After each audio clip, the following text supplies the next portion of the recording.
watching the Citizen Science Podcast, the one and only twin solar system podcast featuring Samuel Hofman, along with his team of experts as they discuss the very latest information about our binary twin solar system. Welcome.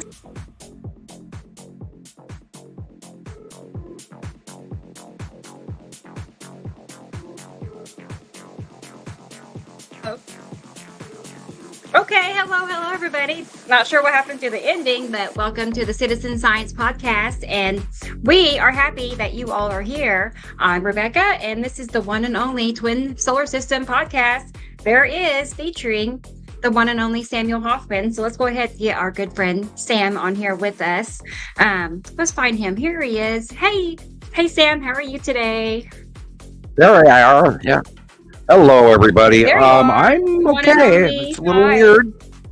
A little weird out there.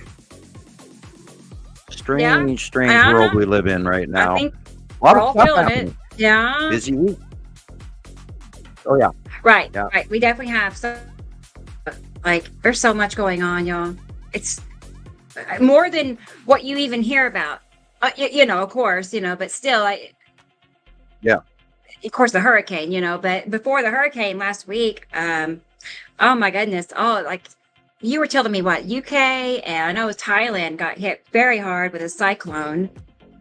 I feel terrible for those people right now. Yeah, and Mexico. It's flooding literally from the UK to Japan, all the way across the globe. And China France, and Poland, Czechoslovakia, China, Japan. They're flooding all over the world, everywhere. Oh, and I encourage people to look up. I don't have it in front of me here, but I mean, God, you should see. This is the second year in a row. What the Amazon is drying out. They absolutely can't even ship goods and services up the Amazon River anymore. It's so low. The main tributaries are boning dry on the side. Yeah, what's going on in South America is insane, and so it's all over the world. It's freak weather.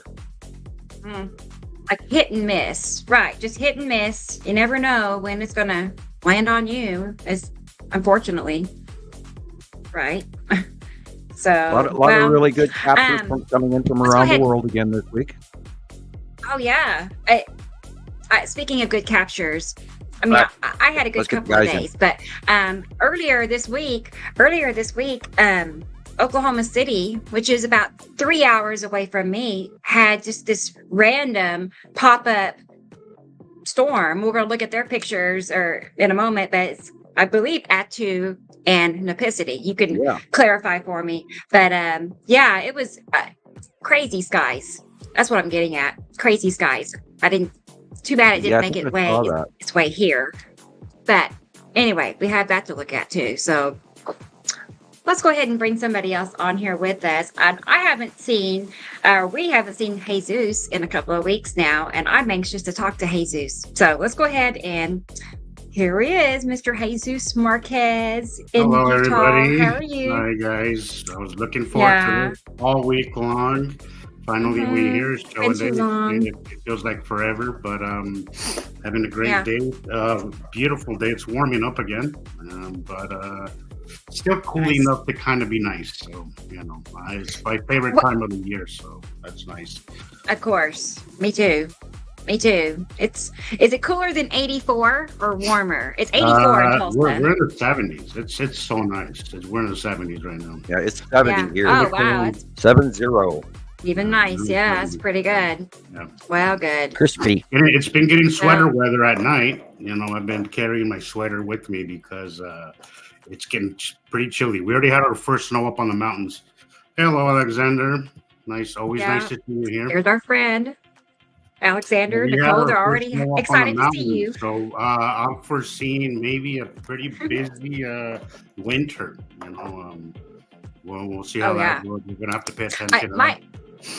My weather guy for Tulsa said a warmer than usual January and March. I don't know why February didn't hit, but January and March will be warmer than usual. Really? No kidding. So we'll see. Yeah, it's one of those things that I'm like, it's you go day by day because weather, the weather reports could either be accurate or not. I think any forecast these days is just so unreliable. So yeah, it's all we can do is just pay attention day to day. But yeah, 68 in Indiana. Hi, Michelle. Yeah. Hi, Michelle. I'm like you. Fall is my time of year. Too bad it didn't last more than a couple of weeks or whatever before it gets too cold. But anyway, I layer I'll be glad you're not in Kentucky or Tennessee or Georgia or Florida right now. I know. Poor people. Millions of people are out of power right now.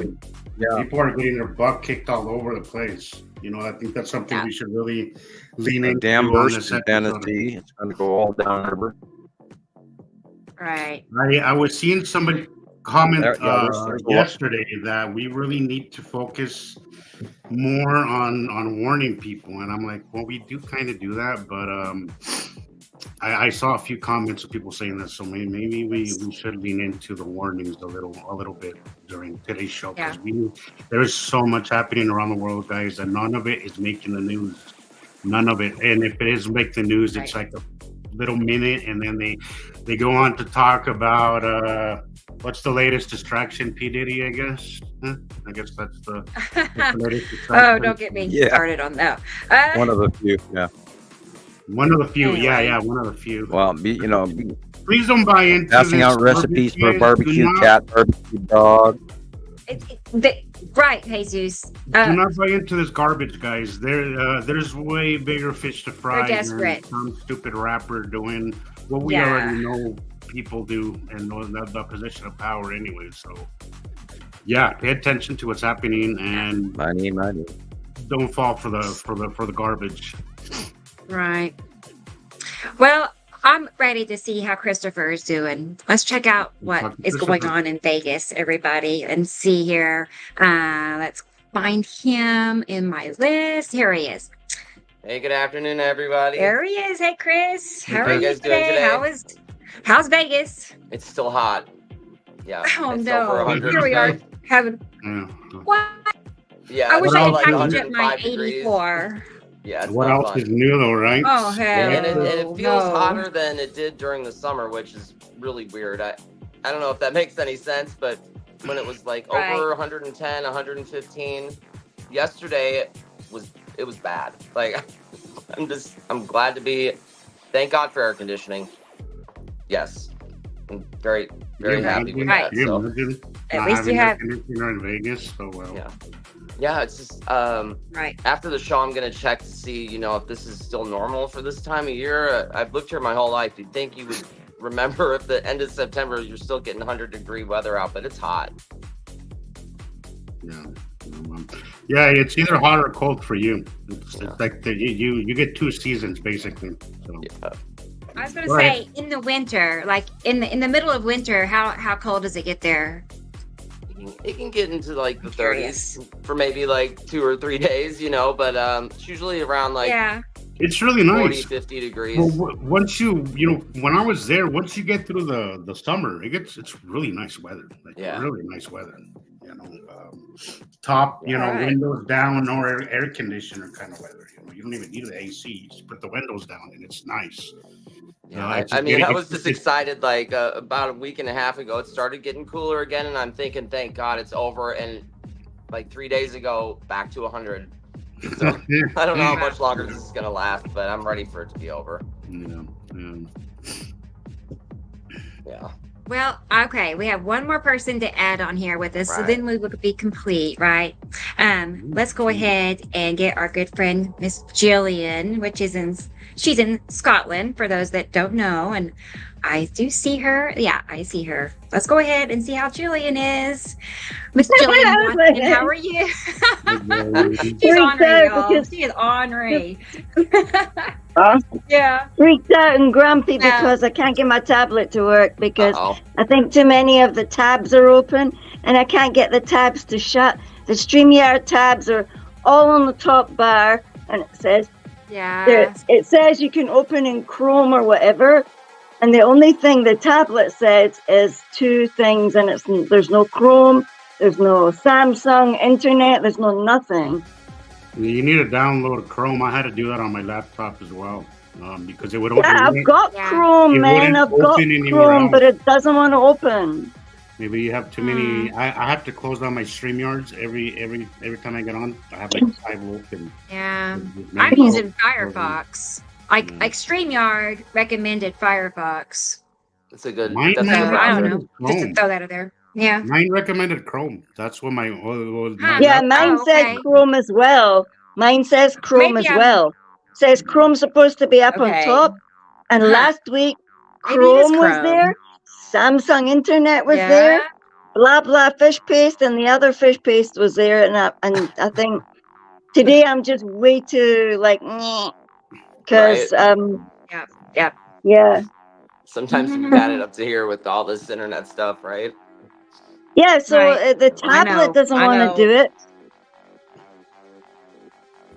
The tablet doesn't want to do it, but both of the phones are doing it. And the picture is like this big, so I'm looking at you like... Oh, no. Do you need to work on it some more? Go ahead if you want to work on it some more. You know, if you think that will help. I might still be buggering around with it while I'm busy. Yeah. You know, while we're chit-chatting. Oh, we're going to go through the comments chit-chatting section in my crew. And see who all is here. So why don't we go ahead and do that? Let's go ahead and take a peek at the comment section and see. It's a full crowd. I can already say that. We have a full crowd here already. I know. And okay, here is Miss Dubaloo. It always makes me happy to see that name, Dubaloo. Oh man, it's just so cool because I kind of love saying that name too myself. Dubaloo. I do. Well, I mean, it's a fun word. She never misses a show. That's what I'm getting at. Like even if I'm live on TikTok, there's Dubaloo, or if I'm live on YouTube, there's Dubaloo. Yeah. Like she's my companion, you know. So good to see you, Dubaloo. And here is Dennis. Dennis is in the house. Did he say that today? Not today, but I know that's what that means when he's here. Hi, Dennis. Good to see you. 4 a.m. Yeah, and here's T. Racy. T. Racy is here. All right. Let's see. What does it say? Let me go back. Clicked on the wrong, but sorry. T. Racy. Oh, good morning. Oh, good morning. Yes. We have so many delights to show you to T. Racy. We've been talking about like endless amounts of pictures of Nepicity here the last few days coming in. So I think Nepicity is my favorite. If I had to pick one, if I had to pick one she's planet, smaller. What? She's my favorite. Nepicity is very extremely photogenic. It makes for some very dramatic pictures. I was seeing the one you just made like a little excerpt, Chris, which was pretty awesome. With Nepicity. That picture, that first picture, one of my favorite Nepicity shots. That's just freaking awesome, man. Oh, I didn't see that. The ones from this morning? You just posted one. There's like 4. There's like 4 of them. Same, I saw one. I'll find it. Yeah, there's a bunch. I think they're like I had to cut them down into like 10 minutes. You know, I love those because I'll look for it. Sometimes when you kind of shorten it down to a small bite-sized little lessons. Basically, it's so much easier for people to absorb that information and to engage in it because I'll tell you, sometimes I know that we have a lot of our faithful people that come and see, but a lot of times when you go on YouTube and you see a 5-hour video, some people are like, I don't have the time, and then just kind of skip that. But when you do the little excerpts like that, you know, and that's fine. You know, we go for a long time, but I feel just like sometimes some things we talk about are just so important. You know, it has to just be put into a small little clip. You know. Yeah. Especially like when Sam talks about the sun or any kind of update that we have, I think it's important to do that. And we have to ask everyone to go to Christoper's new YouTube page and please subscribe, like, and hit the notification buttons. I noticed he's got a kind of a low subscriber rate still going, and I would ask all of you out there that do hear these shows to be subscribed on his channel as well, because he carries over stuff from our shows. He carries over stuff from from all the sister sites that he finds through the week. And I think you add a very refreshing additive from your point of view. And I saw your work this week, and I can't wait to see what you're going to show from this morning, because that I didn't see yet. So yeah, go to Nibiru System Skywatchers on YouTube. It's literally icons over from Nibiru Followers Anonymous on YouTube as well. So if you're on Nibiru Followers Anonymous, just look over to the right and a couple little circular blips over, and you'll see Nibiru System Skywatchers. So please click on it and subscribe. Let's get this stuff out there, guys. He's on YouTube and TikTok under Nibiru System Skywatchers. So it's consistent all across all platforms. So yeah, I forgot to put TikTok on there. Shoot, but yes. So we'll update that. Okay, cool. All right, let's go back and see who else is here. Where were we? Where did we leave off? It was T Racy, wasn't it? And it's 9 p.m. for T Racy. Yep. When she commented, at Nice to least. see you here, buddy. And let's keep scrolling. Okay, here's Marcus. I haven't seen Marcus in a little bit. Okay. So, hi, Marcus. Good to see you. Good evening to you, too. And it's very rainy where Marcus is in the lowlands. Wow. Hope it's not too rainy. Right. You know, we know how what leads there. Well, everybody's getting too much. Let's see. Or not enough. Right. And here is Nicole. Hey, Nicole. Good to see you. Nicole in Nicole's Colorado. Colorado. Yep. And that's what she says here. She says in the next comment, it's been a mixed bag. Currently, it's clear. Okay. That's how it was yesterday all day. It was totally clear. And then I got this phenomenal sunset. You know, get that surprise sunset. Hey, Nicole, you've been posting some really cool stuff. I just want to put that out there. She's been posting some cool stuff. So yeah. She awesome. just posted another time lapse too, which I didn't get to. I just saw it right as I was coming on, so I'll get to it after the show. Cool. But her time lapses are really neat. Yeah. Nothing like a good time lapse. I know me and Rebecca love those.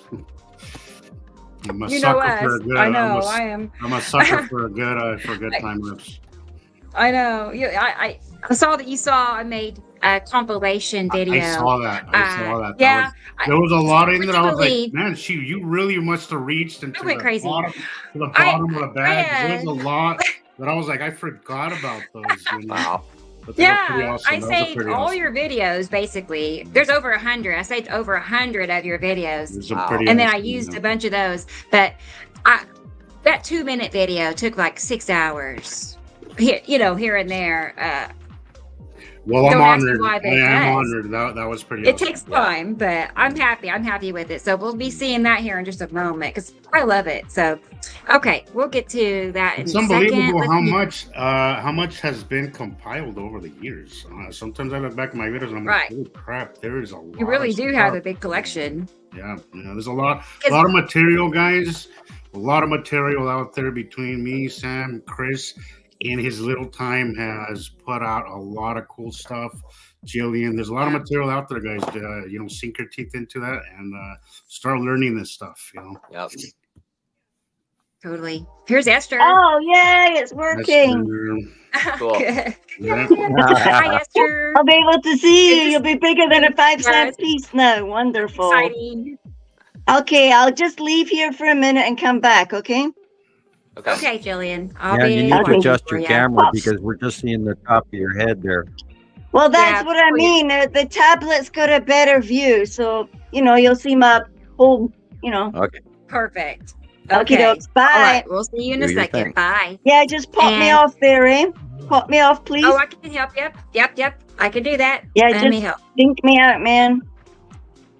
Okay, kick you out. That's what it says. Kick this person out. Kick him. All right. Hi, Ninja. Ninja, peace be with you also. Peace be with you. Good to have you. Good to see you here. Cool.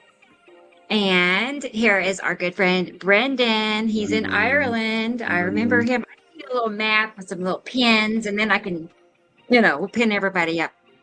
But good to see you, Brendan. Always is. He's always here. So, let's see. And our good friend Michelle. In Indiana. I always enjoy having her on the show. I love her. I know. I do love too. her. I love she's her. welcome. I love her energy. She has such a pleasant energy. I do too. Hi, Michelle. I really do. Yeah. So anytime, Michelle. Anytime. Because we love you having you on with us. So you're just one of those guests, you know. So good to see you, Michelle. And here is Josie. Hi, Josie. Josie, hi. Good to see you. Here. Always is. Yeah. And hey, it's Alexander. Always looking forward to your stuff, my friend. Always looking forward to your stuff. He's been busy this week. He's been busy. I saved a bunch of his videos from the past few days, you know, and it was like an hour's worth of content, you know, so we have a variety bag of Alexander's videos to watch here in a moment. So how long has Alexander been with us? Is he new to the show, or is he prior to the show, or is he? I think he's been a member of Skywatcher for a couple of years. So he is semi-new, but he just took off and went to town, and he literally did some of the best close-up captures out there from Europe for sure. Now, you know, we can't discount Petty or any of the other great people in Holland or in Sweden or France or Belgium or any of the other countries that we regularly talk to. But he has a very consistent body of work. It's all unbelievably good. I think he really just close up. Well, you can always see his passion for it through your work, and I love seeing that. I love when I see somebody's work. Oh my God! That they love what they're doing. It does it for me. That's just like that's awesome. I love that. Yeah, you can see the it shows they know what they're looking for to film. Mm-hmm. Right. Just I was gonna say he knows what he's looking and oh my God, at, the stuff that's going on. And you know, I am hopeful. Go ahead. Oh no! Real quickly, I just gonna say he's been a member of my group since July of 2022. So a couple of years. Yeah. Now it's possible. It's possible that I know him from your site, and he may not be a member of Skywatcher 2, but I believe he is. I was saying, and I'm going, wait a minute, am I sure? But yeah, he's been around for well over a year, 2 years, or something like that, but if I recall correctly. But then I sometimes mix a lot of people up with other people, sometimes by region, sometimes by first names and stuff. And I mean, you know, even the guy down at the gas station here in Lolo, I kept calling him Mark for years, and his name is Paul. And it's only because literally the day I met him, I met another guy named Mark. And that's great. Yeah, he kept going, kept giving me funny looks, and every time I said, "Hey, Mark, how's it going?" He never corrected you. And Mark and Paul, that's not even close. Man. No, he did for the longest time. And one of his coworkers, I said, "Hey, is Mark here?" And she said, "There's no Mark that works here." And I said, "The manager guy." Oh, and she went, "You mean Paul?" And I went, "Oh, no wonder he gives me screwy looks all the time." Oh wow. And Paul is actually a member of Montana Skywatcher, but I don't believe he's very active. I don't think he tunes us in very often. But he was a local member of Montana Skywatcher too. Oh, and by the way. Well, it's interesting to see. Sometimes new members kind of stay quiet, and then all of a sudden you'll see them post the coolest thing. Right. I love seeing that transition from new members, because the two things will happen: either they'll join and then they'll disappear, you know, or they'll take off like Chris did, like they'll really hone in and really get it and really start seeing it, and then. It's so fascinating. I did a really kind of crazy thing this week. Montana Skywatcher 2. I have to say hello to all you new members out there because I added 2,000 members this week. Oh, wow. And oh my God, I think I opened up the floodgate for pandemonium, and I'm going to have to spend the next month toning people down and honing them into the rules and playing hall monitor. So, and I'll say this: any of you out there that are Montana Skywatcher 1 or 2 members, I'm pretty strict. If I boot you out, it's because you're not following the rules. It's not something personal, and we're not trying to stifle your information. We have a strict policy of sticking to information that we have time proven, not supposition. We're not talking about HAARP or the collider or any of these other things without basic information of what we know what we're talking about. And I'll let you finish, Rebecca, and then we can go back on to more details about this later on the show. I was one of the 2,000 on my new phone. Thank you, Sam, for did I letting add me you into... again? Yeah, you added me back in again. Gotcha. I got blind. I mean, I sat there for 6 hours and added people, and then I went back and looked at how many people I'd added, and then my jaw dropped, and I went, "Oh boy, am I in trouble? I'm going to be playing Hall Monitor forever now." It should be fun. Like the old days. Yeah. Well, we needed some excitement. We needed a new little, add a little fresh blood. And again, I apologize to the older members that now have to tolerate the new members.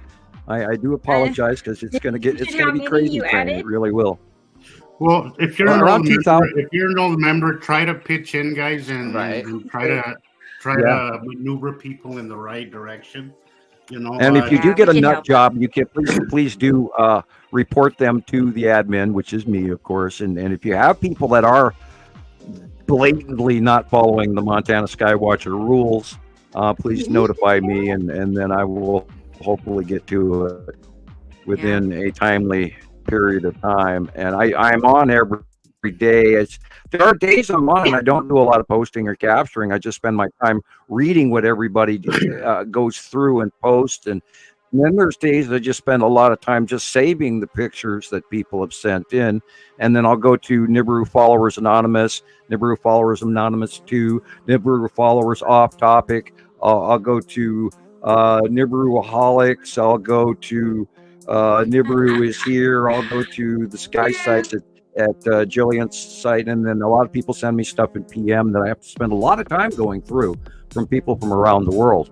And so, I'm usually here. So holler if there's an issue, or even if you have a comment or a suggestion or complaint. I posted, or you can troll me too. I control me too. 34 groups that I've either been added to over the years, invited to, or that I've. It's rare anymore that I ask for admission into anything, because I always get invited. You just get added. And even though there's a lot of them that I don't, that are, how to say, man, and I don't mean to brag here, but God, there is something so different about You're allowed. Anonymous and Montana Skywatchers. Sometimes when I hang out in these other groups, I'm like, holy shit. Holy shit, the amount of disinformation is freaking unbelievable. And what's crazy, this is what frustrates me, is that people will believe the craziest shit, right? But God forbid you say there's a planet. That's where they draw the line. People eating dogs, all that's fine. But don't mention planets. That's where they draw. Or aliens. Aliens is really where people fall off the deep end. Yeah, which is also part of our topic for later on the show. That you lose people for sure. I was totally depressed over that yesterday, because here we are. We have a track record for 14 years, and we have been putting out top of the line, straight factual information that is years above everybody else. And Jesus has earned his place, and Rebecca has earned her place, and Christoper and Gillian have both earned their places in the experts panel, because they got through the BS and they walked away from a huge pile of that disinfo crap that's going on nonstop 24/7 around us. And I am in awe at what people buy into. And then I turn around and then I'm in awe that they're not listening to us.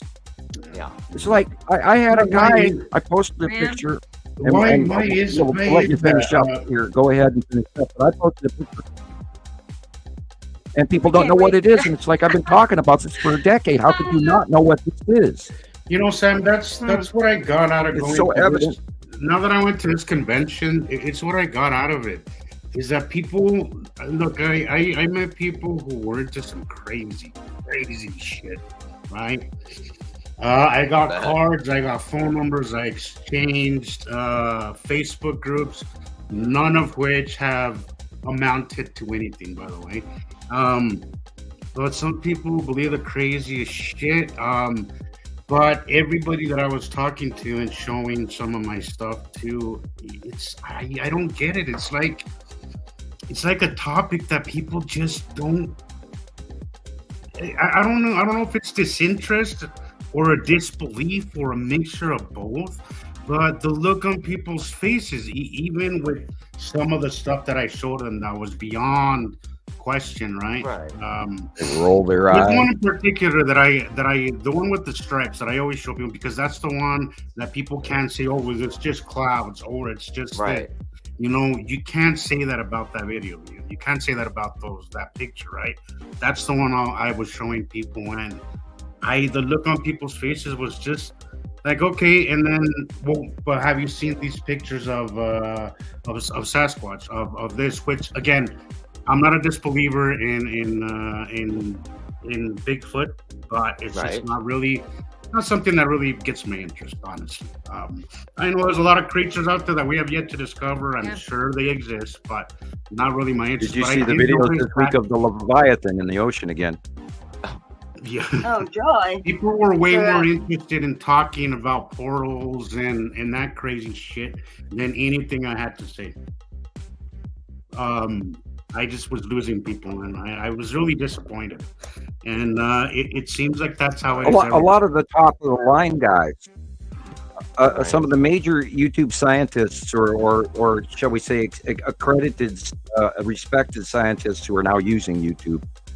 A lot of those guys have put out these videos, and they're mostly accurate in a lot of ways, and yet and you can blatantly hear that they're sharing human information. And none of them have the direct link and that matches everything that they've been trying to figure out why and how all of this stuff fits. And they don't have the binary solar system. The fact that we have 2 stars and 2 sets of planets, and the fact that the Anunnaki are this higher race that show up every 3,654 years, come and collect the commodities, which is why we were placed here on Earth in the first place. And then you mentioned that creationism.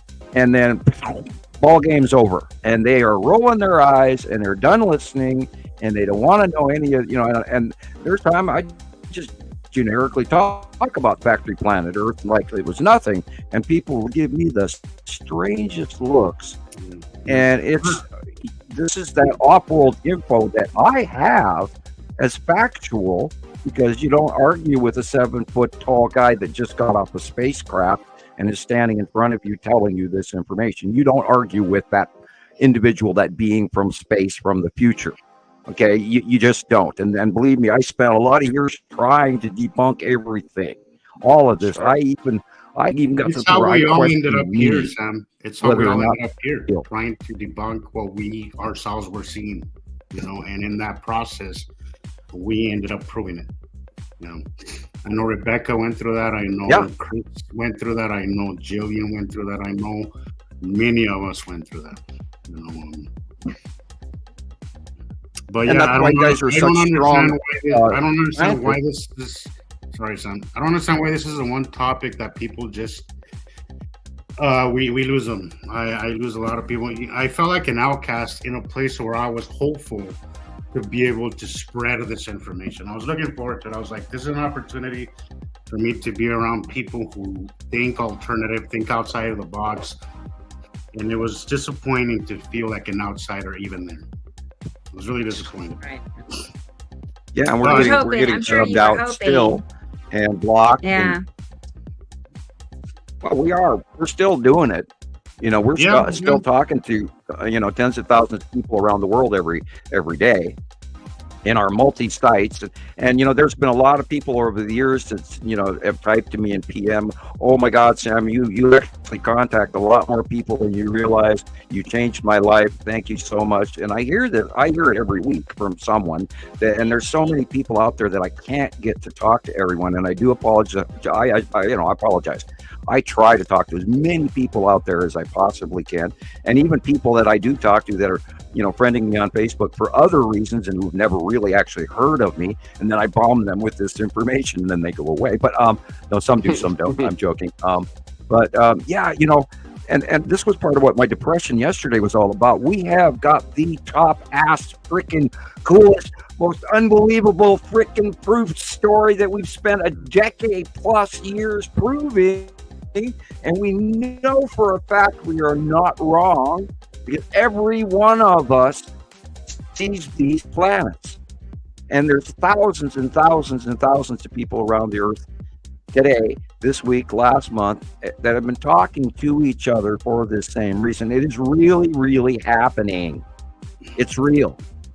And the fact that we're the black sheep way off in the back 40 pasture is what just blows my mind, because we've got the top information of the top coolest story that ever was. And we have to, you know, pull running rhino teeth to get you people to listen. Hello? And, you know, we worked for this. I worked for this. This shit's real. And everybody just, turn off the side shit and start waking up and listening to this, because, I mean, oh God, let's even talk about, are we done with the saying hi to everybody, or do you want me to go? No, we didn't get started and say we didn't really get started because we just got into the incredulity that people don't listen. And we're stopping and going, please listen. Well, yeah, okay, well, all right, I'll let you finish saying hi to everybody. I think we've all got the same bug. We've all got the same virus here. It's like, please listen. I'll put it on hold for 5 more minutes. Hi, Karen is here. Hi, Karen. Hi there, everybody. Good to see you. Oh, and we said hi to Nicole, but you're saying hi, Nicole. Yep. And Anissa Radians is here, everybody. Hello. Hi, Anissa. Good to see you. Always I see William and Audrey and Esther. So many people. Here's Egg. Hey, Egg. Hi, Egg. Always good to have you. Hi, Egg. Something about seeing her name, just, I don't know, brings a smile to my face every time. So maybe it's just because it's Egg. I don't know. I like eggs, so good to see you. Egg and Dougaloo are kind of fun names. Yeah. Like, right.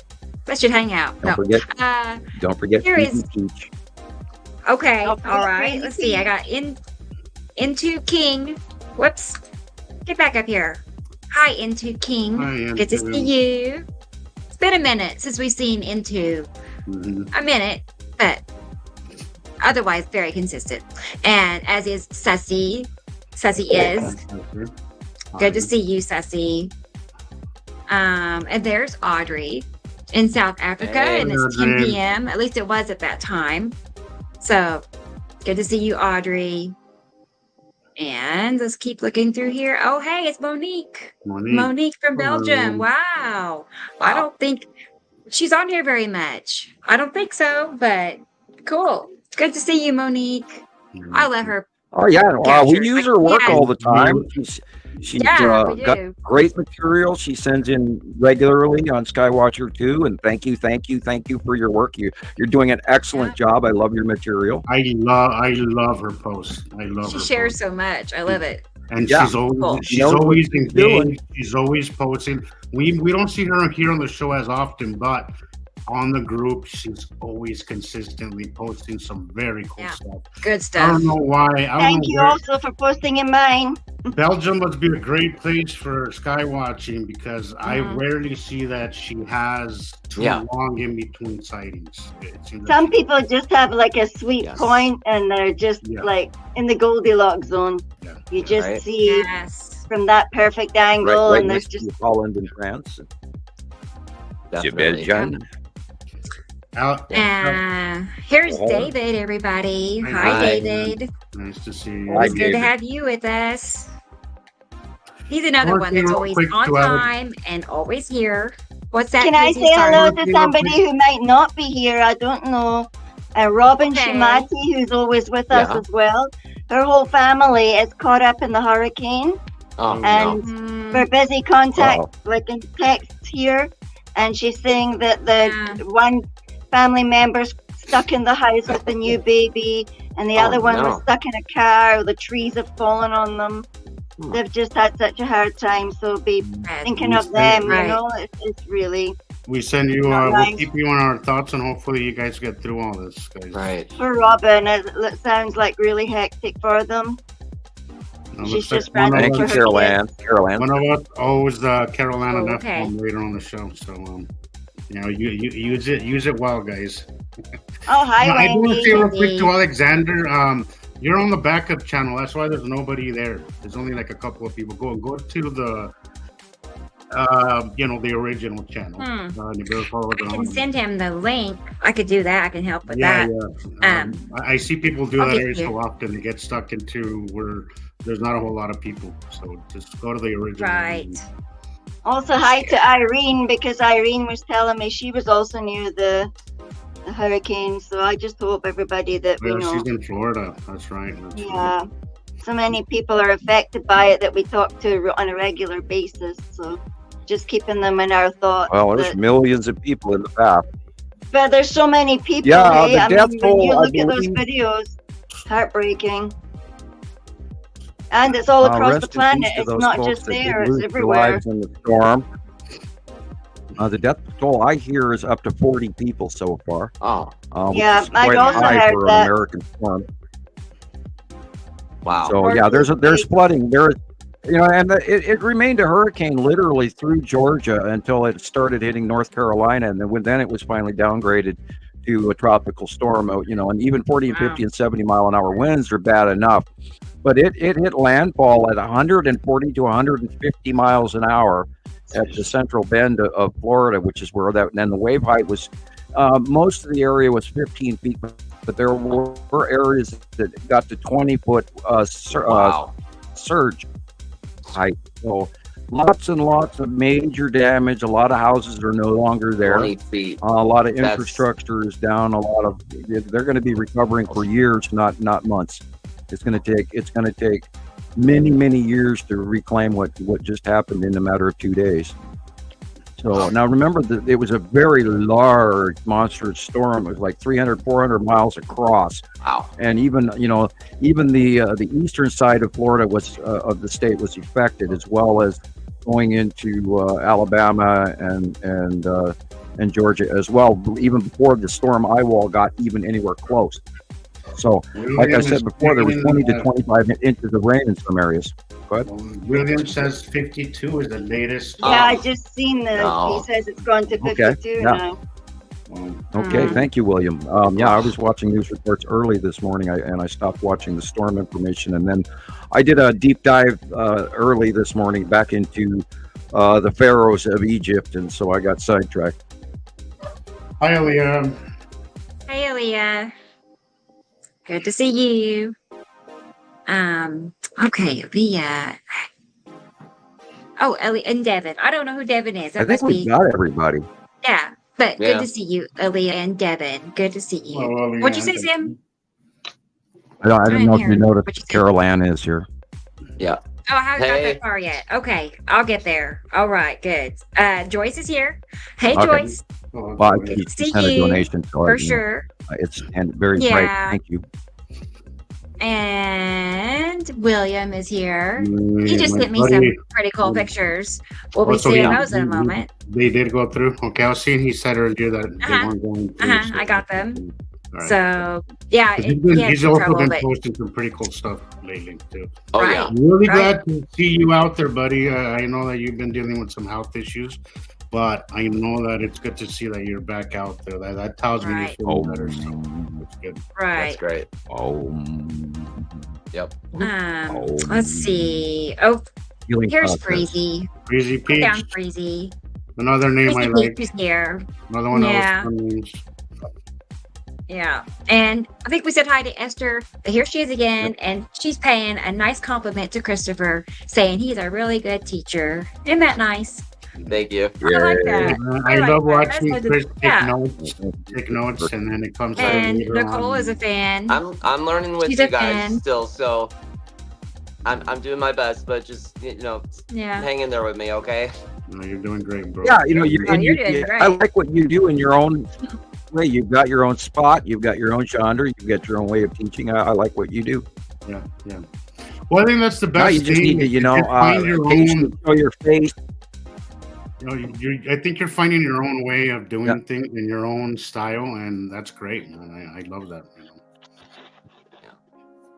Okay, I lost my As place. long as you have fun doing it, you'll get better. And then do your show. Cool. Yeah. It's Do getting promote your own face getting at cooler the out, beginning so of your shots. we're gonna be doing something fun. Yeah, I Don't still you think find you the need to go to internet's all lurchy? Don't you find the internet's all lurchy, and we're all like, we're all trying not to talk on top of each other, but there's a big delay. everything feels lurchy this week. It's just very laggy. Yeah. Well, there's a delay between Scotland and here, and Yeah. even me and Oklahoma, where Rebecca is, and this is why people have commented that we're always talking over the top of each other, and that's because there is a big delay between, we're talking to people around the world, so there's a disconnect that happens over and over again. So bear with us, people. We do apologize. We are aware of it. We're trying not to, but we're also excited, so we do. I know. We do Cannot all try wait. to, share information. Oh boy, what a week! Oh my God, It's just been an unbelievable week. I have never been caught in a rainstorm like I was the other day. The heavens just literally opened and fell down on top of me on my bike. Not once, but twice in one day. Yeah, in between that, I had to work as huge well. portions of the UK are flooding. London flooded, downtown London flooded like crazy. They got, a couple of months worth of rain in 24 hours. They got just bombed in the middle of the UK, in most of the center of UK and southeastern UK especially. Yeah, I didn't Wales see also flooded in Wales. And apparently it flooded a little bit in Scotland as well. Yeah, down south of us, the train tracks were covered in trees. So I didn't see trains up here. Not like my cat minds, because that means she can go into the farmer's field and get baby shrews again. But I'd never seen a baby shrew before. Yeah. nasty. Where did we leave off? They are nasty little biters. I was going to say, here's Susie. Susie is in Slovenia. So, and I have some of her captures to share Glad you're here today. I have some of her videos to share with y'all, because she also specializes in time You're lapse all right. I mean, videos. it's just bonkers. So, the amount of good to rain see. that has fallen at the end of this cycle is something historic. I mean, all over this planet. And if people can't see this and are not like, whoa, what was that? What just happened? And it's in China, it's in Vietnam, it's in just about everywhere down there as well. And people are just like, oh, it's climate change. There's nothing we can do about it, nothing to study. The word climate change means that we don't have to think or research, And that's how people want it. It's like, most people don't want to think about what it's terrifying to think that what could happen in Florida could just happen anywhere, basically. I mean, obviously not a hurricane, but we're getting floods all over the place. Doesn't matter where you live. It's a big topic. Hey, we're watching hurricanes form on land in the northern hemisphere now. And you have to think of this, and you said just a month ago in the middle of the country. You said this last week, I think, Sam. You have to think of these weather patterns globally. You can't just see them individually. You have to think of it and look at the global systems that are happening, because that's the only way you're going to learn to how big it is what's happening. You have to think of it locally. They're all connected in some way. All these enormous storms, these enormous weather patterns that we're seeing. They're What's not going on in the South isolated. Pole? Oh my They're God. not isolated things. Wow. They're all connected, and you have to look at the big picture, guys, which I think is something people You want to see don't something do. scary? Go look at the weather in Antarctica right now. Right. Oh, really? My God. Yeah, it's been behaving. Hello, Caroline. I've watched Antarctica for many years now. It's a regular thing that I look at, and it's got jet streams and weather approach. That, I mean, we know a couple of weeks ago that there was a mass freeze off in South America. We know there's massive issues going on in South Africa right now. We know that Australia is having freak weather, and Tasmania and New Zealand is having really bad weather as well. We don't get to hear a lot of that information because some reason people are disconnected and don't share that, or being that they're on the bottom of the planet and we're on the top, we're separated from information or whatever. And a lot of Australian news is actually, believe it or not, banned in the United States, and we don't consider the fact that a lot of information, including millions and millions of books, are banned in the U.S. So people should be aware of that. If you think you're free in the freedom of the United States of America, you may be in for a surprise. But anyway, so are we done with saying hi to everybody, Rebecca, so I can actually start? Carol Ann, thank you very much. Thank you for the donation. Hi, Carol Ann. She's such a huge thanks for our talk, Carol Ann. I'd like to continue it. Our cause, because we appreciate you, Carol Ann, for all the things that she does for your donations and being here. I'm glad you're here, and I'm glad you finished with your work today so you can enjoy the show. So good to have you with us. LA is a hard worker. I'll just throw that out there real quick. Like, for her age, I'm impressed, y'all. She does well. So they could teach us so much about building things you won't believe. It's amazing. It's like B Cope is Brandon, so everybody knows who Brandon is. It's our good friend B Cope. So we passed him a minute ago. Brandon. And come on, dog. Let me make sure. I think Oh, there. Now it's B Cope. Hey, he's being tricky. Hi. Okay, so here he is again.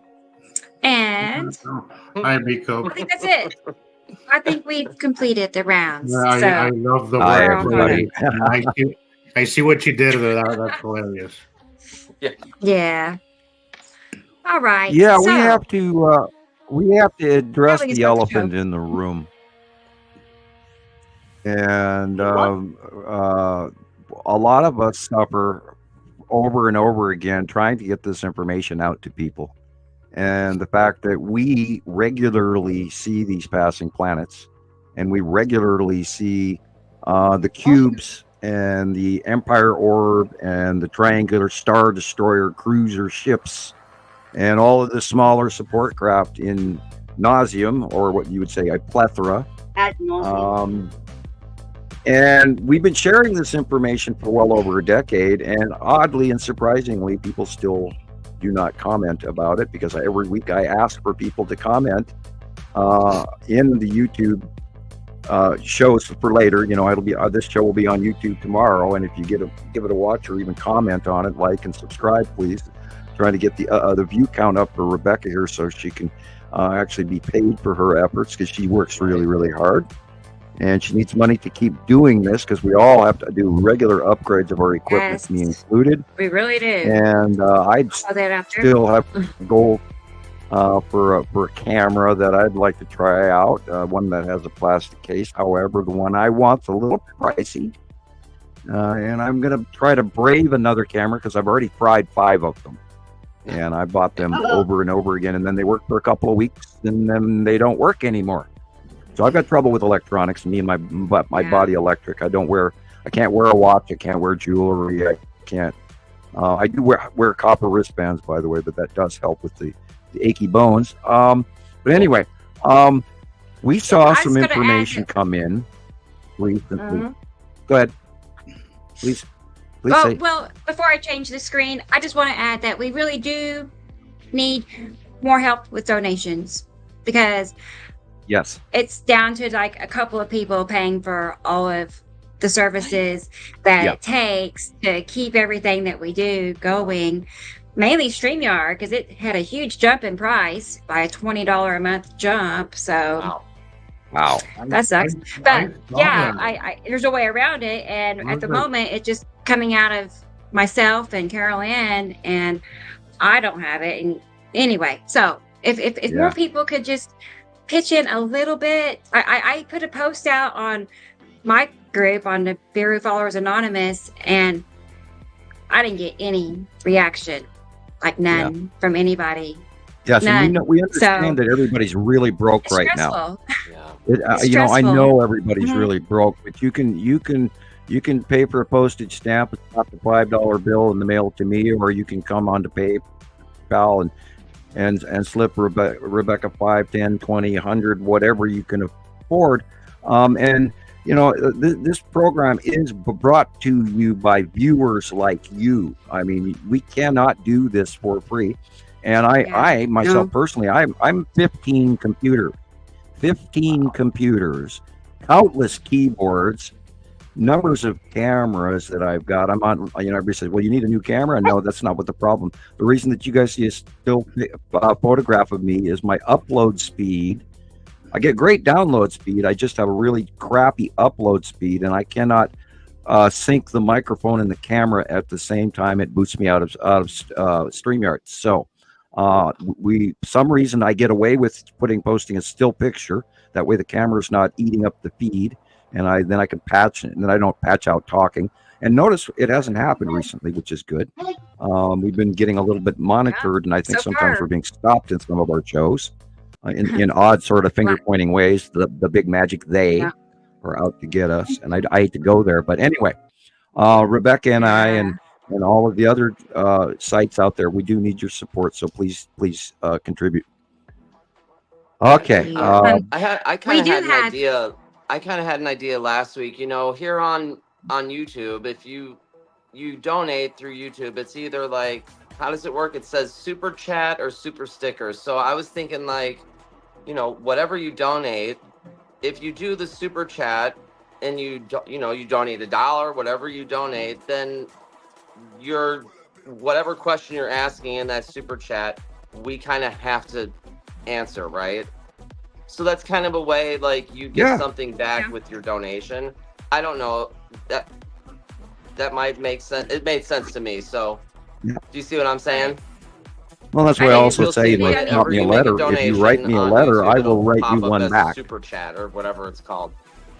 And then you just type in your question, and then, that'll be like the new role. We'll answer your question right away or something like that. Hey, Tara, I agree. That kind of gives an incentive, and something in return. Good to see you. Guys, we have a special guest. Cool. We have a special guest, and he is in the green room, or the waiting room, or what we shall call it, but he's here, and we have not had him on in a while. I don't know how long it's been, a few months. So let's go ahead and make sure he's here. So you all know Andy, right? Cool. Our good friend Andy Pohl in the UK. Yeah, so I'm excited we get to see him today. So okay, well, let's go ahead and bring him on. That video that we were going to talk about today. Yeah, so he can tell us where he got it. Okay. Hey, Andy Pohl, how are you? Wow, what a treat. Theo said hello, Andy. Even Theo's going, woof. Good to see you. Well, tell us about the UK. How is it going? How is it, the weather, the flooding? What's going on? I think the weather's going to be bad here tomorrow. Oh, no. I think we've got 60-mile-an-hour winds coming. Oh boy. No. Yeah. Most of your buildings are older. They can also handle that. A lot of the UK building is pretty sound. People may lose some roofs at 60 miles an hour.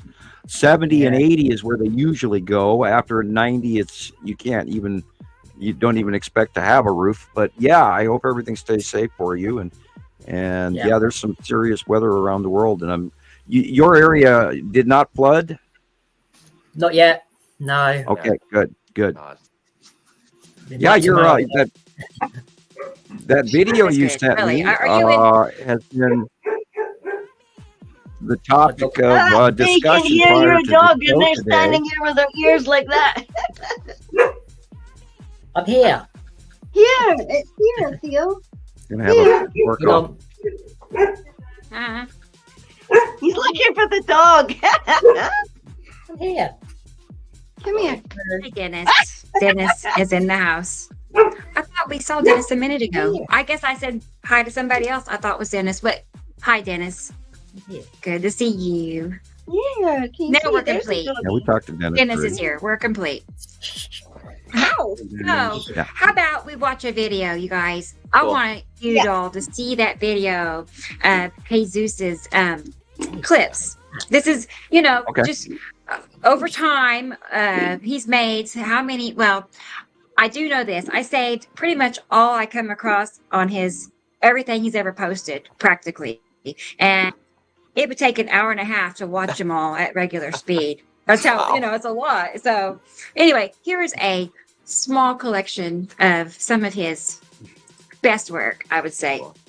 Let's go ahead and get it going. Yeah, I know. Watch the planets rolling by. Let me turn. Yeah, I love what you did with it. It's fun. Oh, good. I'm glad. The music Roll that and beautiful bean fit footage. your video. There, is this it? Hopefully this is it.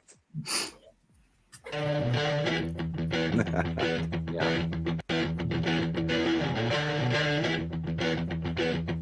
Scrolling. Please allow me to introduce myself. I'm a man of wealth. Gillian says. I'm the king of rock, there is none higher. So your MCs should call me sire. To burn my kingdom, you must choose fire. I won't stop rocking till I retire. Now we rock the one, correct. All crystal on time, and rhyme connect. Got the right to go.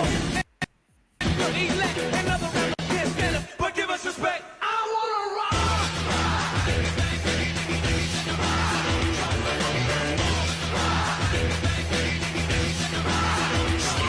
And these aren't just clouds. These are planets.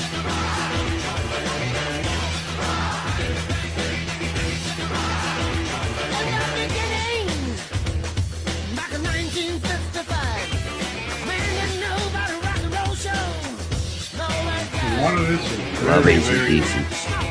very back to the beginning. My New Mexico days.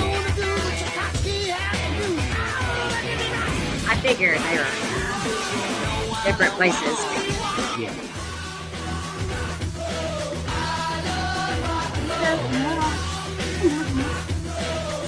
It wasn't so choppy. Wow. Laggy.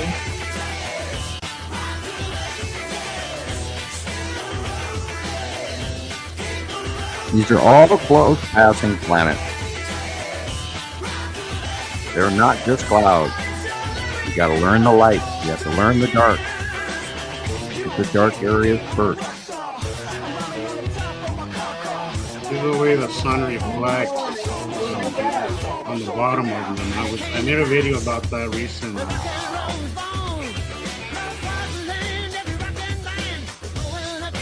And asteroids orbiting underneath the passing planets. That was eerie. Thank you, William.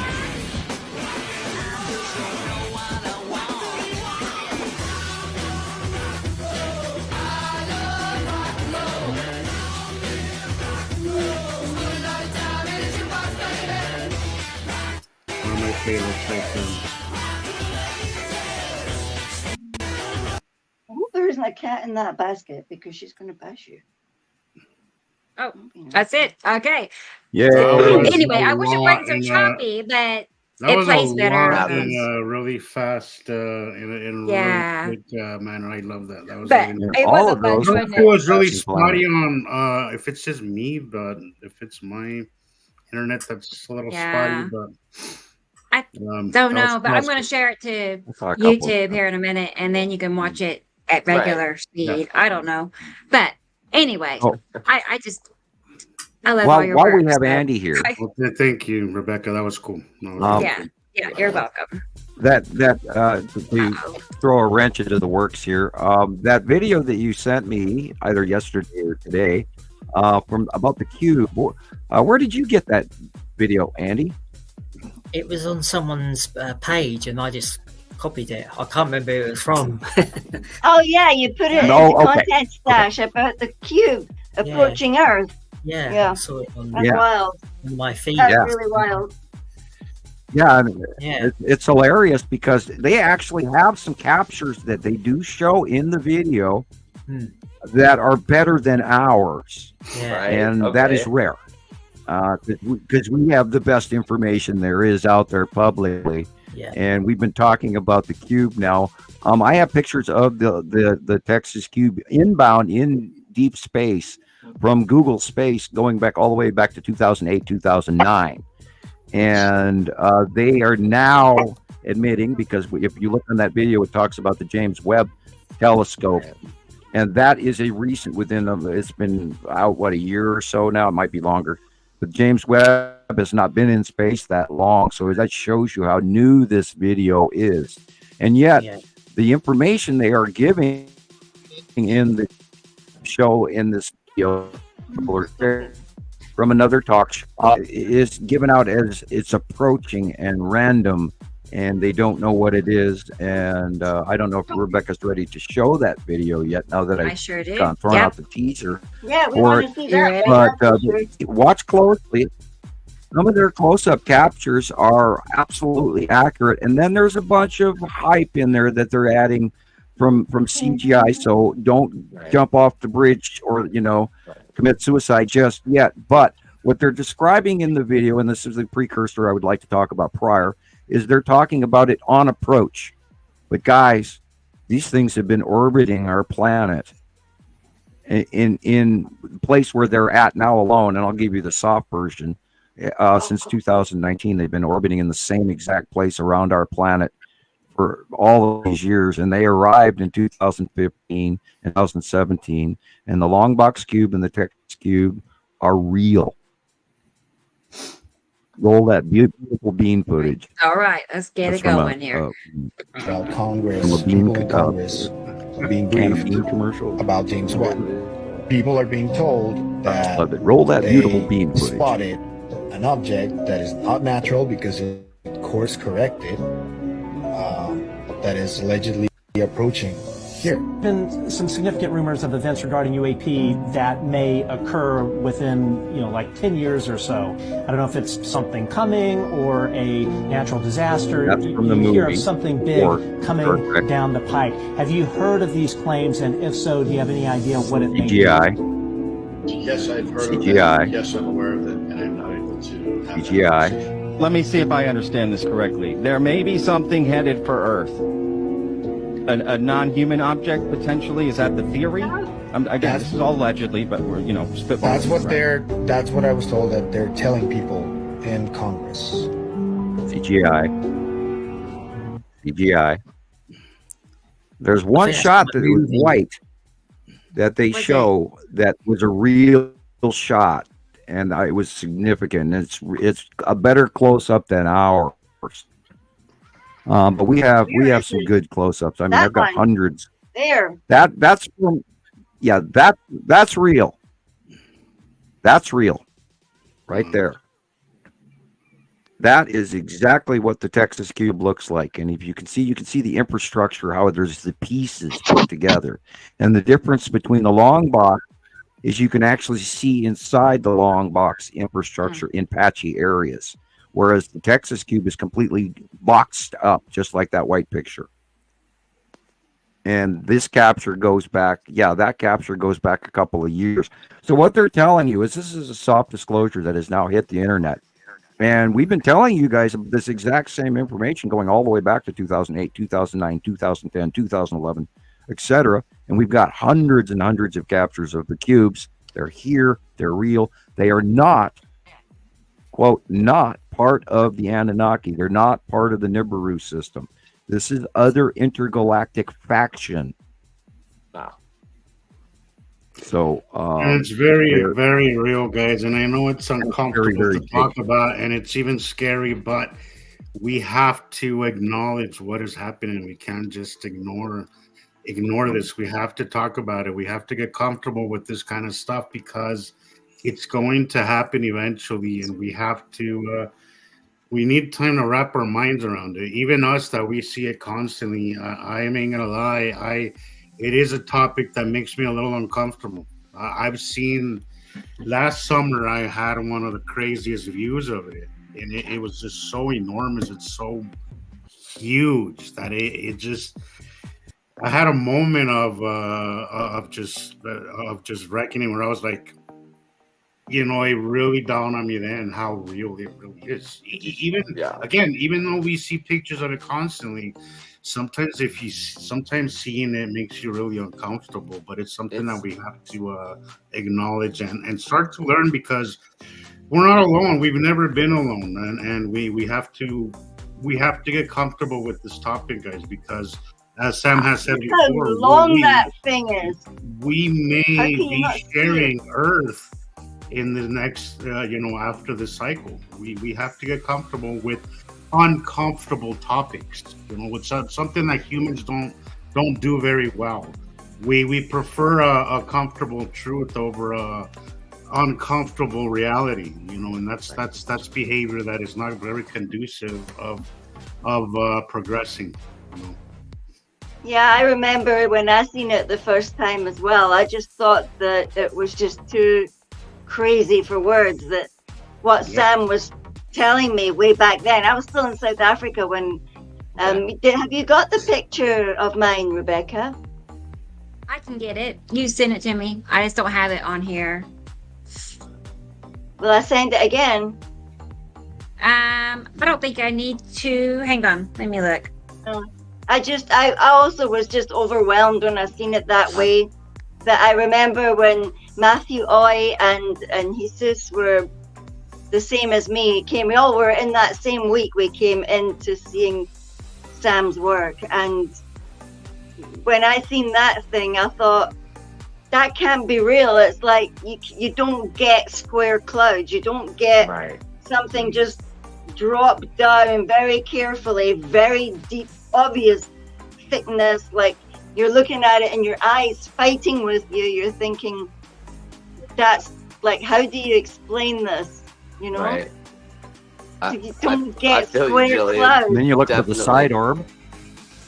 And then there was the side orb as well, crystal clear. It was just absolutely beyond the shadow of a doubt. Both the Texas cube and the long box cube have a much smaller orb that is always beside them, and we've got hundreds of captures of them actually where the side orb is struck by lightning, and then there's a straight bluish beam that goes from the side orb to the craft itself as a direct collector of electrical energy from the skies. And we've got numerous pictures of that over the last 10 years, and this is all that information that has, of course, if you look at my drawings, the reason the drawings look the way they do is because we've seen it by eye for so long. I know how to draw it. It's quite real. They are quite real. And then we could talk about the pre-arrival of the Norway spiral craft, which was a giant, literally Death Star, just like in Star Wars, which is why we call it the Empire Orb, just because we got so used to calling it that. And because it looks like the empirical Death Star. And I've seen that puppy by eye as well as thousands and thousands of sightings over the last decade as well. And people have to just, this proves that big, huge question. It's like, are we alone? Oh, hell no, we're not alone. And oh boy, do we have more company than we personally are comfortable with. Yeah. And I'm not talking one faction here, guys. We've got the Nibiruans, and there's supposedly several races on these larger planets that are here, and we've got thousands of pictures of them, if not tens of thousands, if not hundreds of thousands of pictures going back well over the 14 years now. I mean, we don't even know how much of the stuff we've missed because we did get to watch them when they were really small, and then we got to watch the cloud-based reactions. We got to learn their colors. We got to learn their behavior. We started doing the monthly site drawing, and we are the experts, and we have been doing, including our wonderful friend Andy from the UK, has been doing this for a very long time. And anyone that wants to chime in here and say how well you see them personally, and that you know that they are real.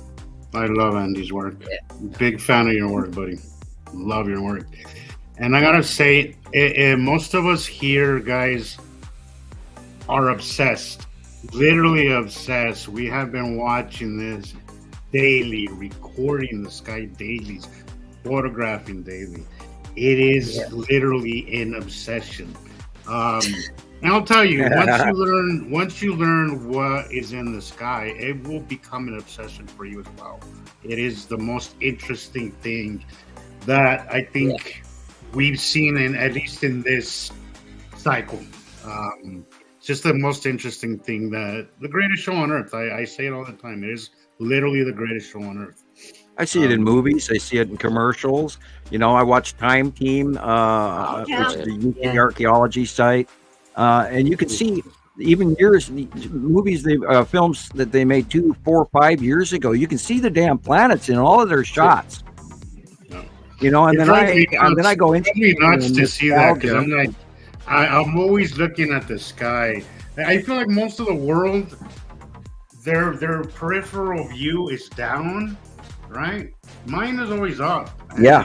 I can't live my life like that. Yeah, I'm always seeing it in TV. I'm always looking up. Like my this had to be filmed in 2019, because look, that's what this is. I mean, look how blue that thing is. Look how blue it is. I mean, there is just no doubt. That's a thing. That's a thing. I mean, how big is that? How big is it in, like, how big it must be? They offloaded hundreds of Star Destroyers off of each of those things. Those are square parking garages where they park Star Destroyers on, which are massive. A Star Destroyer can be up to like 5 football fields long. Wow. Yeah, because I've seen one twice up close on 2 separate occasions. Can you imagine how many people are on them things?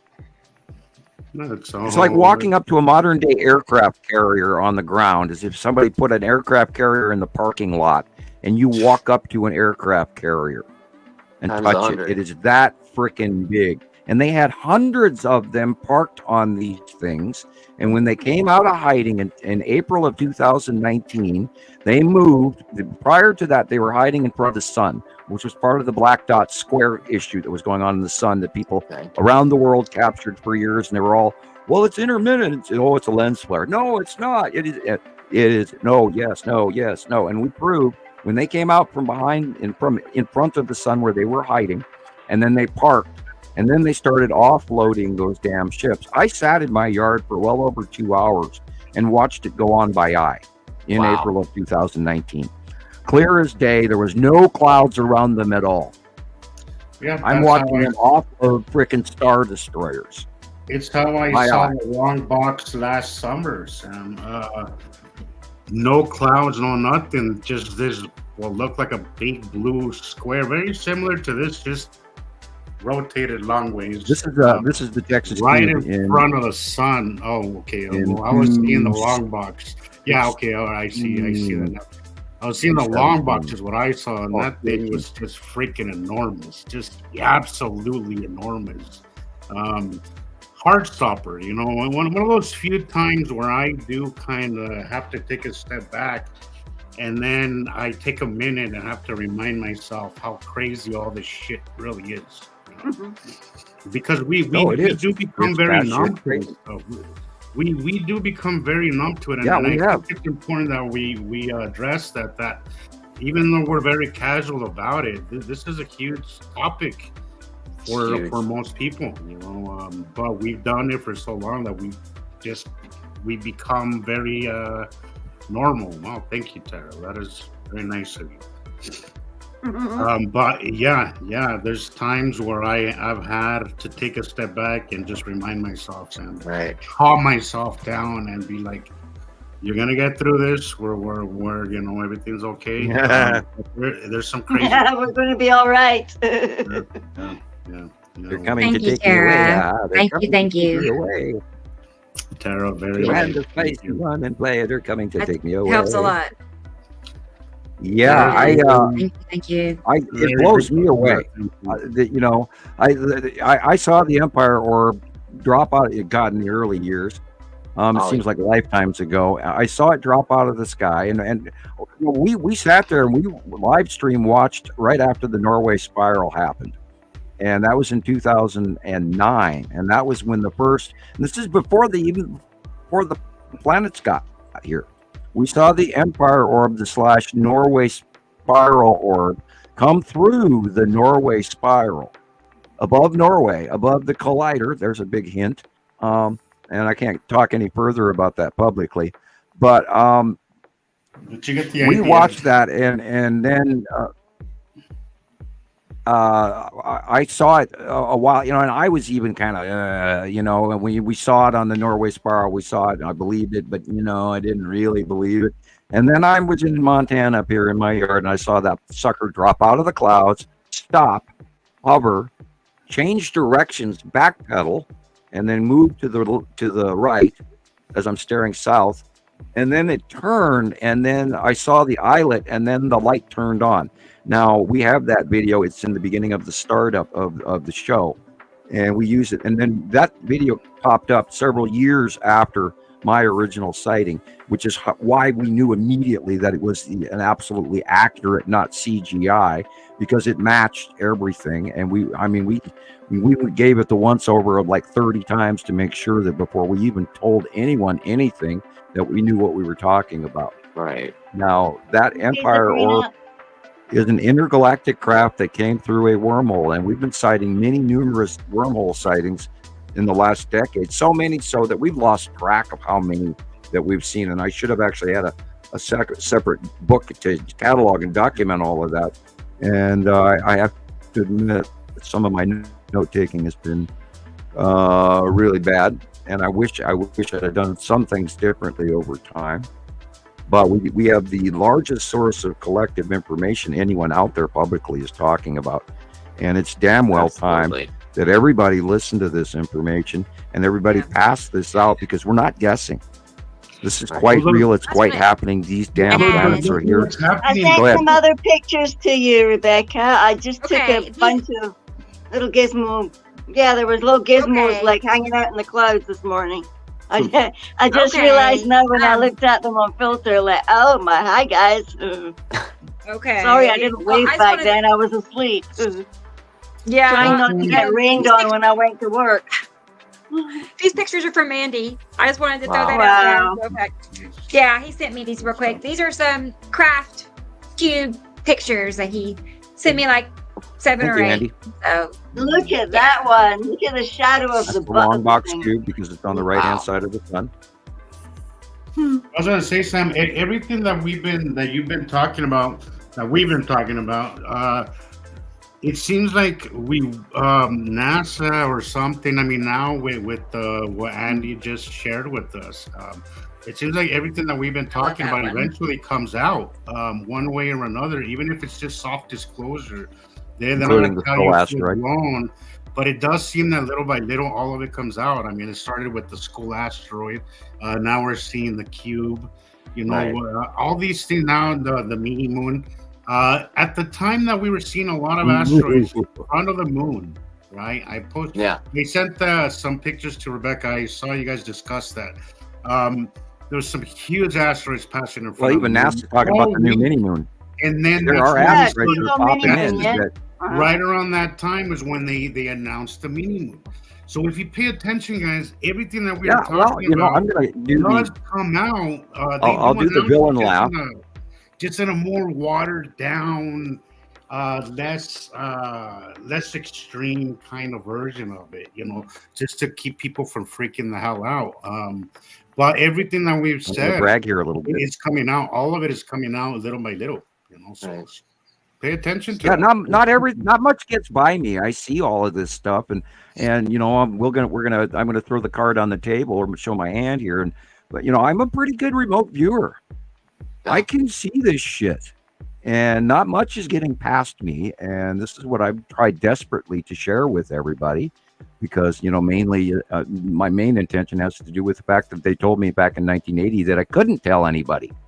So now that my NDA is over, I'm doing my damnedest to share this information. And I do have abilities that you guys all have seen, that I do things ahead of time, and which has a level of proving to you that I'm clairvoyant. I hate to go there. I don't think about it that often, Sam, because when I do, you kind of creep me out. I'm not gonna lie. Sometimes you do some things, and I'm like, this guy. Just because I know you on a personal level, thank God. But if I didn't know you, I'd probably just walk away. Sometimes some of the things that you come up with, I'm like, well, you should see what happens across the coffee I can't tell table. you how many times it's crossed my mind, like, how the hell does he do it? The last time that I had guests over there for coffee, and they were Skywatcher members, and they were local, and they came in and they asked me to show them how I do this remote viewing thing. So I basically described the principles of turning on your. Excuse me. Be careful what you wish for. Be careful what you ask for. Oh yeah. Well, anyway, so yeah, and all you have to do is basically you sit down and we talk about the personal magnetosphere in your body electric bubble, and how you ground your feet, and you think even if you're sitting in a house, you tell your feet to connect to the ground. It's just a mindset. And then you tell your fingers to electrify, and then you feel that big circular bubble around you. And I had friends over, and I showed them that. And what was funny is they both jumped in their chair. They got an electric shock, and then they sat there for the next 10 minutes itching, because they were enveloped in that magnetic bubble, and it physically does affect you. And anyone can learn to far see and remote view. The trick is to trust what you see. And only when you let go of a lot of your preconditioned concepts that you can't do this, will you start to, and then your mind wanders, and it's not like meditation where you get this epiphany that changes your entire life. But what happens is you get pictures of all kinds of things around you, and then things start to turn on in your brain, and that's the unused portions of the human brain. We can teach about that later at some other time with other people's questions in the future. But they're too far-see to remote view is one thing, but to have confirmation is an entirely bigger thing. And only after I started Montana Skywatcher did I develop more tools, because of more trust, because over time I've been drawing what I see and what my mind is telling me. And we've had 14 years of my track record.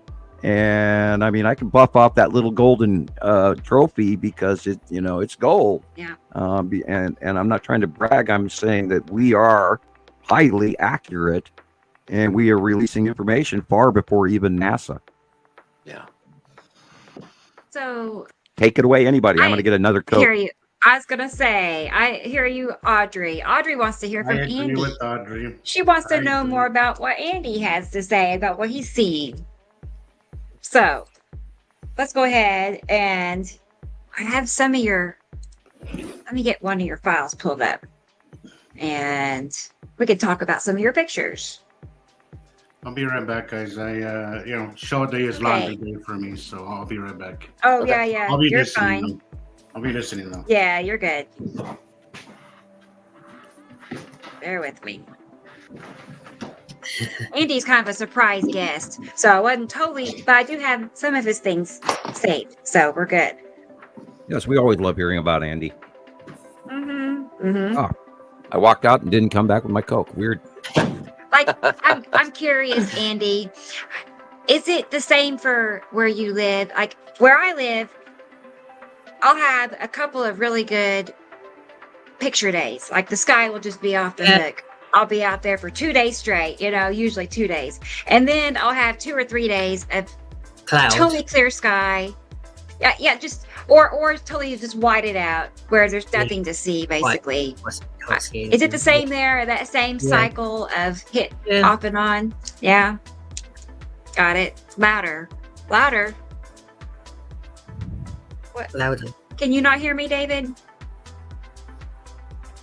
I'm not sure what you want louder.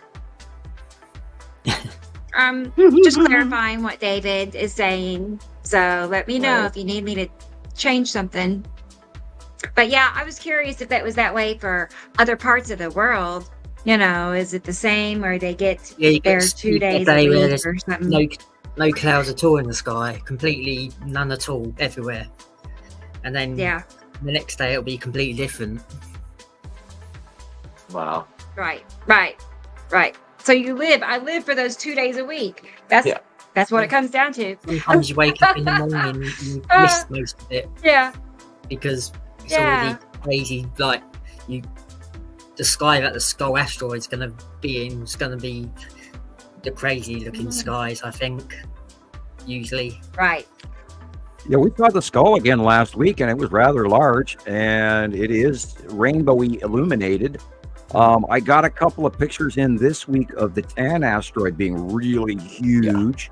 Huge. And the Skull asteroid is usually slightly to the left and higher of the Tan asteroid group.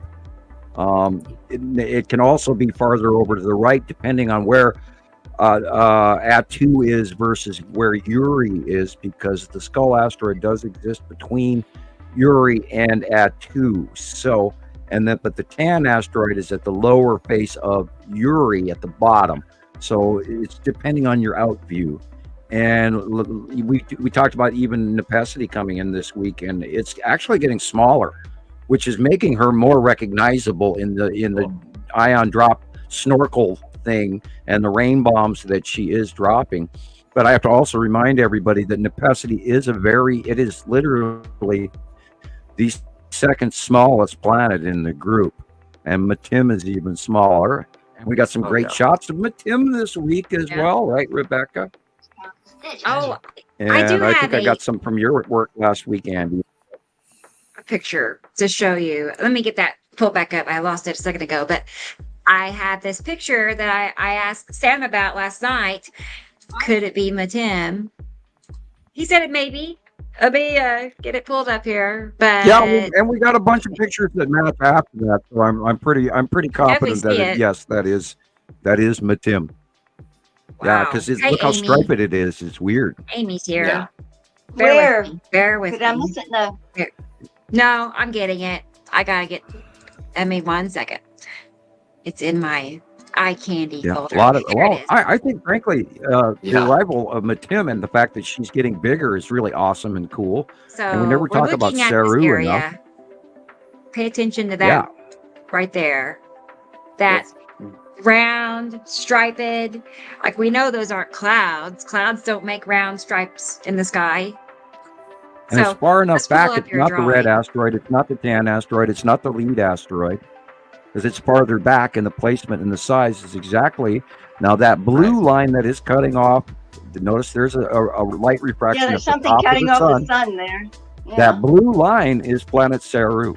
Oh, okay. The white line in the upper corner, left corner, the white area of just the little triangle, that is the site of Uri. And remember, Matim is between Uri and Saru. That's got to be Matim. So Matim is right to the it's not the only right, thing but in that just area to the left of our sun. Of that size. Yeah. Just to the it's left. the only thing we've been watching for like the last month or so. Pretty cool, huh? That can't be clouds. Look at it. Look. I mean, it's wild. That is just wild. Look at that. That's like surface. You could see the actual impression of it, like potato print right in the sky. Now remember, it has mountains at night. Right. It's bright blue, very tiny, and it has mountains that are ice covered. From the last time we saw it in like 2015, 16ish. And we hadn't even drawn Matim on the site drawing for years, and then finally she showed back up, and it was just dumbfounding. Like, what's that? What's that? That's not the blue asteroid, but yet it's blue. And oh God, it's bigger. And oh shit, it's bigger. And what? The blue asteroid doesn't change size or anything. What's going on? And and then it had to be. And then we recognized it again. It's the return of Matim, which I am very, very happy and excited about. Tiny little bright blue Matim. Yeah. So we'll get back All to that documented in a information over moment. the last 14 I years. should have that on video too. I think And I have nobody, that. I definitely have this on video too. So we'll look at nobody that. has this information but us. Not anybody public. And yeah. So I don't believe in clouds being round or striped like by themselves. You know what I mean? Like just regular clouds. So Well, and we had many there. other sightings that matched it exactly from different areas. I had one from Europe that matched. Remember, I sent you a copy of another picture, and it was off in the right-hand corner. And then I went and looked after that. After our conversation, I found about 3 or 4 other ones that matched that came in this week. Yeah. So it was like, yeah, you're right. Yeah. Well, there's another one. Yeah, you're right. And then I didn't bother to send you those, but I did keep looking while we were talking. Oops. Okay, let's see. Oh yeah, Swallowed. Andy sent me a few more pictures. I'm gonna get those added. Okay, I'm gonna play a video while I get those pictures added of Andy's. And I know Susie is here, and I have some time-lapse videos that Susie from Slovenia has been sending my way over time, and this is what we have put together. This is the second video I've made of her videos. So let's go ahead and show that. Right. Yes. Here she is. She's such a nice lady, yo. She really is. Okay. From Eastern Europe.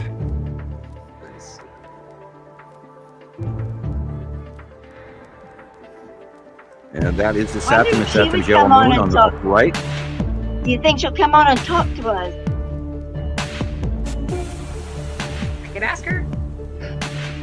And that is the lead asteroid coming in. Wow.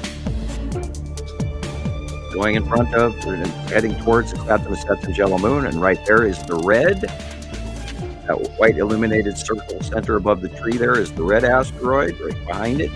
And right below, down on the left of the tree, is where the spiral asteroid is. And the light illuminating underneath the bottom of Nepacity and the side of Uri off to the left.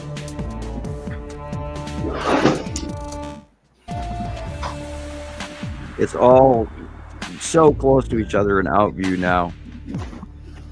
That straight line above the sun is Nibiru, but the white straight line in the middle of the upper area is the bottom of Nepacity.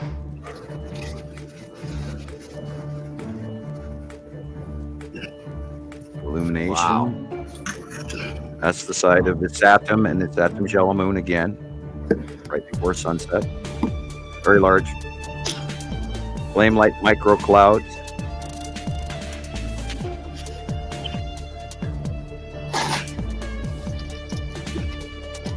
Again, the upper area is the Saturn's yellow moon and that wavy flame light clouds above.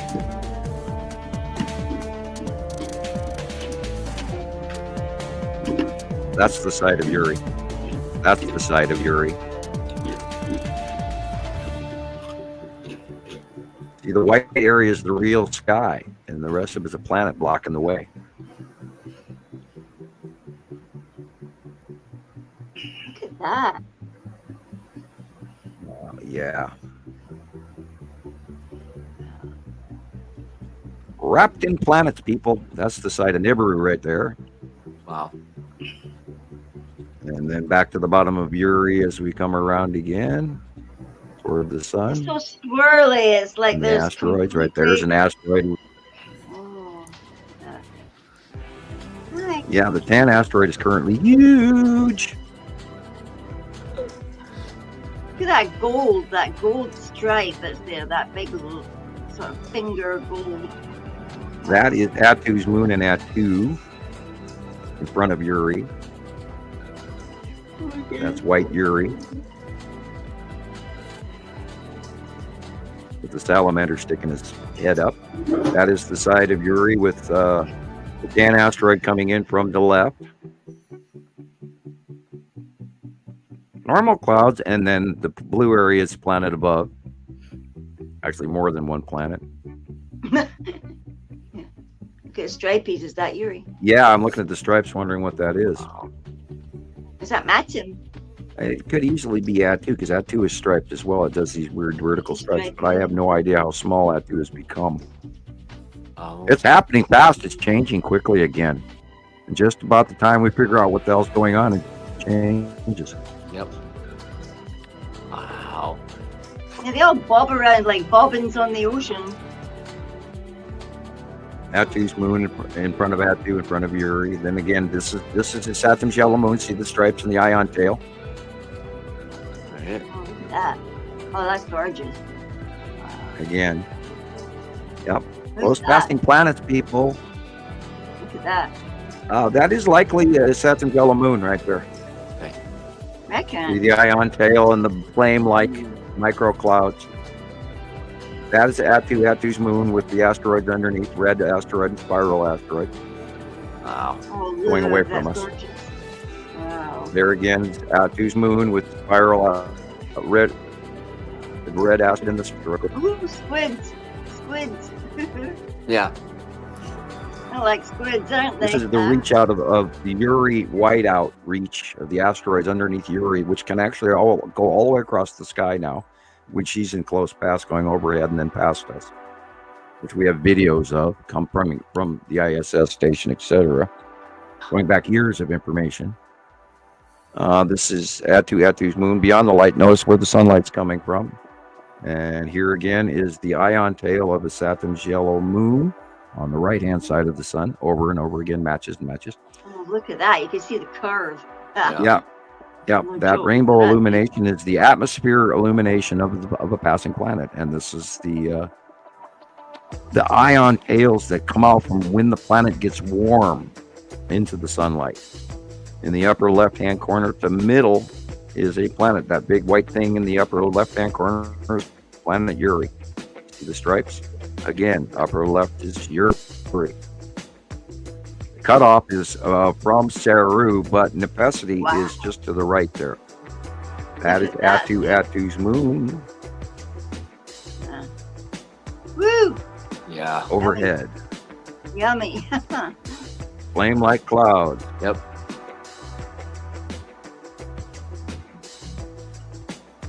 Remember, the dark blue is planet. The real sky's at the horizon. And look how it does that. It kind of, there must be so many Normal sky objects in there. illumination. Oh, there is just millions and millions. This is Atu's moon and Atu in front of Uri. That's cool. The white illuminated area at the upper middle left is the illumination of white is Atu's moon. Wow. Again, look at the sky color at the horizon. These are all that white is bottom of white Uri. See that white that we just saw. I made a video about that recently. Okay. Yeah. Uri white. On our sky, it's light being reflected from the bottom of these planets, guys. Yeah. Wow. Jeez. Look at those things. Imagine getting smacked with one of those. Nice on marbles, those things. Oh my wow, gosh. look at that one. That's called called working testing right there. Oh wow. There you go. There's a clear Atu's moon. Okay. There. Great work. Cool. Boy, lovely, amazing. Yeah, that's just an asteroid going by right there. Don't mind. Don't pay no attention to it. Right. Mhm. Don't worry about it. I think Tim's in this shot. Oh. Middle rightish bottom. Wow. In front of Uri. This is Atu's moon and Nepesity. This is Atu's moon. The sun is behind us.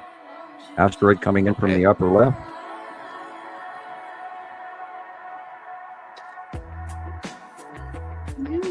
Probably Atu's moon going overhead. Robert, hello. Yeah, I urge you guys to, when you're outside in your yard and you're looking at the sky and you're wondering, what am I looking at? Learn to look at the secondary clouds behind the primary clouds.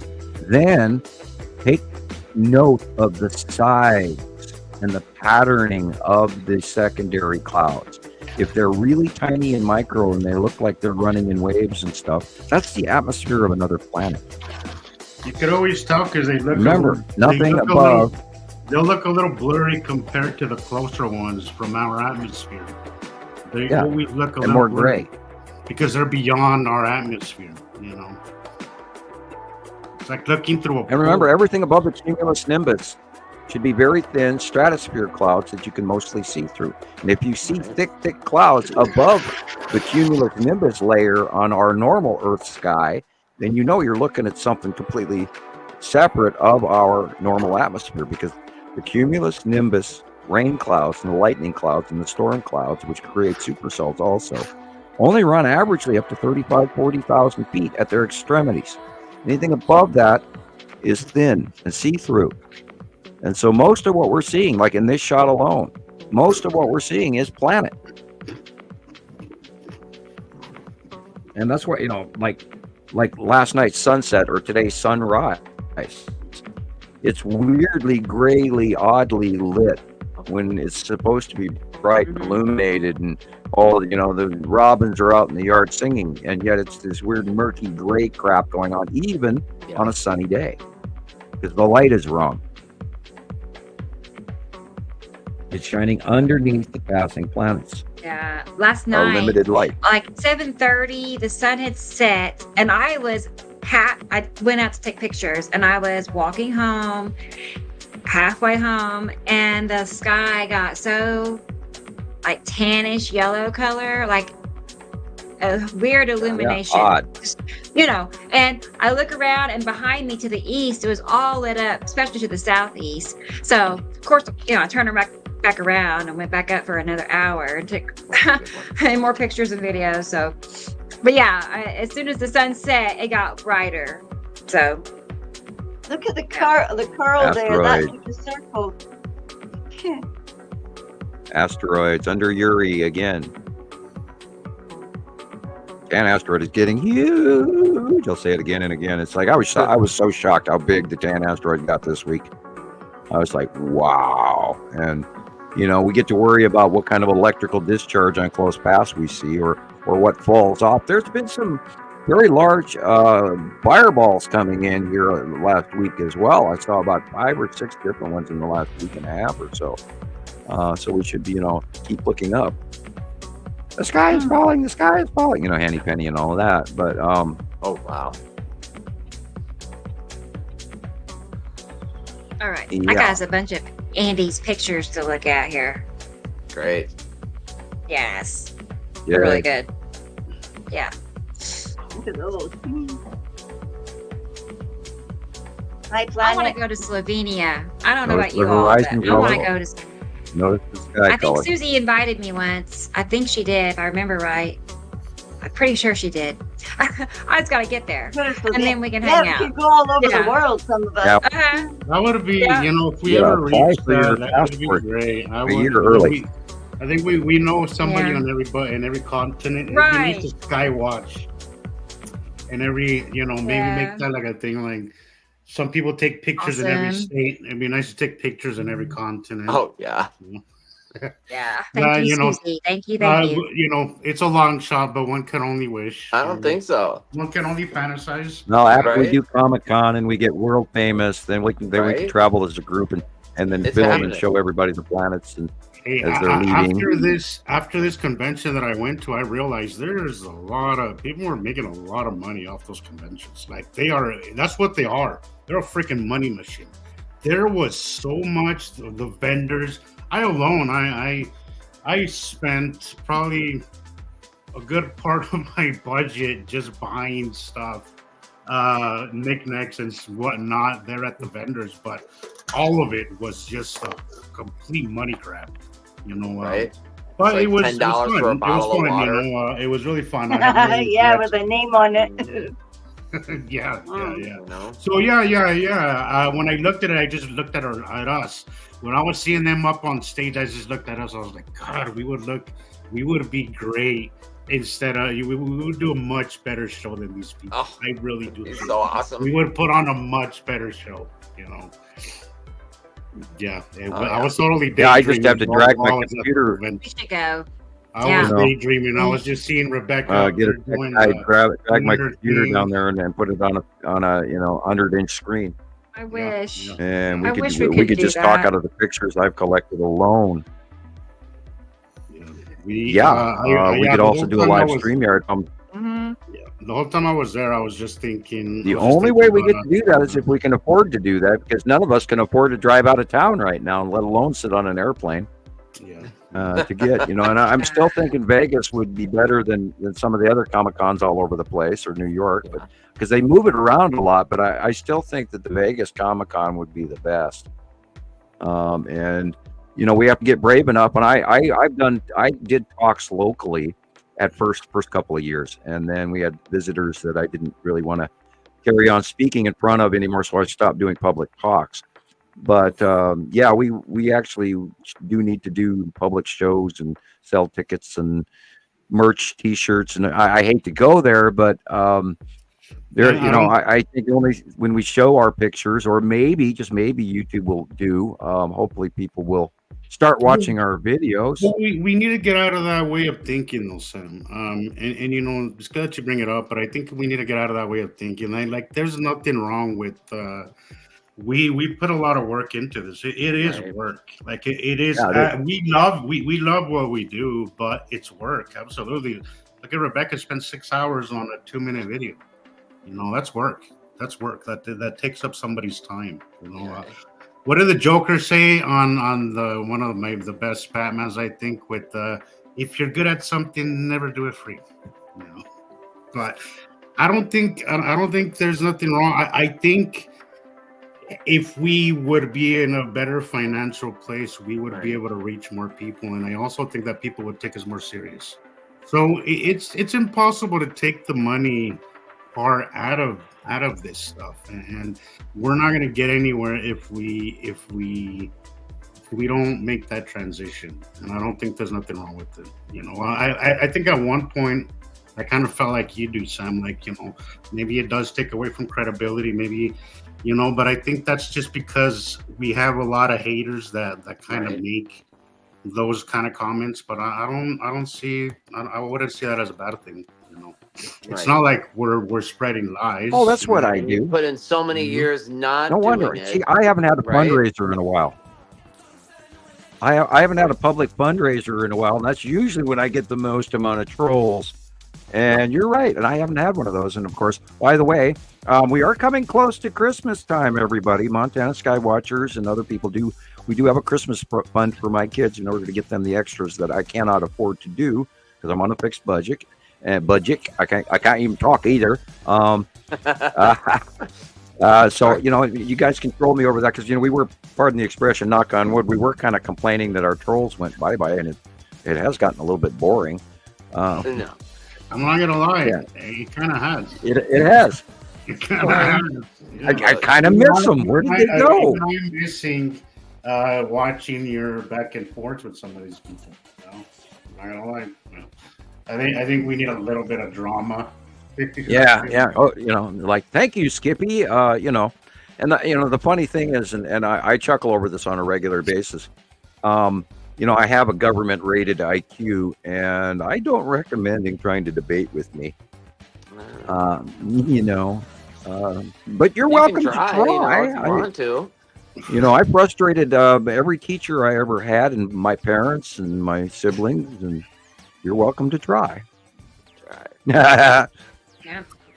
Experimental, elemental. I think this is the problem now, is that everybody thinks they're going to find answers on their phone. And unfortunately, the only way, there's some answers on the phone, I guess. But you have to be really careful where those sources come from. And when it comes to this topic, unfortunately, we are the authority. This is the one and only place. And some of the groups that have sprouted from this, from Montana Skywatchers, unfortunately, it's only. But if you're gonna Google it, good luck. Google. Yeah. I don't even trust Google, honestly. I don't. I just don't trust it. I don't trust Google. I don't do it. I was trying to tell somebody recently that the only way to really understand what's happening in the skies is to watch the skies, to get familiar with the skies. There's only so much you're going to learn from us. Get out there. Yep. Get out there. If you're physically able to, get out there and watch the skies. Because nothing can replace being a sky watcher yourself. You have to get out there. That's the best way to really understand.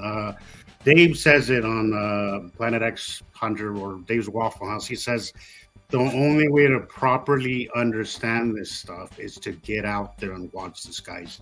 Yeah. There's nothing that will ever replace that, Andy, tell him we want him as a guest.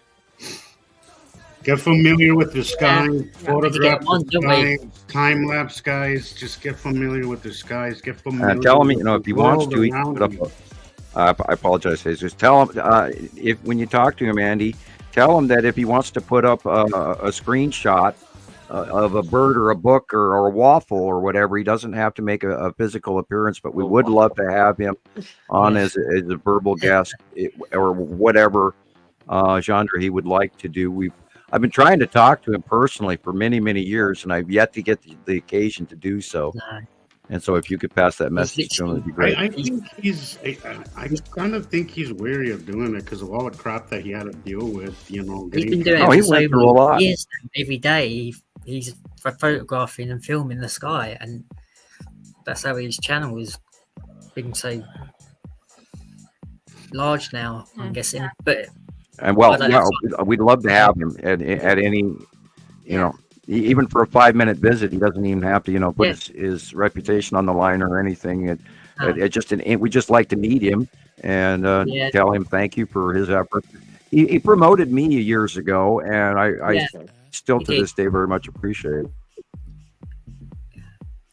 Because I was the one who told him. I'm not as crazy as everybody says I am.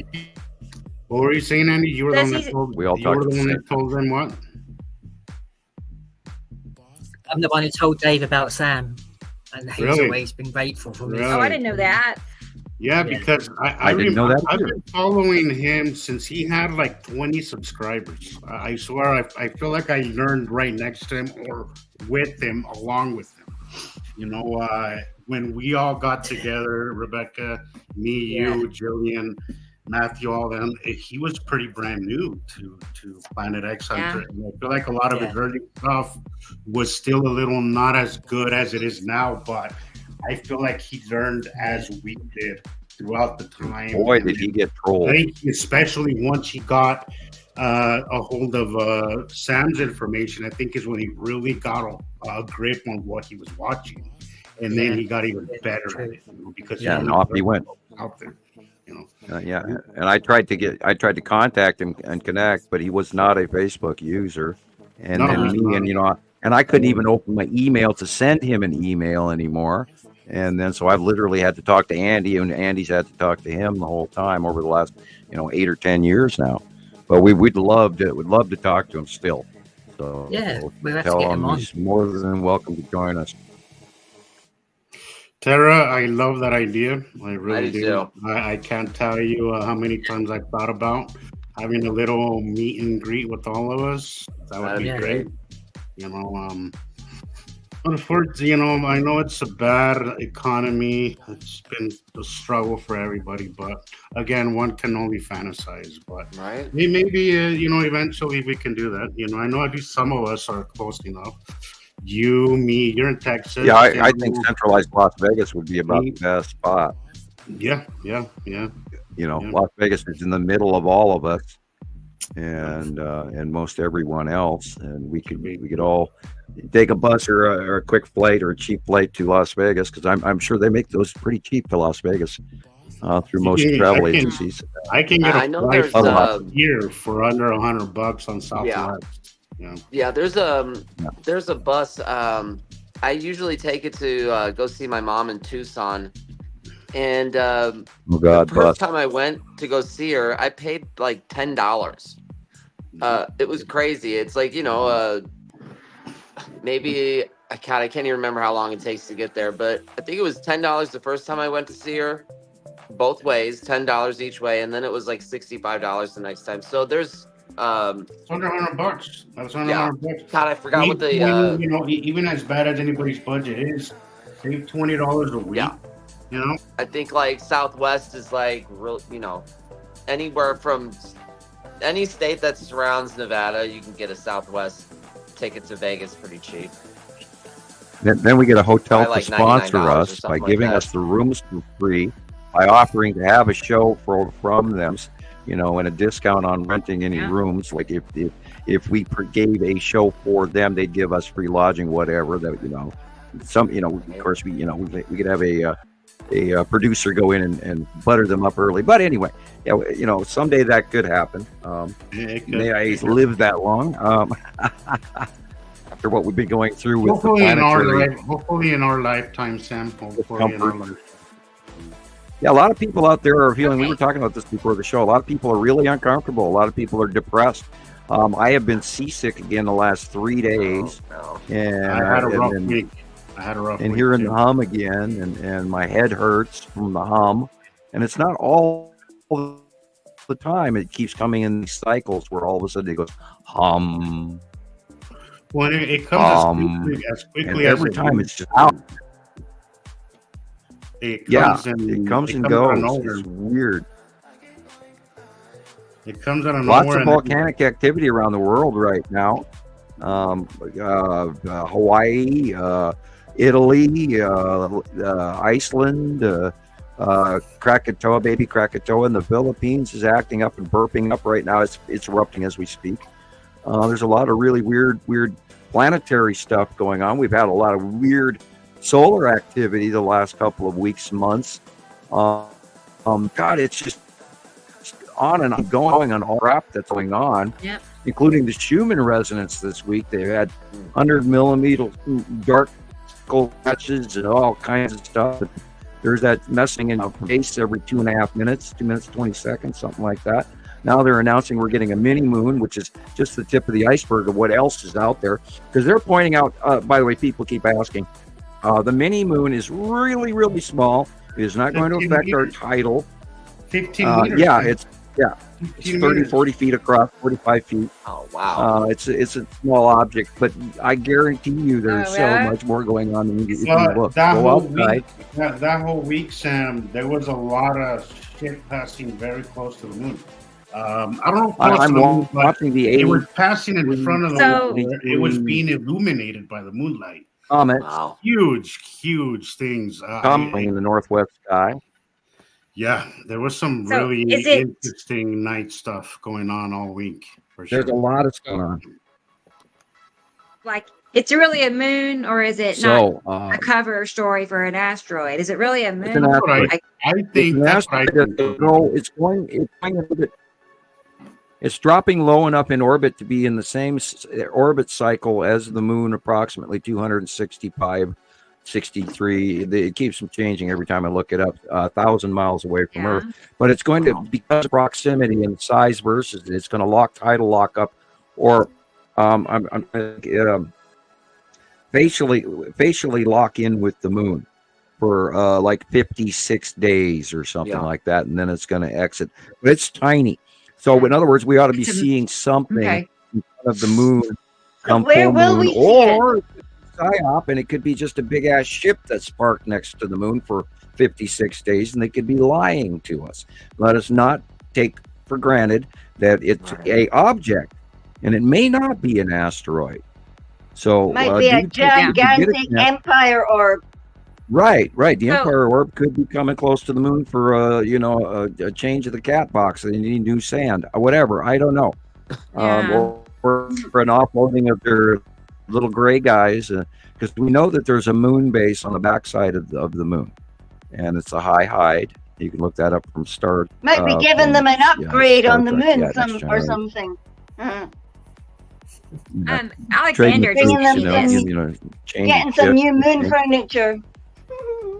Yeah, he sent me this picture, and it has this man with these high-powered equipment, and the lower right picture, which is this. Oh wow! He's asking about that, and he wants to know. He thought it looked a lot like one of his personal captures, which is this one, he was just he's curious, Sam, for your take on what this is and what, if it's the same thing as what he caught. In it. I'm wondering if this is the blue asteroid. Oh, wow. We know that the blue asteroid has a centralized dot. What about this one? Yeah, one? look, it's got like remember, it doesn't change different color. Look at it. Right. Yeah, color does not matter. Yeah, this is entirely possible. I can grab, I'm on big screen right now, but I can go into Facebook and grab a copy. I've got a close-up of the blue asteroid, and I can send it to you. I might have, let me pull up what I have too, because I have several. I remember over the last couple of years when I took a picture at the skylight window. You don't think that could be like a nebula or something, or? It could. Maybe it's got like a gaseous cloud around it or something. Maybe. Wow. No, I don't see it as a nebula. I see it as a shape. I mean, look, it's got that dot right in the center of it. Look at that. Because I got a picture of it, but it was much smaller, and it was the same color.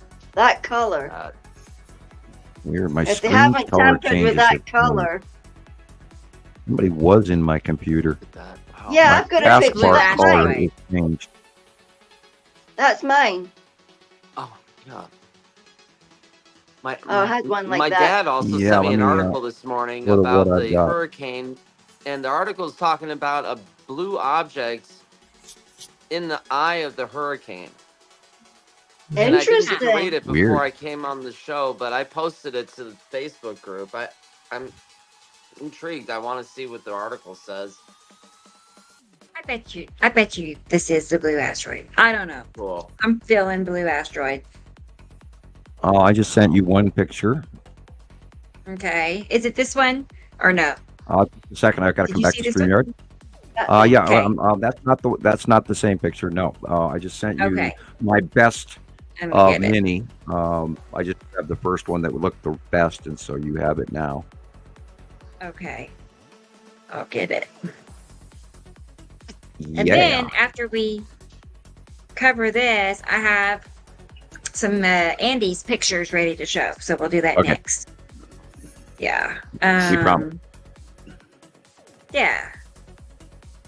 I do. Okay. Let me add this to my blue asteroid folders. We can have it all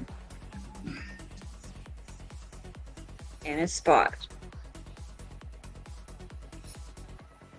Yeah, and the names of the asteroids do come from their direct repetitive color that we watched them. 2012, 13, way off in the distance around the sides of the planets. We kept watching them, and then they got bigger and bigger and bigger, and then they were together in a small, tight area pattern. And we kept getting pictures of this big red one and the big yellow one and the blue, the big three. And then we started over the years. We just started documenting them because we kept seeing them, and we kept having to type their names so repetitively. And this is where a lot of these asteroids got named because of repetitive sightings of actual color. Although sometimes they are different color. Oh yeah, mine. Okay, this is the one Sam just sent me. So so we have that one. And it's got the nib in the middle.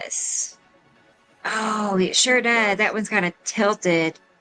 Yeah. But yes. Oh, okay. Alexander. You know what this means. You caught the blue asteroid. We this guy did. I didn't say that, boy, Yeah. This gentleman who caught this. Looks like a delicious donut. Let's see, I'll go grab another one if you'd like, or unless you're ready to show Andy stuff. I don't want to add another wrench to the works. Yeah. Oh well. Oh boy, do I have some scrolling to do. Let's see. All right. I've got a white version of it. Let me open this up and look. Okay. Yeah, it's a mini version of it, but I will send you this one. Okay. Whoops, dang it. I clicked the wrong thing and lost it. I gotta re-scroll. I'm sorry, I'm slowing things down. Oh yeah. All right. We are not have any schedule at all. Okay, here's a black and white version of it crossing in front of the moon, and it's much smaller, but I think when you post it in your square, it will be more visible. And it's got the shape and the blip, but it's much smaller. And that's just another one of many. I've got a file with probably 30 or so shots in that file of the blue asteroid. And every once in a while, I go through the old other files, and then I'll grab one picture out of here and one picture out of there, and I'll ship it over to this file, and I'll ship it over to that file. And that's how a lot of these files get filled up, is because I go, I know what this one is, and then after they're old enough and I don't need them for current reference grabs is when I start, redistributing the cards into other files. Well, that's little. Okay, I'm gonna make it bigger so I can see it. On the upper left. Wow. Upper left. Yeah. When I make it bigger, it stands out even better.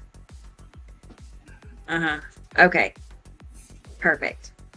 And that way we can look at the shape and we can look at the dot. I would not have ever caught that. If there's a point, or if there's a square on one end or a point on the other end. Remember, facial recognition of these objects is important. They have to match time after time after time. Hey, Zeus. Audrey says it looks like you have a halo around your head. So can you scoot your head over a little bit this way, and and then there you go. There you go. Yeah, you hate that green ball. It goes nicely with the name. It goes nicely with my name. So, all right, back to the blue asteroid now. Just holiness, round things. And now I got to know. Right, T-Racy, you put a donut in my head now, and I'm gonna have to go get one after the show. Right. I was thinking about donuts a couple of moments ago, or about 5 minutes ago, and I was going, "Why am I thinking about donuts?" But yeah, that does sound good. There you go. Yes. Now, if I can find a blue donut, now I don't know about that, but So little. Wow, look at that. Yeah. That's it. I mean, it has the same little dot in the middle. Wow. And it's got the one side and the point on the other side. And it almost looks like a chip, but we know this is a blue asteroid. You're very, very because welcome, we've passed it over the Alexander. years. Who took these? Are these Alexander's pictures? Not this one. That's from Sam. The one that Alexander sent was this one here is Alexander's. All right, gotcha. That one is his. And yeah, he was curious. Yeah, what is it? I do see it has a circle very, in the middle. Very most likely the blue asteroid. Wow. Cool. All right. So, let's get Andy's anxiety out of nowhere. And then I do have that video to. We have so much to discover still. I was gonna say I have Alexander's video too. I want to show that too. So I mean it. We just show more. Okay. Back to work. Let's get back to Andy now. Okay. Here we go, guys.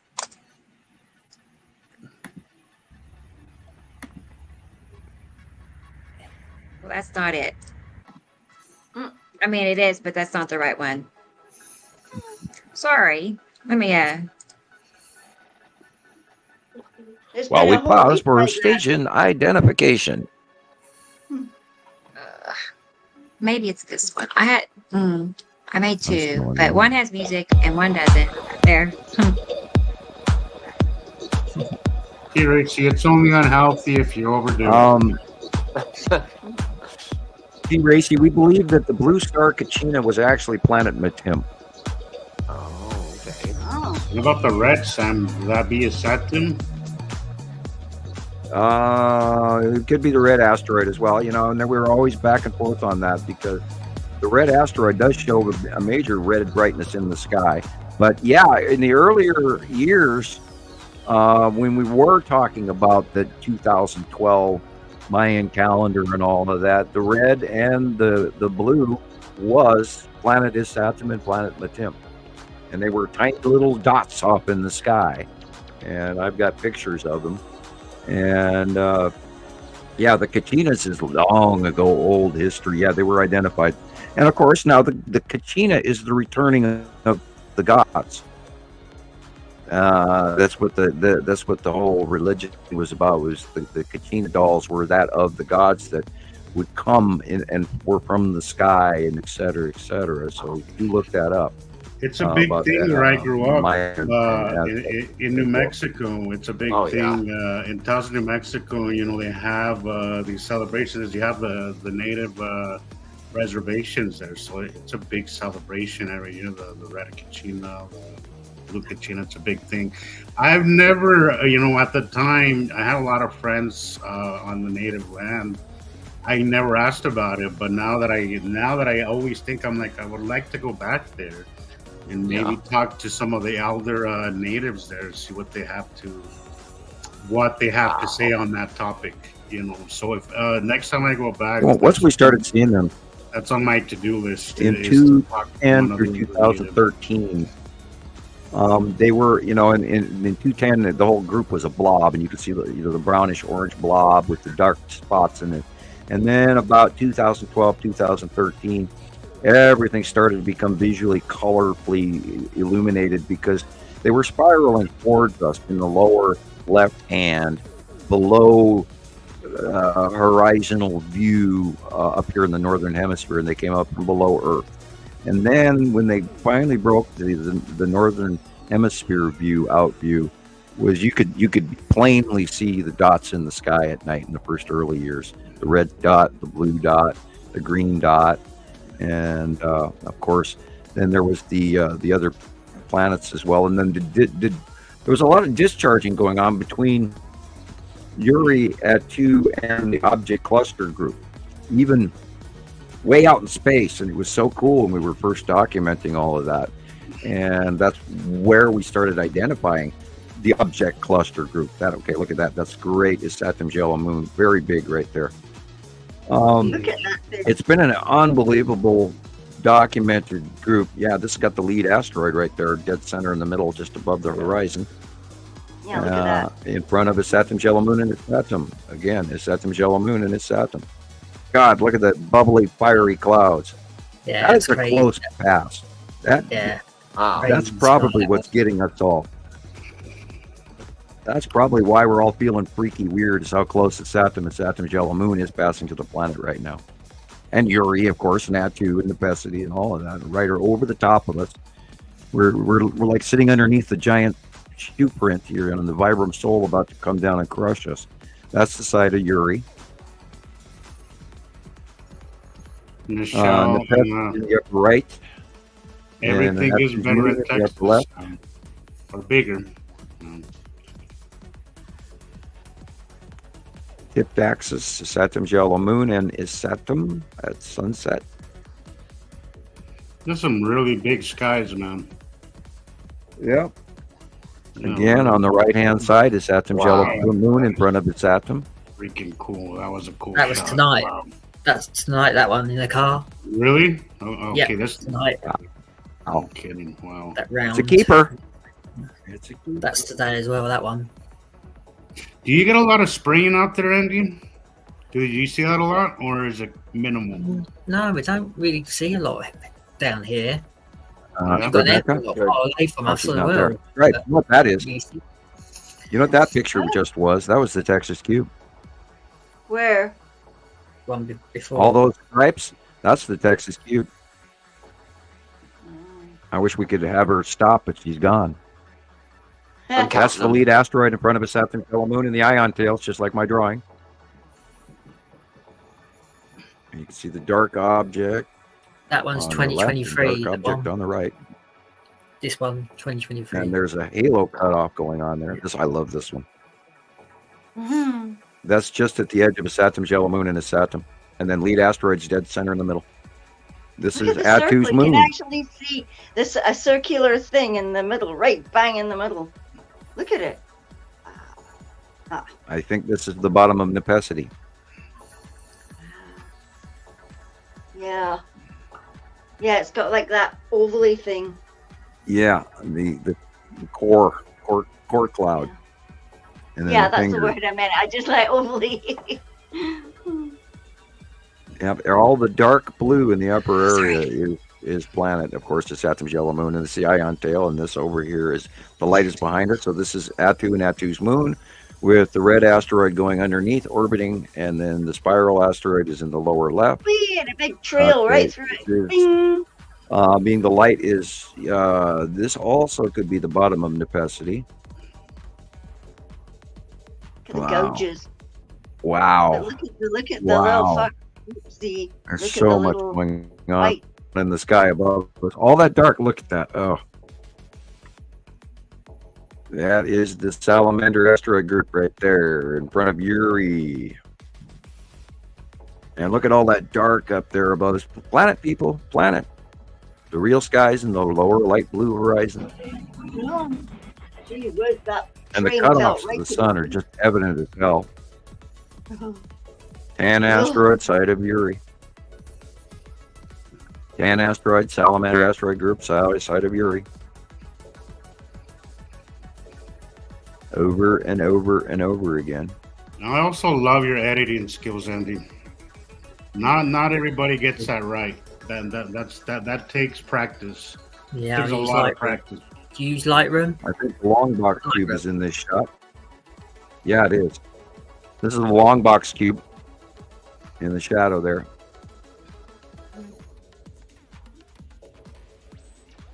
This is probably Atu's moon again, yeah. Hard to tell. They're right over it, and they're moving too in transition. These aren't all connected shots, are they?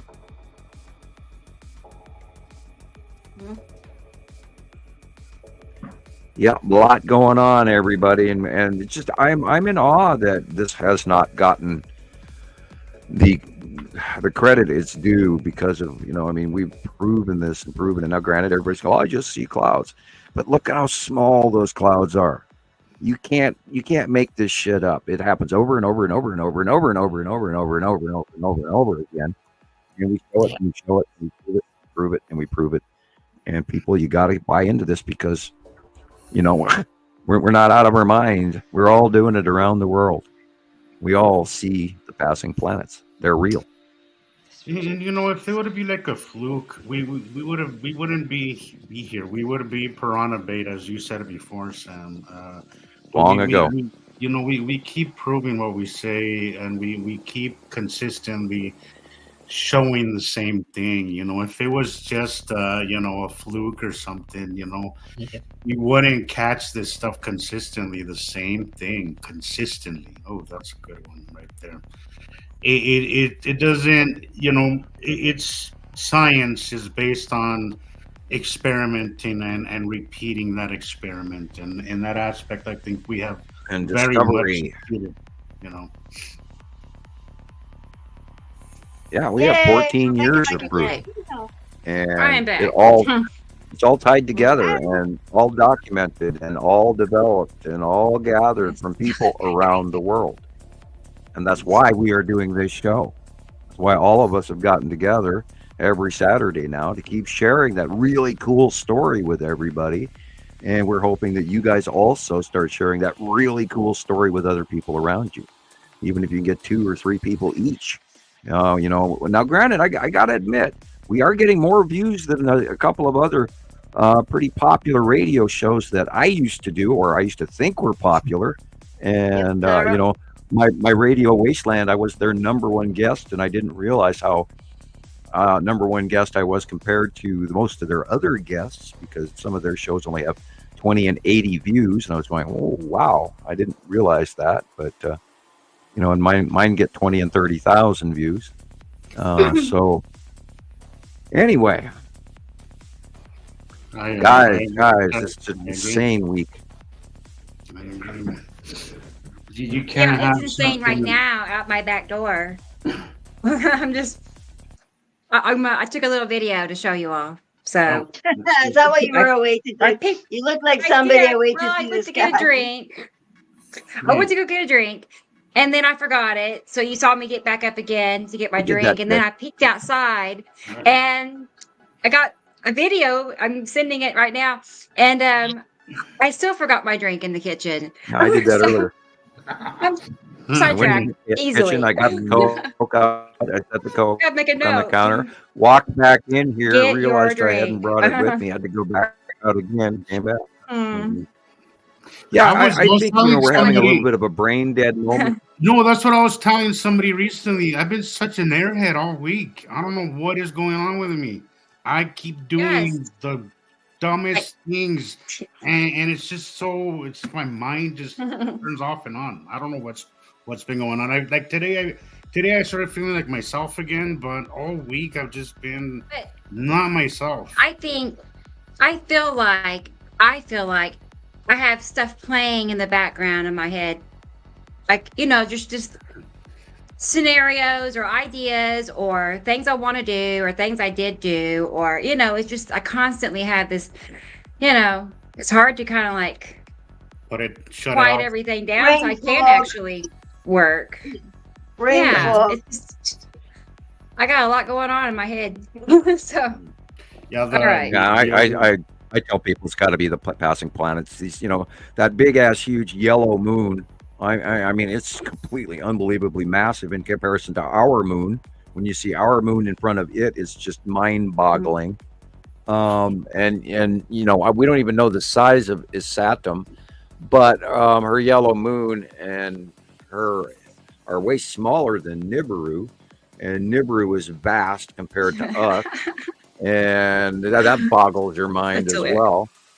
So all of that's going on. That's so when funny. we got to talk about the core of the Earth is oddly changed, and they're all freaked out, worried that the core is going to stop spinning, and then our magnetosphere is going to change or die, or and these people are all freaking out over that. But remember, this is cyclic, and it happens every 3,654 years, and it's been going on for billions of years. And so we are seeing catastrophic change around the planet. Our weather's doing freaky shit. Our earthquakes are doing stuff. Our volcanoes all around the planet. Now remember, the last passing of the planet Nibiru and the other group is when Santorini blew up and changed the course of history in the Mediterranean for generations. So so far we've gotten off pretty lucky. So let's be counting our blessings and everything, and realize at the same time we could be at the beginning of this journey as they leave. And that is one of my concerns, is what happens when they do leave, and how are we going to be affected by their exit? Because we know that when the second star got here, all of our normal planets, all of their axes tipped, and all of them started warming up. It is not just global warming, it is solar system warming. And that's what happens when you add another larger star. You warm up everything in this region, and you magnetically affect it as well. It's a big, huge ass battery, or a magnet, or wherever your brain will go with electricity. And it's a big, huge part of our secondary system. And we are just two ships passing in the night, trading places every 3,654, approximate to 4,000 years. We're not absolutely sure on that 3,654 year date, but generically, that is the strongest time standard that is used when it comes to the Nibiru system, from everything I could look up. But I have to also pre-qualify that it could be inaccurate, but because we are dealing with human information. So anyway, we have to expect that there is a large possibility of even more or greater or more catastrophic events yet to come. I pray, knock on wood, that it doesn't happen. I don't want to be a guy screaming and making you fearful and wish to end your own life for any reason, or not believe me because I'm telling you this information. But part of why I'm telling you this information is we are at a catastrophic turning point. Our planet visually gave you an example this year and last year and the year before, but not many people are listening. This was the hottest year on record. We're having massive storms that are beyond rainfall on record, any record, all records. Okay? Everybody's saying words like historic, this, and not seen for 100 year flood, Yeah, and then we have another one next week after that. And so you have to pay attention to what's going on. This is not normal. We are in catastrophic event right now. These planets are causing this. The doomsday people are talking about. Sam. Go ahead. What about the doomsday glacier? Yeah, I read some stuff on that today. I did. Yeah, we could be seeing a glacial slough off of ice that will cause another Doggerland event, where the big tidal flow that wiped out Doggerland some 8,000 years ago or 2 cycles ago, and that's where a very large portion of civilization suddenly ended up underneath 30 feet of water. So, and they're still down there, and their tools are down there, and their settlements in the cities that they lived in, foundations are all down there, and they know that Doggerland really was, and that extended from England to Germany, and it could happen at any time now, because the glacial rate melt off is exceeding every known climatologist concepts that they have tried to come up with, because they're not adding this extra second star that is melting the shit out of everything and heating up this whole damn planet and drying out the Amazon. Oh my God, I can't say that enough. The Amazon frickin' river is dry 2 years in a row, and that creates the oxygen and the weather for our planet. You would think that would be a big topic of discussion on the news. You would think that they would be having documentaries and the kids all doing special projects. I have a note in the other room. I'm going to go get that. I'll give you a direct access, because I did write it down, but it is in the other room. 2 seconds. All right. Hey, Thunder. What about that? Squeeze that in there real quick. We also seen a video come into Content Stash about Billy Carson saying that we were pulled in from Sagittarius or something. What was it? Right, I saw that. I saw you comment on that, Sam, and he's claiming that we're from a completely different galaxy altogether. Yeah, and we're being absorbed by the Milky Way galaxy. Right. Yeah, and that collision happened before even the dawn of mankind. So, and we are blending into that larger universe. Yes, our universe, and it does have a black hole in the center. And we go around in a full circle. I think it's like 4 million years for us to go around once. So where did they get this information from? From NASA. They know a lot of stuff, but they don't tell you how they know a lot of stuff. Right. There's a lot of we get nothing but half truth from them. Yeah, really watered down version of it. Yeah, we get a real shit. It's just like us. They're really simple words. Yeah, they're really like simple. Going to a grocery store and trying to teach somebody information standing in the checkout line about Nibiru. I can only hand them so much information in a 5-minute period, and then most of them will walk away going, "That guy's nuts." Anyway, go to YouTube, and everybody out there, write this down. Amazon River hit all-time lows. Worst drought on record. That's the name of the video on YouTube. And I suggest you watch it if you want a jaw dropper. The Amazon River is the second largest. There's still a debate. It's either the number 1 or number 2 largest river on this planet, which directly affects our oxygen level and directly affects our weather. And it is dry second year in a row. And they're Amazon River hit all-time lows, worst drought on record. Amazon River hit all-time lows, worst drought on record. It's the name of the video. Okay. You can type that in onto YouTube, and you'll see the video that I watched, and I highly recommend it. You'll be shocked. Yeah, it's bad. While you were on the Amazon River, in some cases, in some larger parts of the Amazon, you could barely see shore on either side of it. It was that big. I mean, or it was a very vastly wide river, and it is dry. Mississippi is also really low. Check into the Danube, check into the Yangtze, check into any number of rivers around the planet right now. Look in India, what's going on. They've either got way too much water or way not enough water.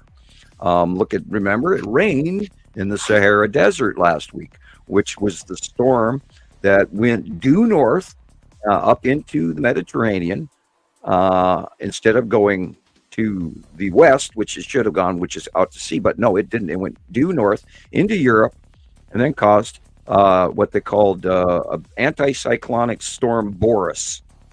And then that flooded everything from Poland to Czechoslovakia, etc., Slovenia, and then Italy, and then went east from there and drenched everybody else. But even the Sahara Desert got a great deal of rain that they never even see. And they actually had like 20 and 30 inches of rain in the Sahara Desert, where it never rains in the Sahara Desert. I think they had pictures from space of what it looked like with a certain amount of time between it. And it was dry and then green in some areas. Yeah, it's going to go green. Yeah, and that's what happened too. In 1200 BC, there was a major drought as well, which broke down the tail end of the ending of the Egyptian Pharaoh era, one of their 31 kings, and I believe it was trying to think of the name. It was so the 12th, but anyway. In 1189 anyway. Wrong math. I'd have to have that before I quote the right years. But yeah, there was the previous drought. Of course, there was a major drought that occurred at the time of Santorini blowing up and changing the Mediterranean, as well as the passing of the planets at the breakup in the early Bronze Age breakup, not the later Bronze Age breakup. And that has to do with shipping of bronze materials around the world and spice trade, et cetera, through civilizations and large cities and small cities. Oh, and you have to excuse me. I have to go cut pizza. I'm going to have to go now. Cut all right. Pizza time. All right. Take care, Andy. Oh, okay. Yep. Nice to see you guys. It was nice to talk to you, Andy. Are you leaving, Andy? Yep. I'm off. Okay. Good nice night. To see you. See you See later. you another time. Yep. Say hi to Ollie. Will do. See you later. Good night. Have a good night. Bye. Okay, I got something cool to show you guys. Okay, so about like maybe 2 weeks ago, somebody posted on either it was Montana Skywatchers or Montana Skywatcher 2. Somebody posted this book. It was titled Herculibus, right? Am I saying it right? Herculibus or whatever. Right, okay. They posted that they've had this book for like, I don't know, 10, 15 years or something. And it literally showed like the website that they got it from, but they were claiming they got it 15 years ago. So I went to the website and I signed up to get the book, and it came in the mail today. Check this out. Oh, cool. Let me see put it down a little bit. Yeah, right. Look at this. You know what? I think really I small, ordered that book. Microphone. I think I ordered that book a couple of years ago. Me too. I never got mine. I don't think I got mine either. I never got mine. I can't believe it came in the mail. Wow. Yeah, so somebody posted it on Montana Skywatcher. So I thought, well, I got a PDF version. I think I never got the. Come on, you've got to photocopy that puppy for us. Here it is. So. You better photocopy that puppy for us. I'm kind of interested to see what it says. Have you read it yet? No? No, just my wife just handed it to me. Let me know what you think. Because I can't remember if I read it. Oh, show us some show us it inside. I want to see what's inside. Come on, man. I kind of want to wait.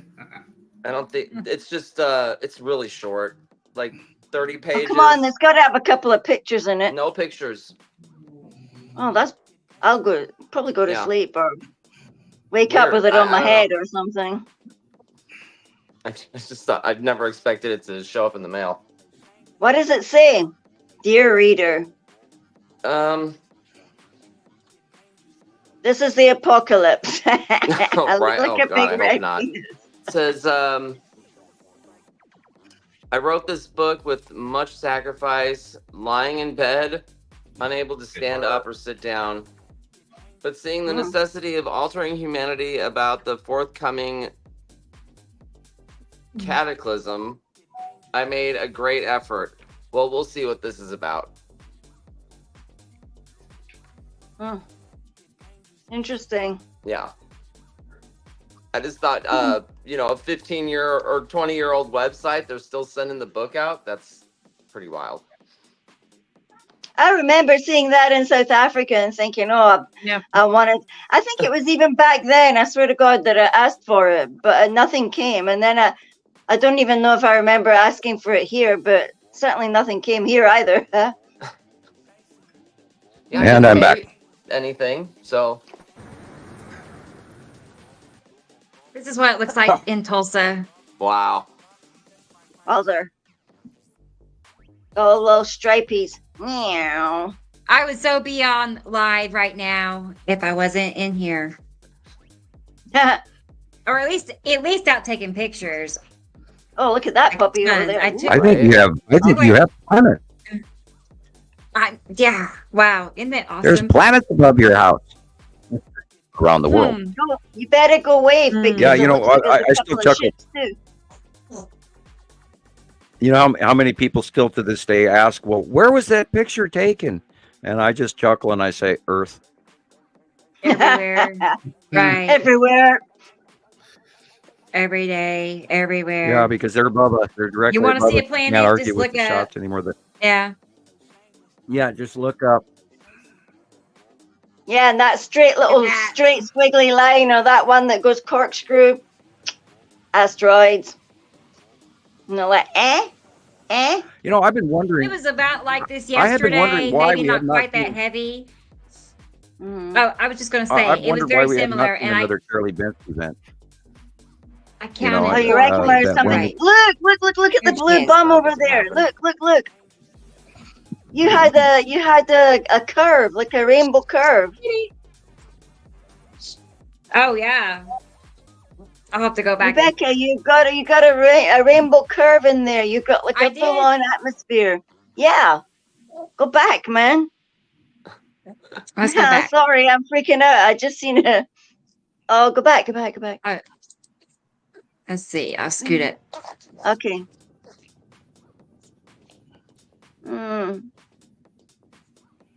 Huh. Okay, you can let it go from here. Let it go, and then there. See, right there. Yeah. Center. I see it. Whoa. What's going on there, Sam? What happened?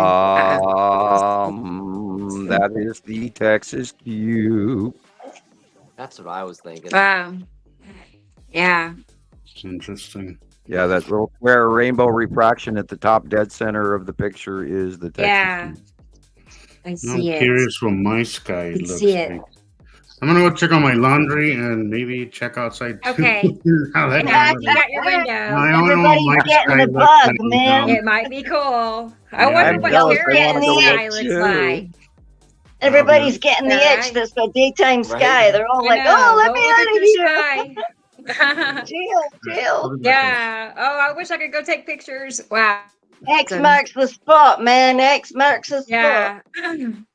I need to show you all. Oh, I hope people my- want to get in on it. I hope people go, God, I want to be part of this. And because it is it's the coolest damn thing that ever was. And once your brain grabs you and goes, oh my God, that's a freaking planet, and I can see the edge, and you can see that, and look, it's round right there, and oh shit, there's the land masses, and oh my God, there's the clouds, just like Sam drew them, and off you go. And there's mittens are getting so big. I know. I really wanted you to see her. Since you didn't see her, I'll make it big just for a minute. She is really strong. Like she hates being held. Like hates it. Like she wants to sit in your lap. She likes to cuddle. But if you want to hold her, you better forget it. Look at her. She's like, put me down, mommy. Yeah. Put me down. Oh, She's got white eyebrows now. Look at her. She's out. There she is. Pissed off. Anyway. Yeah. That's her. That's how big she is. She's getting getting really big. Those and big eyes strong. too. But she still has like, when she was little, how sick she was, and she still has a rattle in her breathing. Like she still has some respiratory. So she was very, very sick when we first got her, or Did that say and she was found. That or yeah, he said it could take a while to really heal up, and she's on her second round of some antibiotics. Yeah. So, but she plays. I mean, she's happy. She eats. She's So that's your Mittens update for this week. So here's Carol Ann. There, we love little Mittens, don't we? Good to see y'all. I know. I can't help but go aw too. And she likes to sleep like right here, like right as closest to my face as she can get. It's a little too close. But especially with those claws, look at her. She looked really it's a little too close. She's got bad breath. I don't know. It's like, but I like to cuddle too. Mm-hmm. Hey, that reminds me. I want to show you those pictures real quick because I know he might have to hop off. But wow, this is a picture that he shared earlier. I saw from William. It's from 2016, but look at that. Hey, in 2016, that's amazing. That is Atu in front of Yuri. Wait a minute. No, 26. Yeah, that's Atu in front of Yuri. Yeah. Okay. Yeah. Atu's moon at that time was around. Just off the picture on the right. But that's Atu's moon in front of Yuri in 2016. Now, they didn't move from the right-hand side to the left until 2018, 2019. Wow, so they were there. I mean, that's very, very stripedy Atu. And the moon is the dark circle, dead center, the middle of the right. Back then, it was small. It took us, I think by 2016, I think we did know that Atu had a moon. But it took a couple of years prior, from 2015 on, to really establish that, Atu had a moon. And then the coolest show was once in 2018 and 2019, they switched sides, and then Atu started going over the top of us. And then the sightings came in from Asia and all of that because it was in the middle hemispheres visible. And then it got closer and closer and over the top of us. And that was just some of the coolest Skywatcher to this day. And we always have this debate. And I'm always immediately ready to say that, to this day, my favorite planet is Atu and Atu's moon. Where a lot of you guys will say, no, I think Nepenthe is my favorite. But this transition of Atu over the years has just been awesome. And then getting the opportunity to see the craters on Atu's moon when it was directly over our head.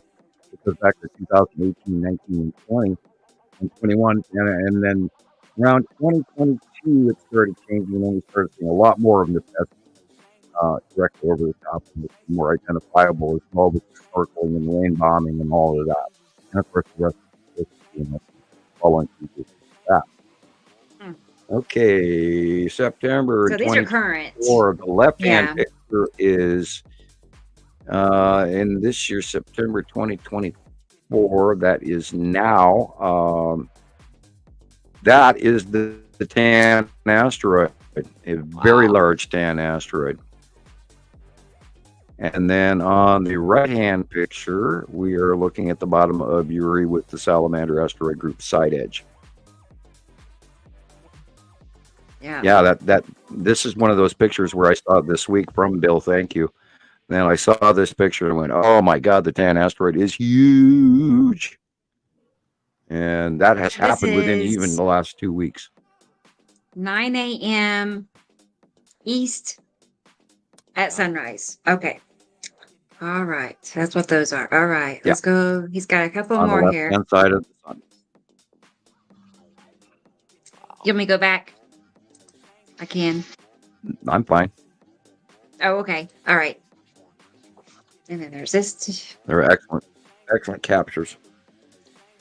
They're okay. Right there. Stop. No, stop here. Okay. Look what's on the right-hand picture. Dead center in the illuminated area, just to the right-hand side of dead center. That's Planet Matim. And then that white cloud on the left-hand side is the side base of Yuri. Cool. And that matches that earlier pictures we were talking about where Matim is visible. And this stripe and all match. Yeah. Including the little size smaller asteroid right in front of Matim that you can see a perfect circle of on the right-hand picture. Right in the white illumination with that big circle. You can see Matim plain as day.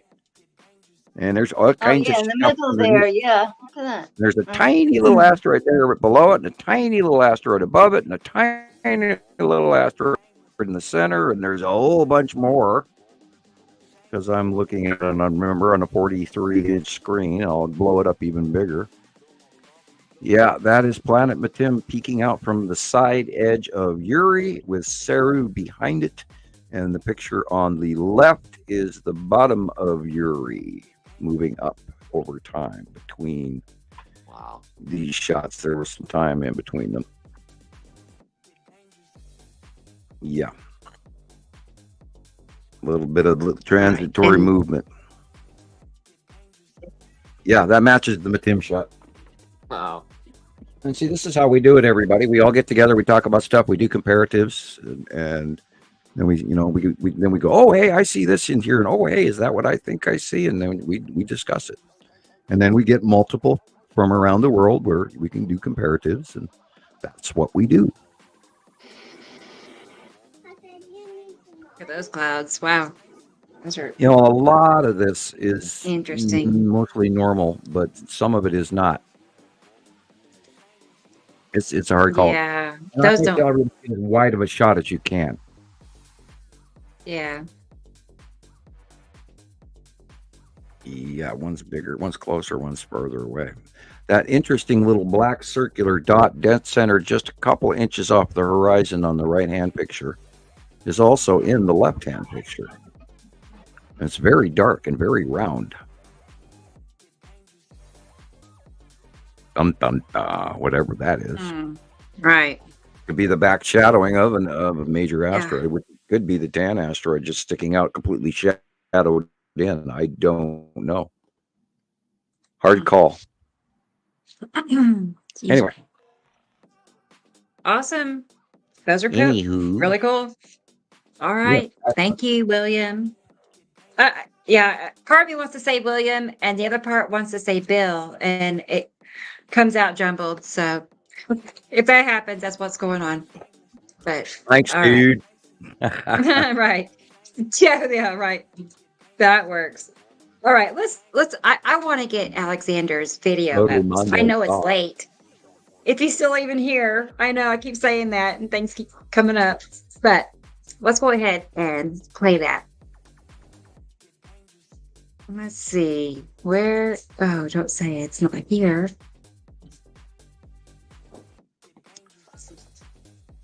Got warm in here from that pizza oven. Wow.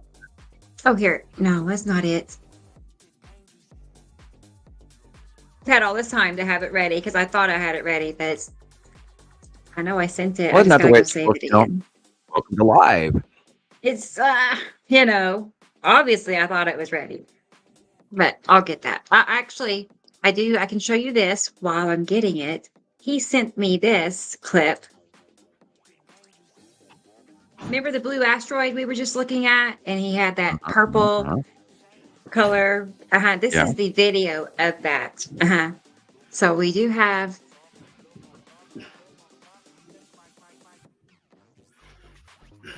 It's like I'm saving them and they're not here because I just saved that. Sorry. I mean, were it easy, everybody would do it. Yeah.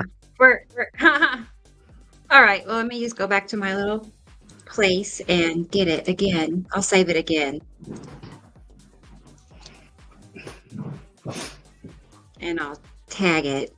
I'll label it better.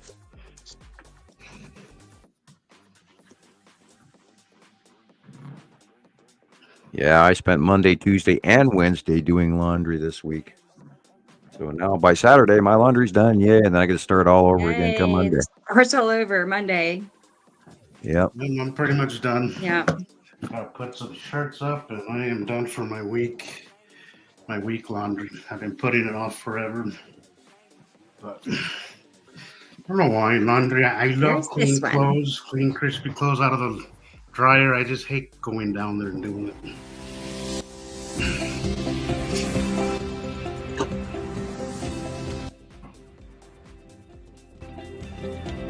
God, that is interesting. Yeah. Okay, well, let's do it. Let's try to get this other one.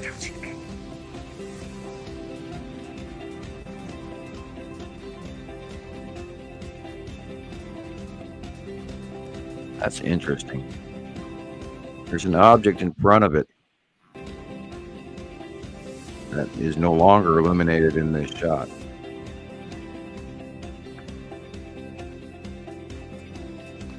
Now we know that there's weird objects around the green asteroid. We know that the blue asteroid has a funky dot in the center that doesn't normally illuminate as much as the rest of it does. We know that the red asteroid has a specific shape with a little sister parked in front of it all the time. We know that the spiral asteroid, there's actually two asteroids there, one larger, one smaller, which is why it spirals, because they concentrically orbit each other and go very straight across the horizon. Where, Alexander, was this on the horizon, and when you were looking, etc.? Where was it? And that was last week at night. Okay. Yeah. Trying to think in my head where it would be at night. Probably in the northeastern sky, I would imagine.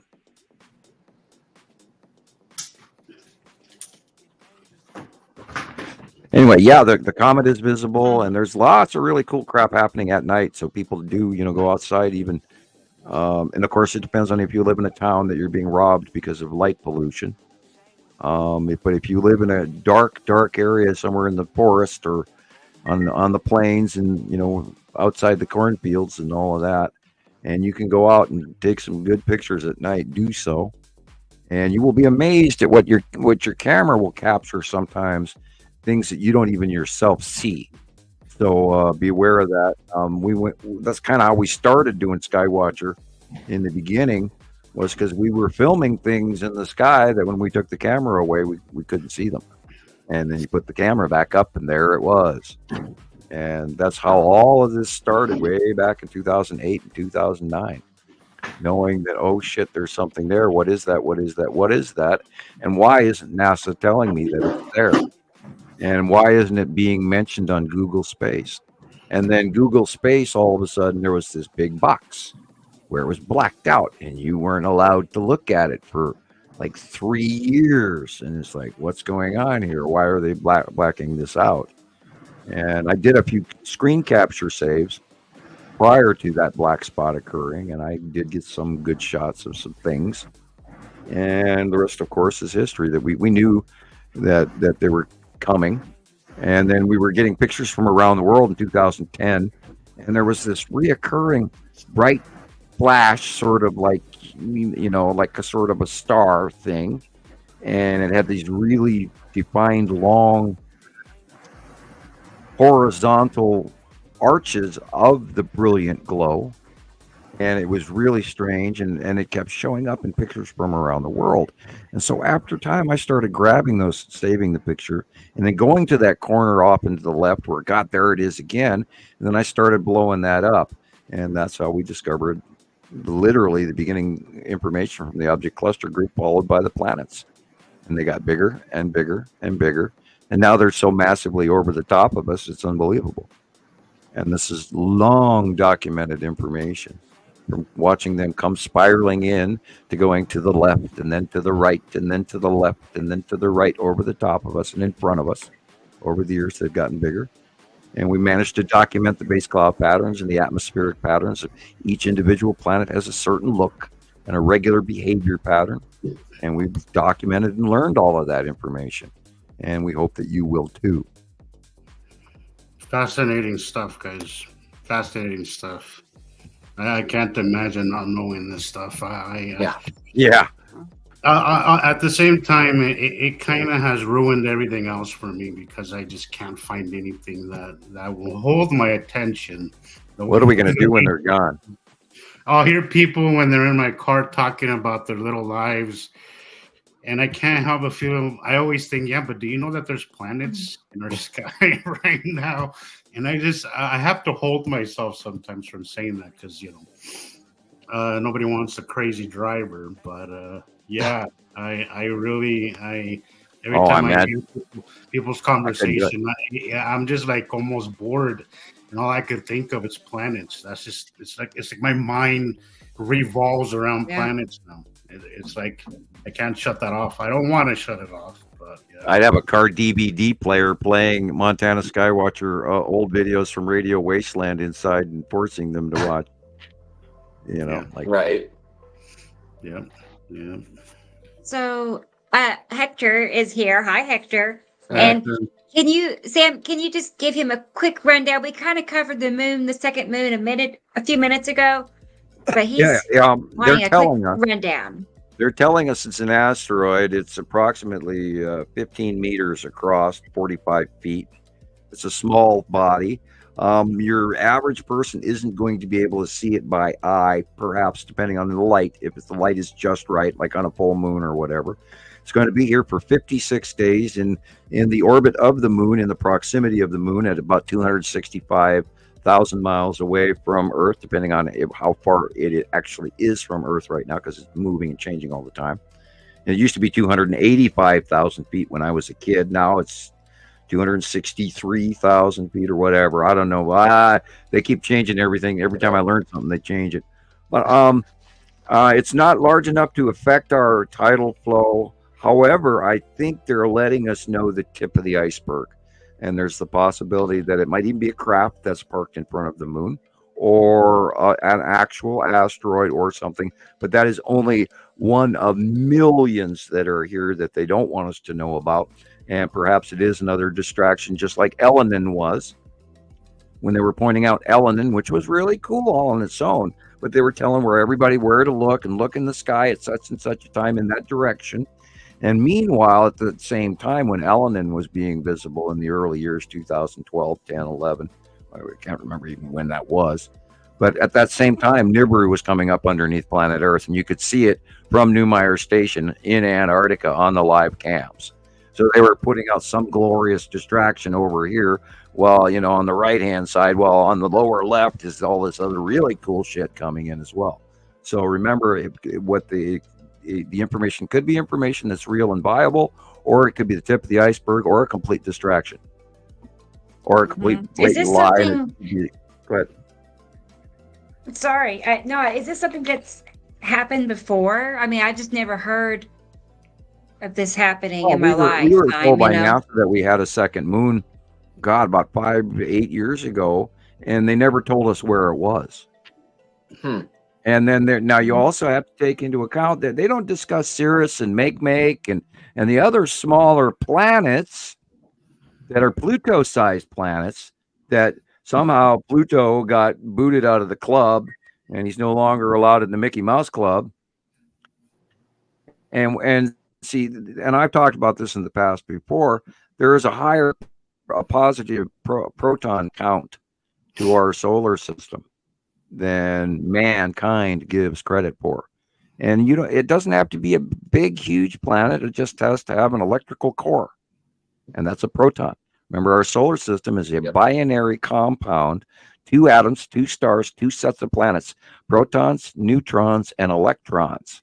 Now, electrons are the gas giants. Protons are the rock type, water type planets. Neutrons are the negative things like moons and asteroids.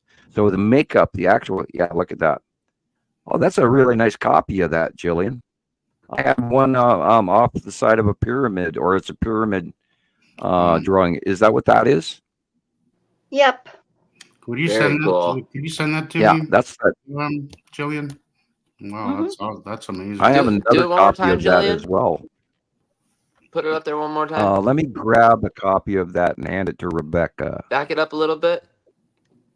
A little bit more.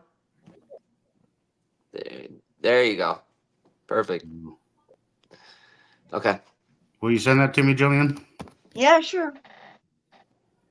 Yeah, I feel for Pluto too, Nicole. I really hate that they did that. I don't know what that whole stunt was about. Because it really didn't feel genuine, but yeah, it'll always be a planet in my head. Yeah. Yeah, Right. it's a Sumerian clay tablet. And hey, Sam, Bill has That's actually a really from question a about. Sumerian clay tablet. That's what it says. Huh. The copy I I just have browse comes from the around temple in all wall these in ancient. Egypt. I just find them in all these ancient group things that people invite me to. I see all sorts of interesting things. Cool. And I'm always Rebecca, I'm fascinated sending by you a picture. Okay. by the things that look like the solar And then you systems can and the things that look like our DNA. show this to Gillian. Okay.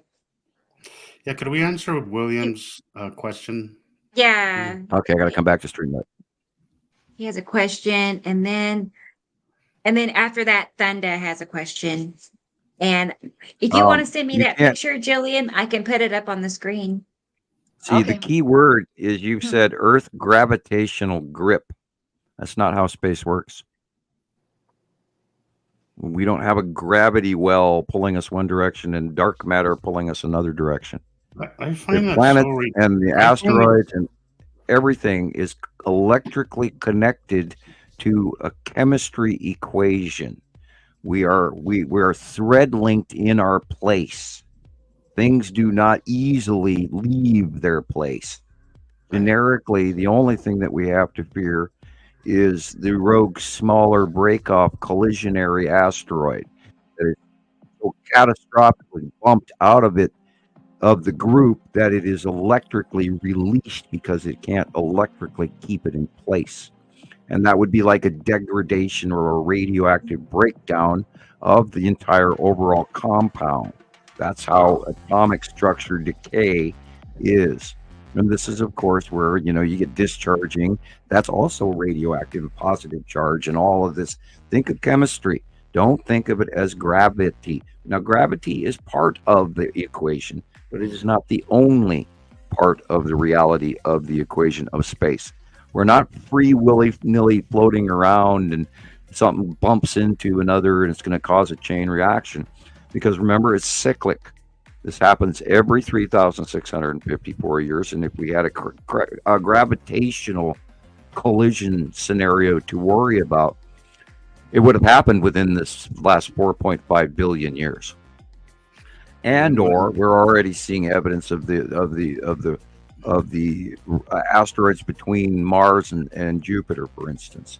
And then the Oort cloud way at the outer part of our solar system as well. All of those asteroids out there. Those are moving around a little bit and everything, but electrically, everything pretty much stays where it belongs. And this is why we haven't been hit by the lead asteroid or the red asteroid or the green asteroid or the blue asteroid or the spiral asteroid. And they've skipped off the top of our atmosphere, leaving long, dragged out trails that we've watched for years. Now, in 2013, I thought for shit sure we were going to get pasted and we were all going to get sent back to the Stone Age. And then, of course, we had the Chelyabinsk event where that one asteroid came in and blew up over Russia and then, blew out 20 miles worth of windows.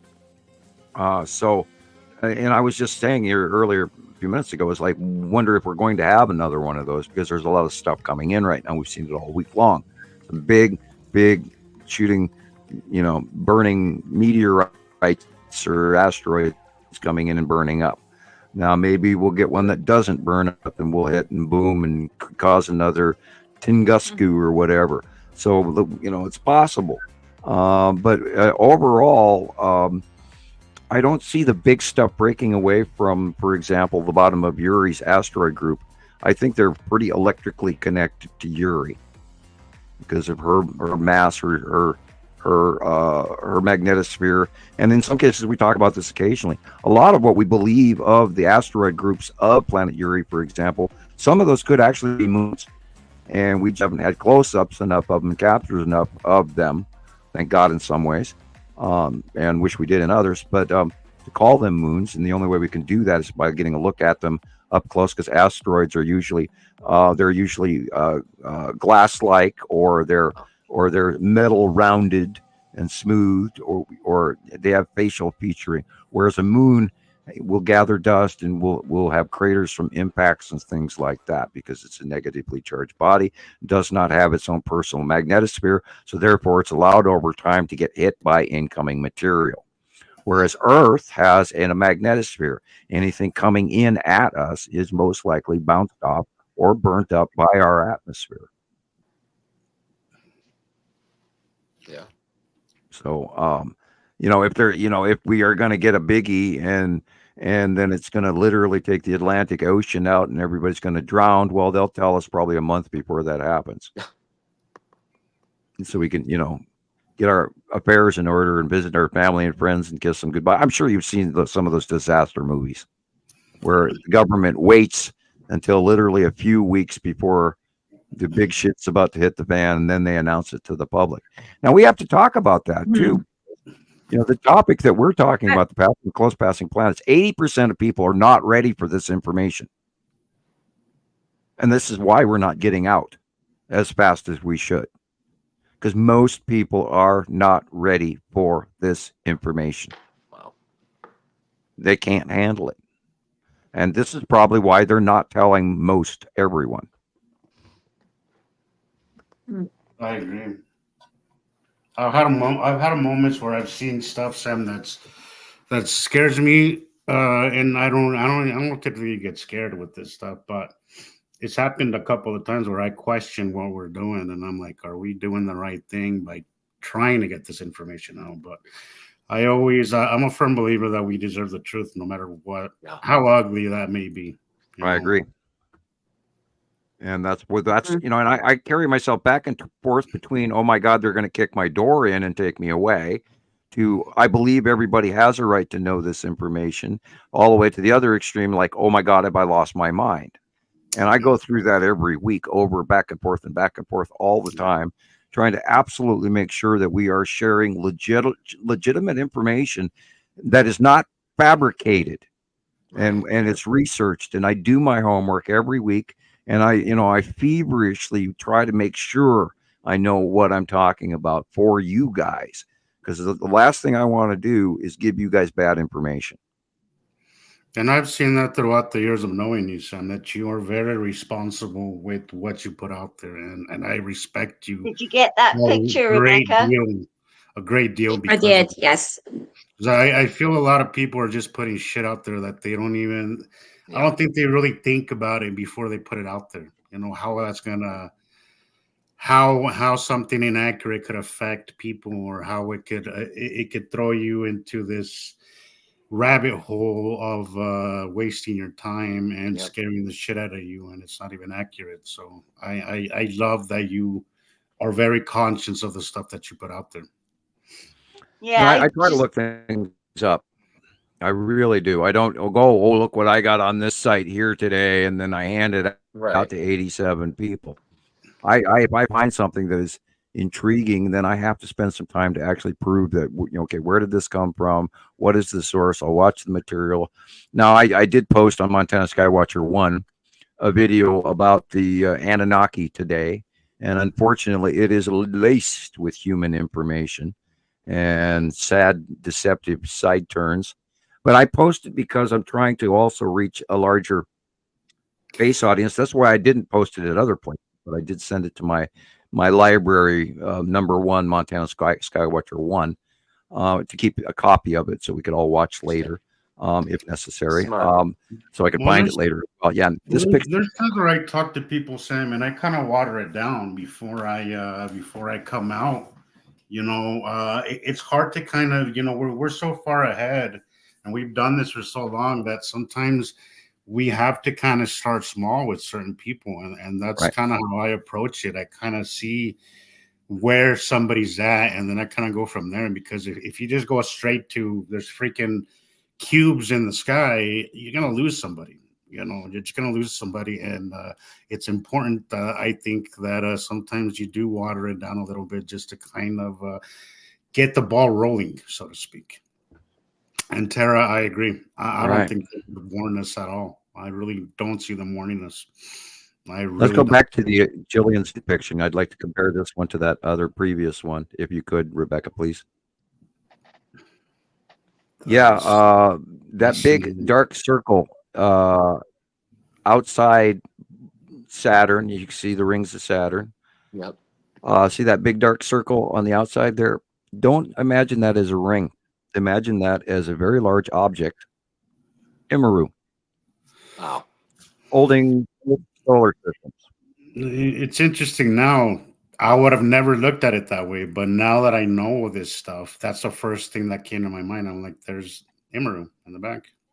Yeah, and Nibiru, look at the and other now, things on the outside. Now go to that other picture we were looking at just a moment ago, the one I sent you. See, this is Sumerian. This is Egyptian. Wow. Okay, now see that big circle? Yes. And the red dot in the center? Yes. Think of that big circle as Nibiru holding the two stars. A large red one, and then there's a yellow one just to the upper left. Yep. And then all the smaller counts of other planets, and you add the two solar system. Think of this as a diagram of the binary solar system. The Greeks knew, the Egyptians knew, the Sumerians knew, the Hittites knew, the Jewish people knew, Palestinians prior to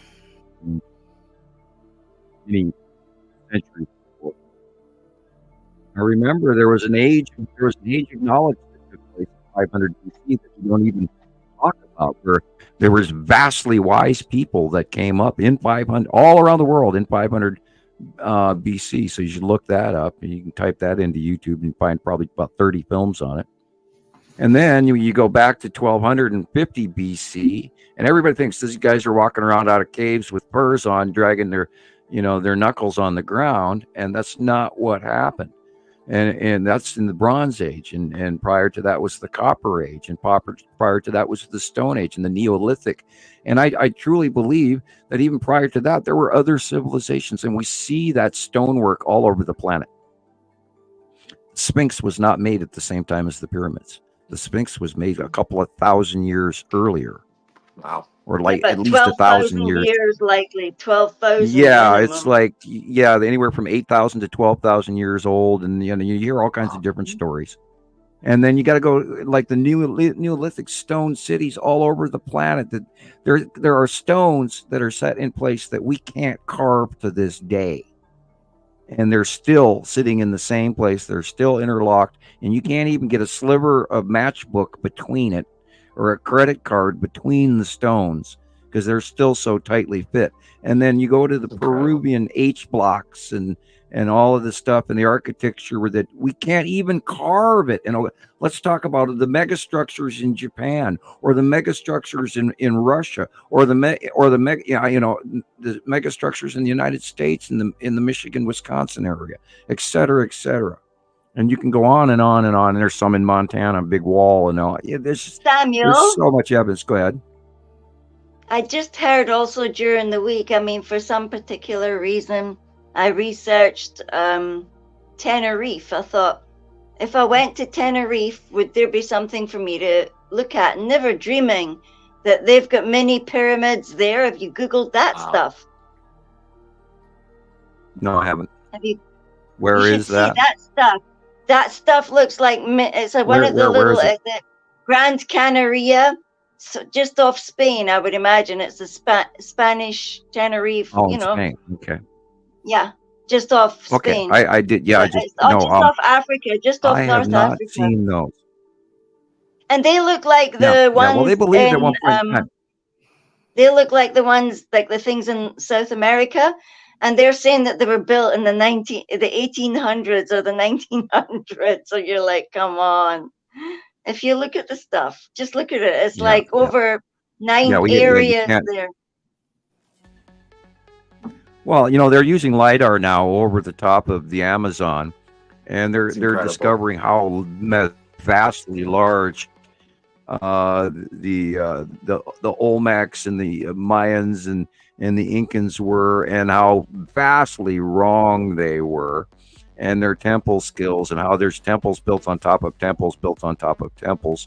and they don't take any of that. And now they're finally saying, well, maybe the Chinese actually got to South America way before anybody knew, or maybe the Italians got there, or maybe they had contact with the Africans. Well, duh. Yeah. And they're all matched to step pyramids, which also matches the early pyramids of the first pharaohs in the first dynasty. They're all matching. It's all matching technology. And even the early Olmec carvings are of African and Chinese people. They're different races. Everywhere. We've changed. You know, just like the kangaroos evolved separate in Australia, we over time have evolved from different groups as well. But we're all pretty much the same group from other groups that have all melting potted together, including the Neanderthal, because a good portion of us have Neanderthal bloodlines. People don't take that into account. And then there's even more beyond that, which I don't even want to go into. We could do an entire 3 shows on that alone. Oh, yeah, I've studied that stuff as well. It's just unbelievable. The bloodlines and the stuff, and how far back everything goes. RH negatives, yeah, we can go on and on about that. Right. Full on your consumer bump, blah, blah, blah. Yeah. Yep. We can go into that, but we're not going to. Because that's another show altogether. You have to realize that every 75 years, the environment changes around us. Things are not the same way in France that they were 75 years ago. Things in Montana aren't the same that they were here in Montana 75 years ago. We used to have glaciers just up my door here, right out my door. Now, I in my lifetime got to watch all of those glaciers when I was a child. We had glaciers right here in Missoula, above me in Lolo. We still do, but it's a big snowball right now at the top of the gorge. But those were all covered in glaciation when I was growing up, and they were always snow covered. And now they're dry as a bone. And if we still have snow on the mountain in July, we're lucky. And that way we'll have water come August and October. But a lot of times now that's all changed, and our rivers were actually very dry and very low here a few weeks ago. But then we got some great rain, which came up from Mexico in this weird freak. We had a really freaky monsoonal flow that normally only goes to Arizona and to California, but it went all the way up into Washington State and then dumped on Montana. And we got a great rainstorm, which helped put out a great deal of those fires that were going on in Oregon and Washington and Idaho. And I haven't heard anything about the fires in California. So I didn't check, but I haven't heard anything about them either. So maybe they got some of that beneficial moisture, I hope. Yeah. Or it just fell out of the news cycle, one of the two. I have not heard much in the last week. It's been a week to a week and a half ago that there was a lot of fires. Fire, the airport fire, all of that was going on in California. And then all of a sudden, boom, no news. It's been quiet. Yeah, not as much. Yeah, well, videos the hurricanes circulating. And then the music just keeps stopping. And the earthquakes offshore of Seattle up there in southwestern Canada.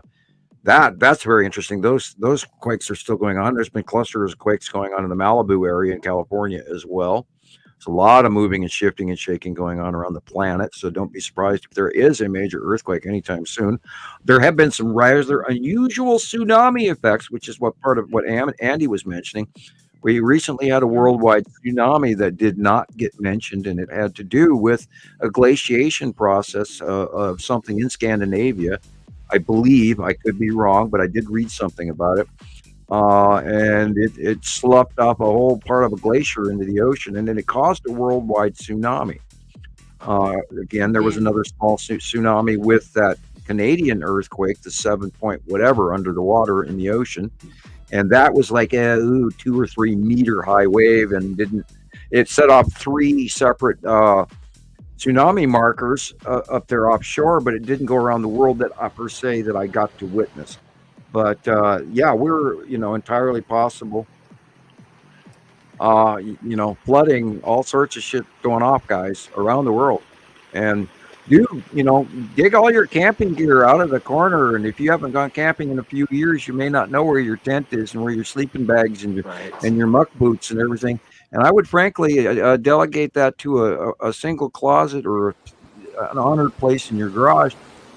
You can quick and load up your crap Because if this starts pouring down your street, and you have to pack your shit quick, you may want that in one place in one pile, including thinking about a food supply and how to cook that food. And now, don't store plastic water unless it's in 5-gallon, very large, big jugs that are environmentally safe plastic, where you're not going to get a toxin. I don't agree with plastic water bottles. I think they're toxic. So plan, because this could be everything we're seeing could be in your town this week, next month, this year. We don't even know what winter's going to be. And I think here in Montana, we're going to have a lot of snow. I hope we do. I hope we get tons of snow. It stays frozen. It doesn't melt. But yeah, I hope we get a lot of snow here in Montana. It would be very nice. We need it. I'd like to continue out of our drought. We don't get much snow here anymore. We used to every winter, but now hardly ever, like barely. So, well, you can always check the Farmer's Almanac, and they're usually pretty accurate. I have over the years, I have bought the Farmer's Almanac many, especially when I was working at the Parks Department. I knew I was going to have to go outside in the winter all the time. It's like, no, I want to know what's coming.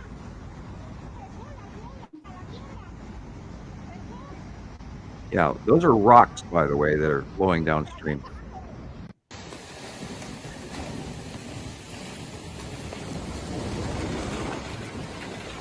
Goodbye, house. Oh my gosh. Is that a swimming pool? Go just bye. It's just one cleanup job after another. I mean, it takes decades to clean up all the messes that are happening. Really bad for your foundation, by the way. Oh yeah, the whole Earth is moving. They're doing construction all over, trying to fix doors, trying to fix this, trying to fix that. The grounds are moving or cracking. I mean, there's a bunch of San Andreas shit going on. There's houses moving in California where the entire neighborhood in the Malibu region is moving, and like Half Moon Bay and all of this and erosion. Yeah, look at the red in this.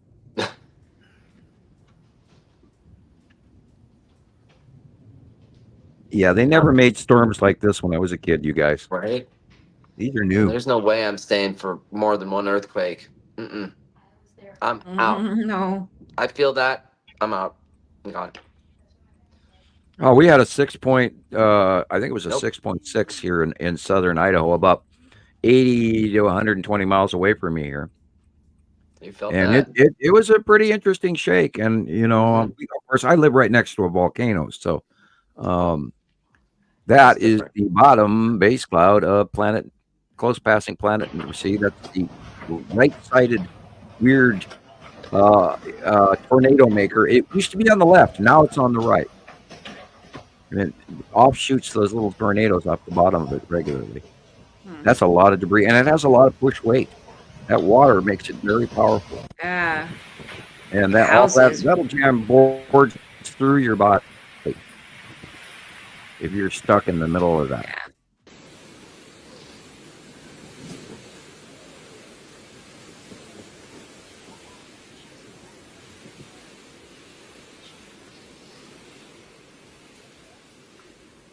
I think the fact that these guys still have roofs, they're very lucky. Yeah, it could be way worse. They could have 3 feet of water going through there, washing away all their vegetables and fruit and spice. And yeah, look at this street. Yeah, there's absolutely through the plumbing and the ground and everything. This was happening in through Poland the pavement and gone into the sewer. I don't know. Oh yeah, somebody sent me information from Cape Town in South Africa about the constant flooding and the breaking down of the sewage system. Oh no. And how that people are getting like illnesses and stuff there now because of it. Because that stuff is just, it's the sewage, it's just popping right out of the yak food ground. And sinkholes and stuff. Sinkholes and potholes, and that they're not even taking care of it anymore. Wow. But I think a lot of places must be like that because of this continuous stuff like this for the last how many years? 3, 4? It's really escalated. Yeah. Everybody forgets about plagues too.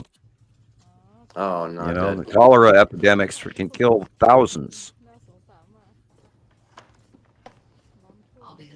Oh man! But we're in my car, I'd be crying. We're just the conspiracy theorists, right? We're not the scientists putting all this information together, making a picture for people. Well, the bubonic plague. There's already many deaths going on the East Coast right now with I can't even remember what they call it, but I think it's an offshoot of the Zika virus. And there's people getting killed by mosquitoes with what the hell is that called? Malaria. It's Zika virus. West Nile virus. Yeah, there's West Nile virus. Oh, West Nile virus. This new E2 something, or I don't know what they call it, but there's a new one. And then, of course, the bubonic plague is loose in the Pacific Northwest in the forest and in small animals. And, of course, that's what they started referring to as Yosemite syndrome. Wow. And there's lots of other nasty. Leprosy is on a rise. Leprosy is on a rise in Florida. Interesting. Monkeypox? Imagine what viruses are going to pop up after this hurricane now. It all has to do with temperature change and it getting warmer, where the bacteria environment has changed, and that includes cholera and all of that, where things can grow out of nasty stuff and out of mosquitoes and malaria and Zika, and so we have to start thinking of how we're living, how we socially interact, how we should not do this or should do that, and so times are going to change, and of course 80% of people are not ready for this. Yeah, look, it's snowing in Africa. Durban's got snow, yeah. There's green in this.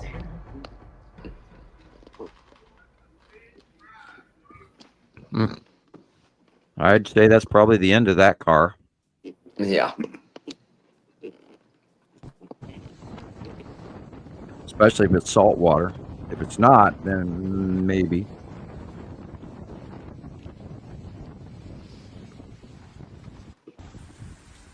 Yo, come on.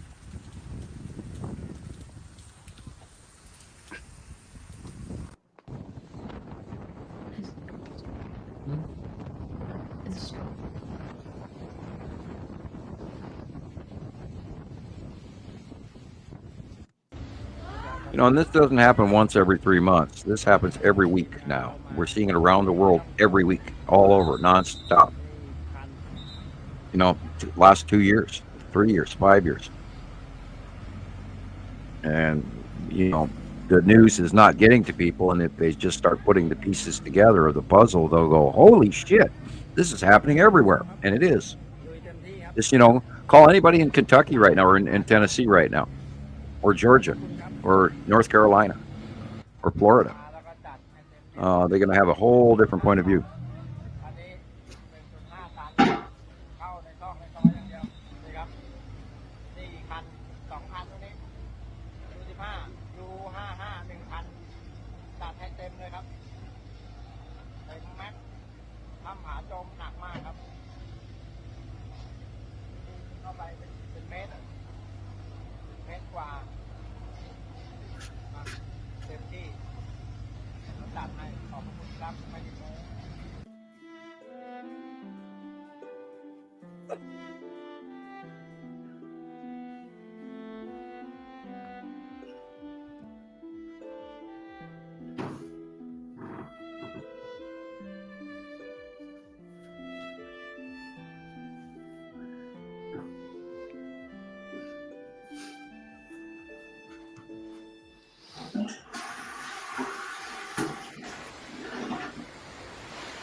You guys looking at the photo?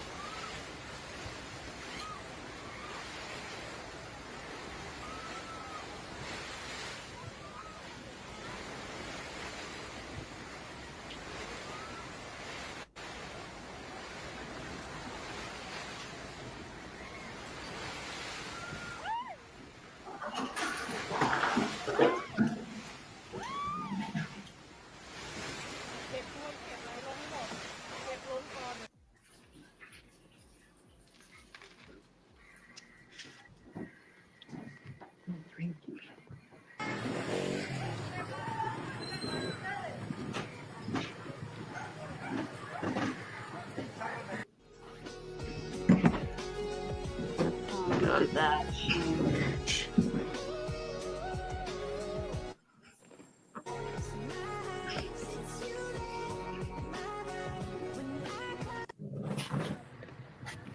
Meu Deus do céu, só por Deus, olha. Que isso?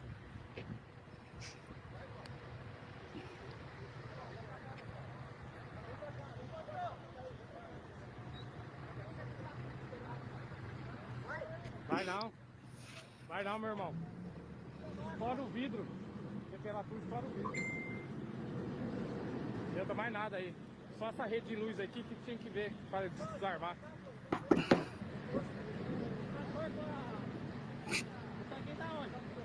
That's terrible. Oh, God. Olha isso aqui, meu Deus do céu. Olha. Meu Deus. For not flooding or burning. Right? What would you do? I mean,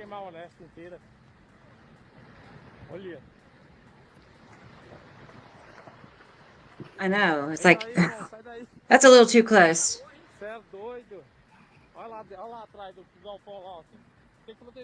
That's sad. Cadê o tanque pra jogar água? Jogar água pelo em cima da cerca lá, ó.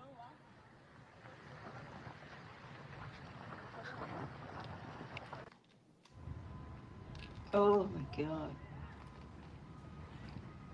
Where is that? Meu Deus do céu. Meu Jesus amado, Senhor de Deus.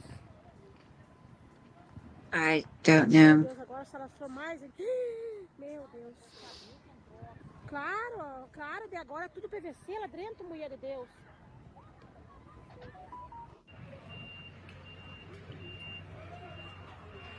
Like Vietnam or somewhere. It looks horrific. It's gonna get them all because that right? place The is wind, if the wind starts blowing in another and direction, you can see everything there is made of timber primarily.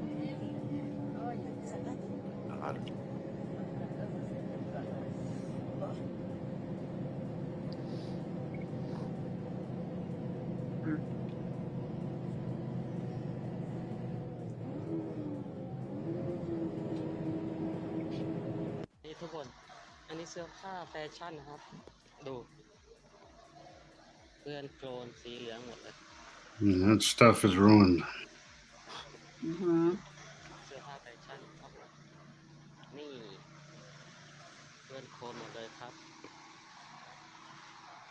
I know all that mud that it was like Thailand had so many areas hit and several feet of mud in their Yeah, homes but and look at businesses. it. It's not only is it flooded, it's burning as well. It's like complete devastation. That you can never go back from that because their areas are already poorer than where we all are. And the ground would just be ruined anyway because look, it's now taken back by nature. If you don't seek out this information, you're not going to find it, guys. You have to look around. And there's the California stuff you were talking about. So they must have been from last week, this video. It's trying to fucking burn. You need to get out of here. Oh my God, it's growing.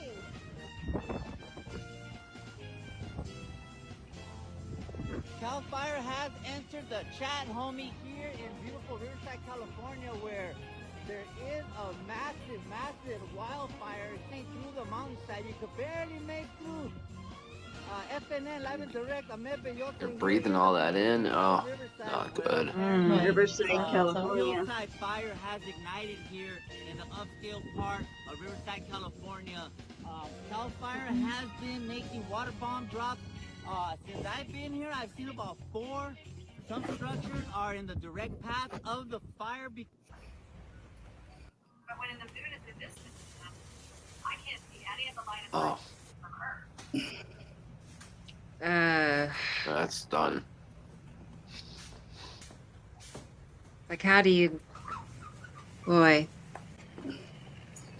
Where do you even start to clean something up? I know. It's like so bad. it'll take the so many amount rounds of cleaning.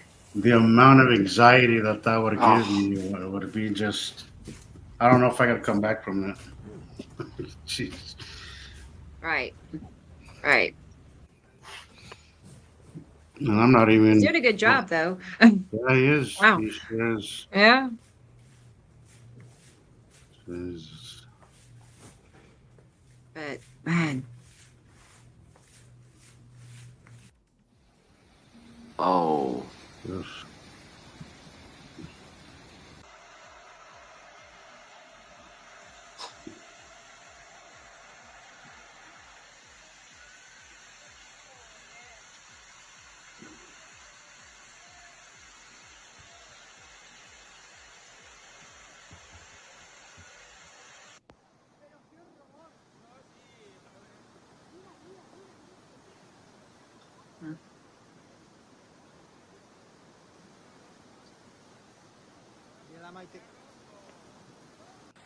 This is like so common, these floods like that, where the cars are just washing down the street.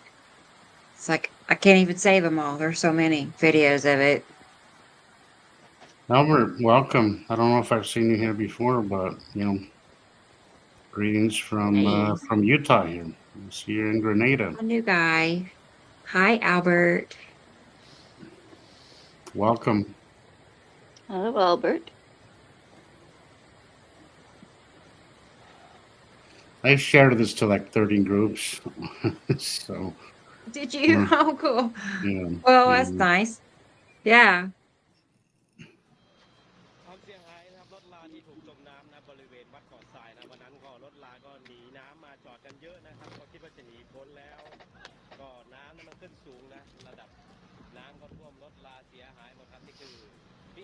Yeah. No, he's been here on and off before. Well, I'm glad you're back. Well, cool. Welcome back. He's back. Off and on. You're back. I know. Well, at least he's checking in, letting us know he's okay and everything. Well. I get a lot of people telling me, guys.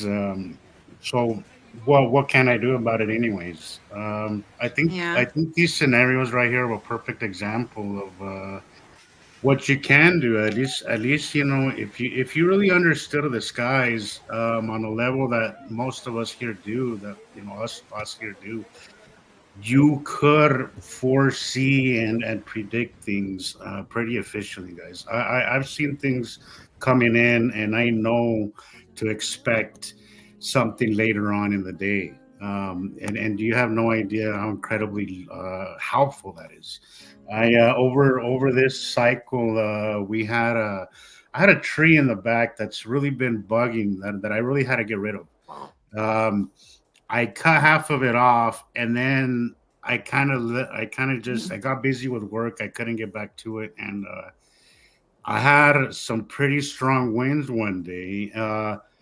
And then one day I saw green skies. New Nepacity was going to come in, and I knew it was going to be a very close pass. I knew that if I didn't get rid of that tree on time, I had maybe 2 hours to do it. I went out, got rid of it. Had I not got rid of it and just cut it completely that day, it probably would have ended up in my neighbor's yard or his back door, which is a glass door. We all have the same glass door. It's just little things like that. That's a best case scenario. But I mean, look at what we're seeing here, guys. If you had just 2 hours to prepare for something like that, it would make the difference between life and death, or saving your car or not saving your car. It definitely helps to be in the loop of what's happening right now.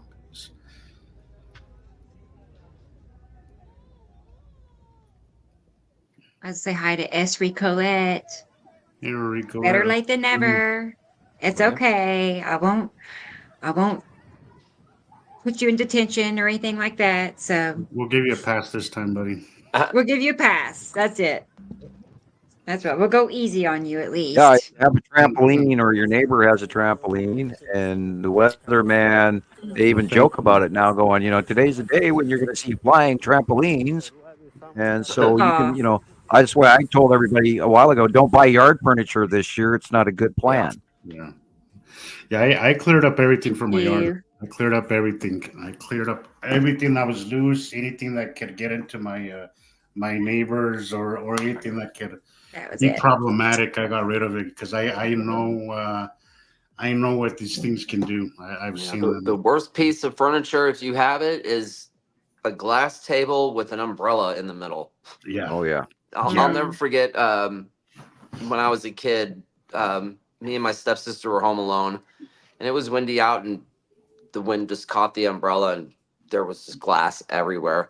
Yeah, if you got glass tables, patio furniture, get them out. Why'd they ever make those in the first place? I don't know. It's like, yeah, you can't even play Jenga on it. It totally destroyed it. Your Jenga blocks fall down and break the table. It's like, huh? Mm-hmm. Yeah. Yeah. Plan ahead. All right. Remove, on this fire season as well, you literally can't have bushes growing next to your house.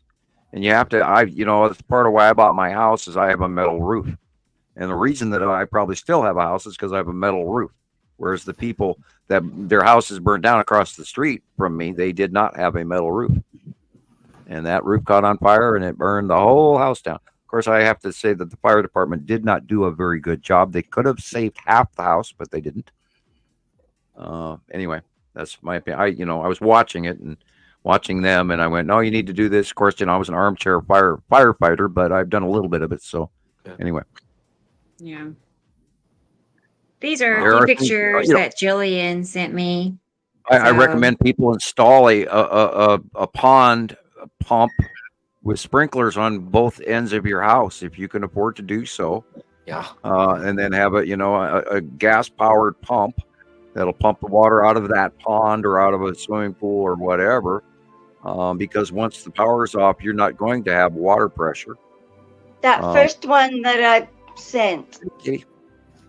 Hmm? Yeah. That is the bottom of Uri with asteroids and the salamander group. That's all we've seen this whole week. Other people had that lump shot of that squarish sort of downtrodden lump, and it's one of the asteroids mixed in the bottom of the base cloud of Uri. And that's what these white lines going across the sky are about as well, is they're asteroids. I watched them yesterday out in the front yard, and they were really awesome clouds in front of the sun, but I knew where they were coming from. They were coming from the left-hand side and reaching all the way underneath the sun. And some really, I wish I had a camera yesterday. It was awesome sightings. Stuff going over the top of me that were absolutely asteroids. And my neighbor, oh, nice clouds. She's like, how are you today? Look at that stuff. Great, man. Look at that stuff. Where do you even start with that, Sam? Everybody thinks. I go, oh, those are asteroids. Yeah. Yeah, asteroids. Well, that's where the business card does come in handy, and I stopped handing that information to my neighbors. They already think I'm crazy enough as it is, and so I've told one or two of them. You gotta live. They with roll those. their eyes.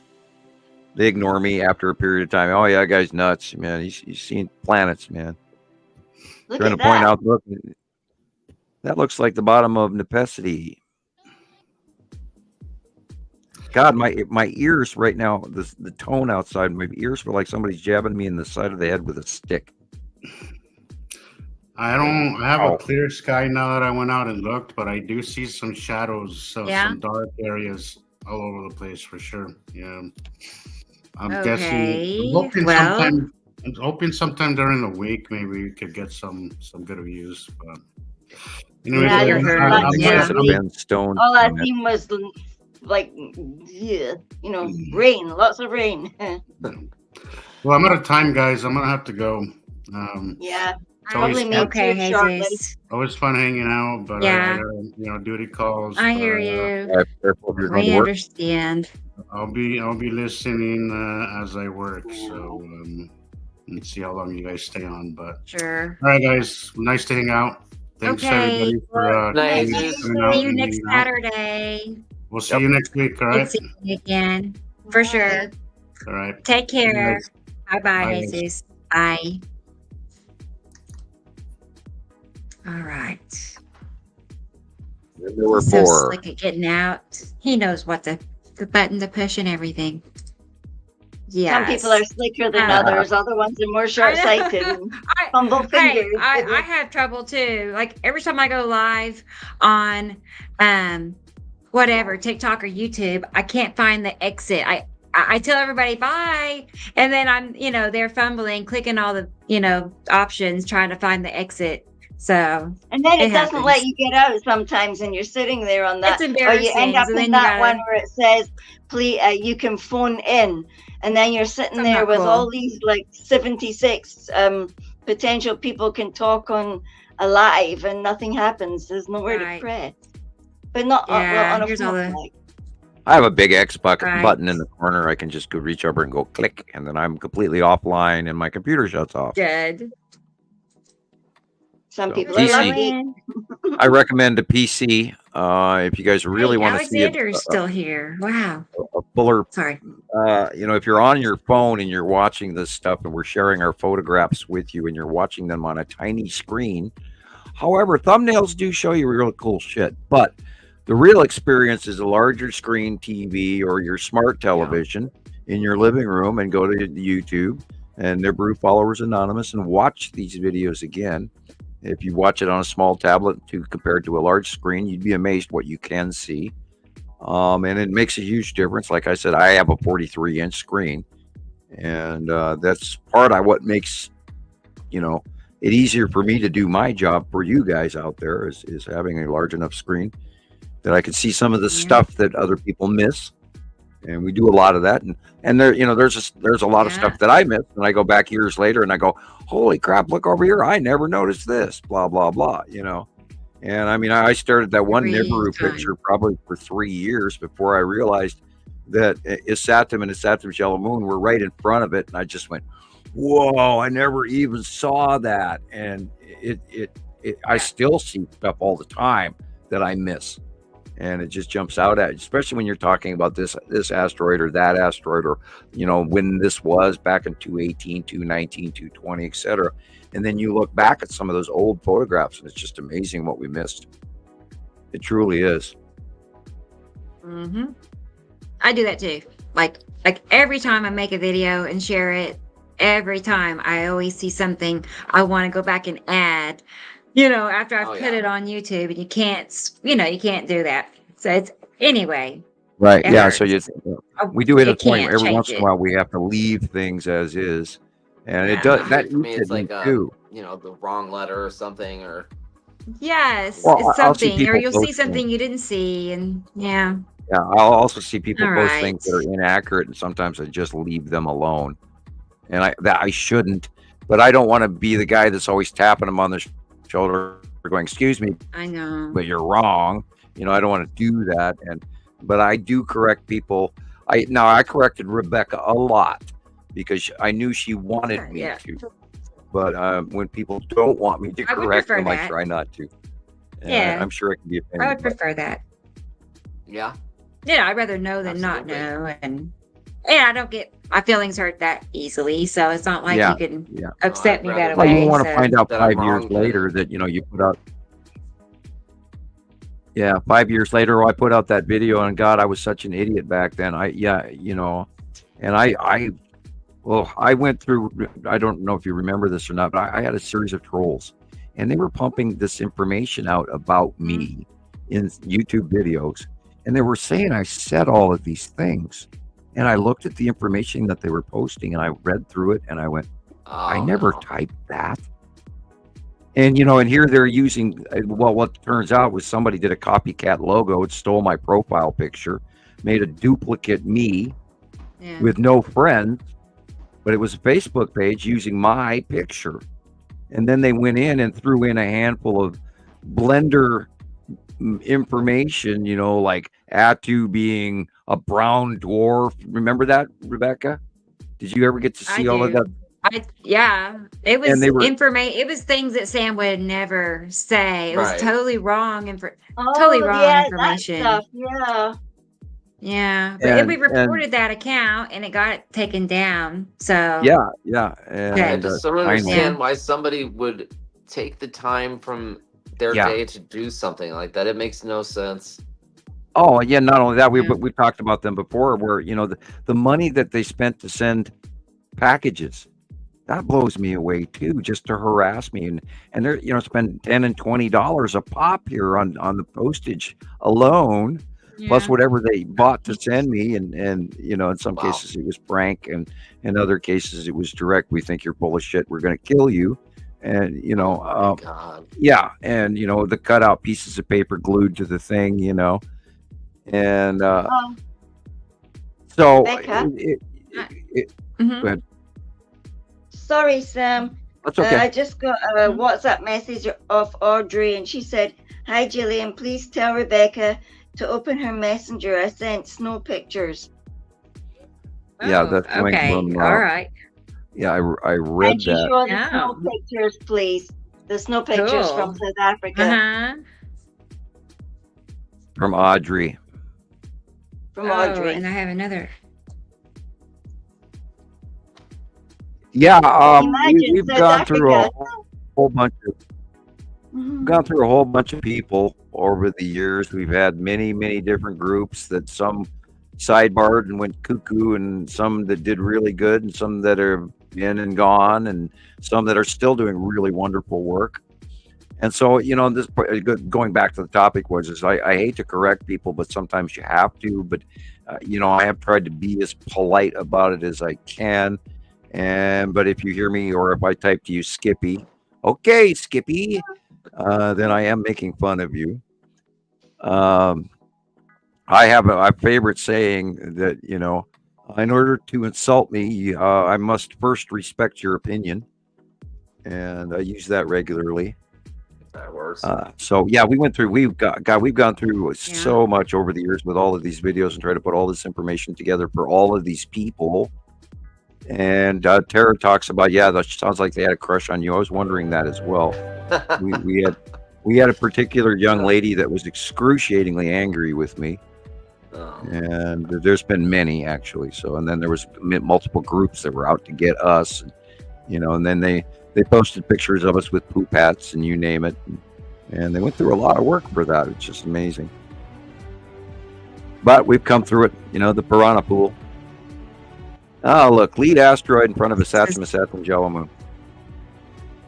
Sorry, I didn't announce it, but this is from See right there, our friend lead asteroid's Alexander. on the left. It's focusing in on lead asteroid, and to the right is Saturn's yellow moon, and that up there is Atu's moon, in front of Uri, with asteroids underneath it. That's the bottom of Uri.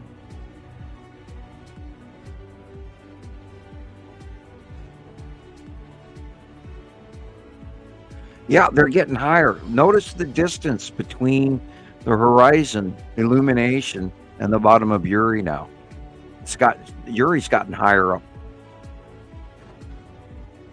There's a lot of distance between there and the horizon line. And they are getting, we've noticed that even Nepesity is smaller.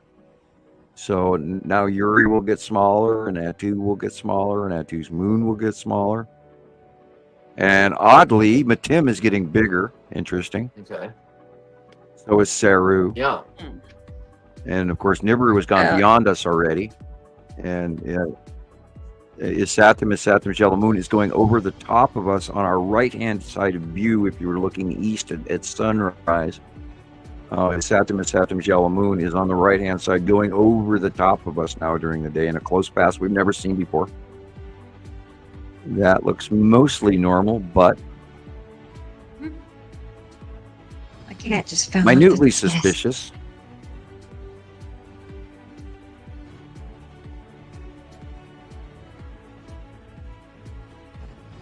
Things that look like flying puppies. Well, they could be asteroids. There are tons and tons of asteroids that we don't even talk about underneath Uri in her base. And as she's going over the top of us now, moreover, and we are at the under, we're banking the turn into our autumn autumnal or winter orbit pattern. So the ball game has changed, and the locations of everything has changed.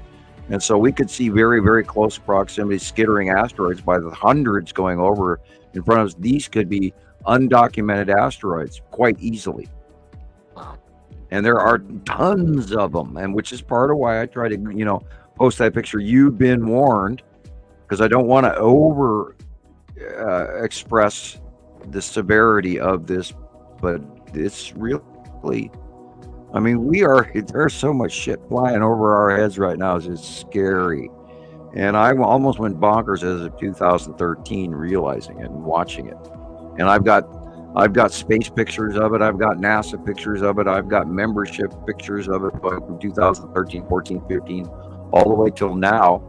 And the shapes have just repeated themselves over and over and over again. So we are not wrong. And it's dangerous. It's scary. It's also exciting. And any number of these things is so massive that it's just literally way bigger than our moon even. And that's just what blows me away, how we have not stolen anything from them and they have not stolen anything from us. And I think that has to do with electrical polarity and the skitter. So like I keep saying, I expect we'll see some sort of weird Chelyabinsk asteroid event again anytime now. Now what, let's keep watching the skies, because sometimes I say something and it happens a couple of days later, which would be cool, although scary. But I've been wondering why we have not seen another one of those events, if not several of them. And the fact that they're telling us we're getting a mini moon through an asteroid, they actually say asteroid. Yeah. That might be a soft disclosure letting us know that there are way more on the way. And they may be getting ready to tell us, well, now that we told you about this asteroid, because if you look, there's an asteroid in this shot alone, a tiny one. Yeah, right there, that little black dot. And then there's bigger ones in this shot as well. And these are all on the bottom of Uri, because everything on the blue on the left-hand side of this shot right here, while it's getting real white, all that blue area is the site of Uri. And those are asteroids underneath her. Shitloads of them. And all that illuminated cloud area is asteroids under Uri.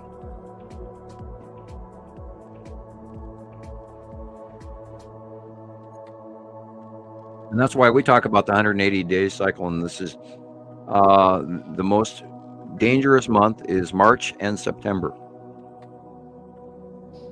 And here we're coming to the end of September. Wow, are we already almost October? Holy cow. I can't believe it. Yeah, we got 2 more days to this month. Yep. And then rent is due again. Ah! Oh.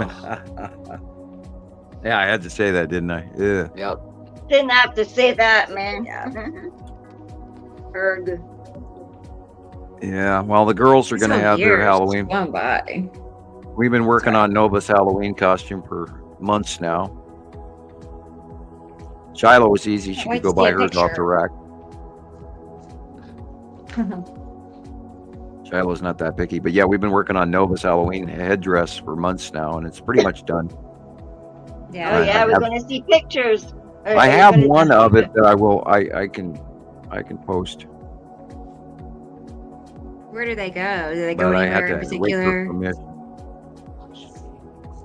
Like, yeah, look at the illumination in this shot here. The bold fracturing and how brilliantly flared out the sun is, and that's because Saru is cutting off the top of it. And you're seeing a very enlarged refraction cutoff flare coming. That's why the sun is that bright. And you don't see a big circle. You see all this illumination because it's the light coming in between the planets on the left, planets on the right, and then the planets above it. Man, we've been pointing that out for years as well. And that's a big part of what you have to learn. You have to learn to look at the dark areas first, then the light, and you'll start to see these planets. They'll jump out at you. And you go, holy shit, I was looking at it and I didn't even see it, and there it is. And once I got the concept of looking at the dark areas first, I realized I see the big rounded object there. See this flare? See how it's rounding on the left? Yes. That rounded, that's Uri cutting into the sun right there. That's why it's flaring. That's so cool. That's Uri. That's that big white line going from top of the sun to the round, and from the middle of the page all the way to the bottom left corner is the round. That's, see right there. See that white light? See that? That's the side of the planet right there. Those are asteroids under her. And that's Uri cutting into the angle of the sun, and Saru as well behind her. Those are asteroids.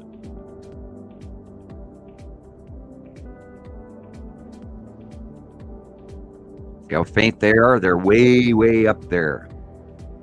And we're seeing the illuminated side of them and the reaction to them being in the sunlight, and that's when they put off those gaseous clouds around them, because they're warming up. And some of that that looks like a triangle ship right there.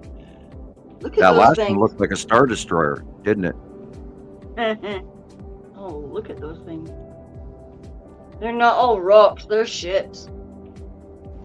Yeah. Well, we know there's tons of ships up there too. Yeah, all you got to do is look for the horizontal three horizontal lines on either the right or the left of the sun. And if you find 3 horizontal short lines, you'll know that it's either the Texas cube or the long box cube. And they have a repetitive cloud pattern as well to them. But I would imagine in this shot from Alexander, I believe that the cube would be over the top of him higher right now compared to Uri. Because Atu is over the top of him while he's filming. And we know that the Texas cube is in front of him, in between Atu and Atu's moon.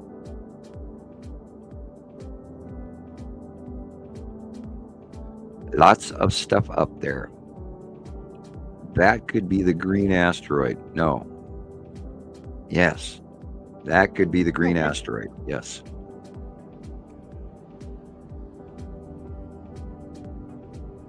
Because it's got patchy little blips and fingers to it.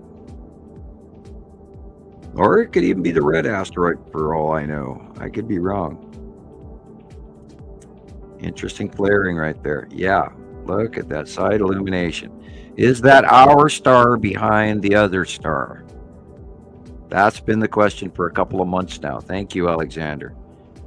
Is that our yellow soul, smaller soul behind the big red standard, our sun, which is why we got this hot this summer? And if that sun is leaving, I hope it goes to our right and not directly at us. Because if it does, we fry.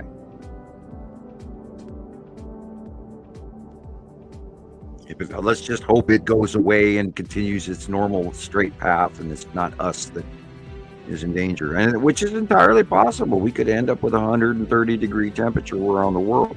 I don't know. I never went through this before. Right. So I'm not trying to scare people, but they dug those holes underground in Cappadocia, modern day Turkey, for a reason. It wasn't just to get away from the Romans, which, by the way, were in, it's like 80 BC through 400 AD, was the Roman period. And those tunnels were dug before then. Right. And they'll hold what? I don't know, 50 to 100,000 people, maybe, or it's incredible. In one city, Thousands but there are people. Christopher. There are tunnels that go from England to Turkey, underground. Wow. They have vast city traveling tunnels going everywhere under Europe. There's so much more going on now, and it's around. They're finding tunnels here in the U.S. as well that they can't explain. There's all kinds of stuff going on. I mean, well, then we can even talk about what the government's doing and talk about tunneling. Leave it at that. Right. And, they've got these big tunnel machines now that are just unbelievable. And they can drill through a mountain in a day. Yeah. And I saw they have a new one out now. I'm like, oh my God, you were kidding me. Can I borrow that for a few weeks? Right. I got a mountain I'd like to make a hole in and hide. God, could you imagine if you had all the money in the world to do whatever you wanted? I'd be building me some underground installation, a hobbit hole for everybody. Right. With lots of grow tubes and lighting and, well, you know, look at some of the underground cities in China that they're, you know, they've got these vastly advanced dugout cisterns and waterways and caves from hell. They can't even describe how it was ever created and the work and the amount and the digging out. They can't even find where the shit they took out went. Yeah, this material that they removed, these vast amounts of rock and stone that they carved out, they can't even find where it went. So there are civilizations and things going on and shipping of large stones around the planet that we do not have the technology even to do at this point in time. You know, it took the English, you know, a year and a half to move one of the Ramses II statues from the Nile to England, you know, on a boat.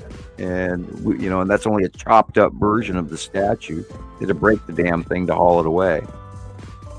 And we can't even do that to this day and tell me that we haven't had other civilizations.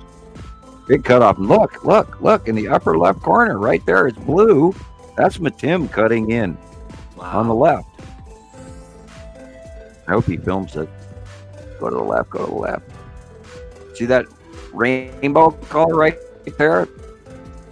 That's Matim. Big and blue. There she sits. That is the edge of Matim on the left, cutting into the sun. Of course, it's bigger than what you're seeing. The rainbow is just a part of the light refraction. And there is a slight illumination to the right as well in this. Very interesting. But then Alexander knows what we're talking about and what we're looking for, so he's filming it. And once again, does excellent work. So that thing. Yeah, on what's the that left black thing in front of the sun? Yeah. That rainbow colory area, that's the edge illumination of blue planet Matim. And her mountain ranges. How beautiful is that?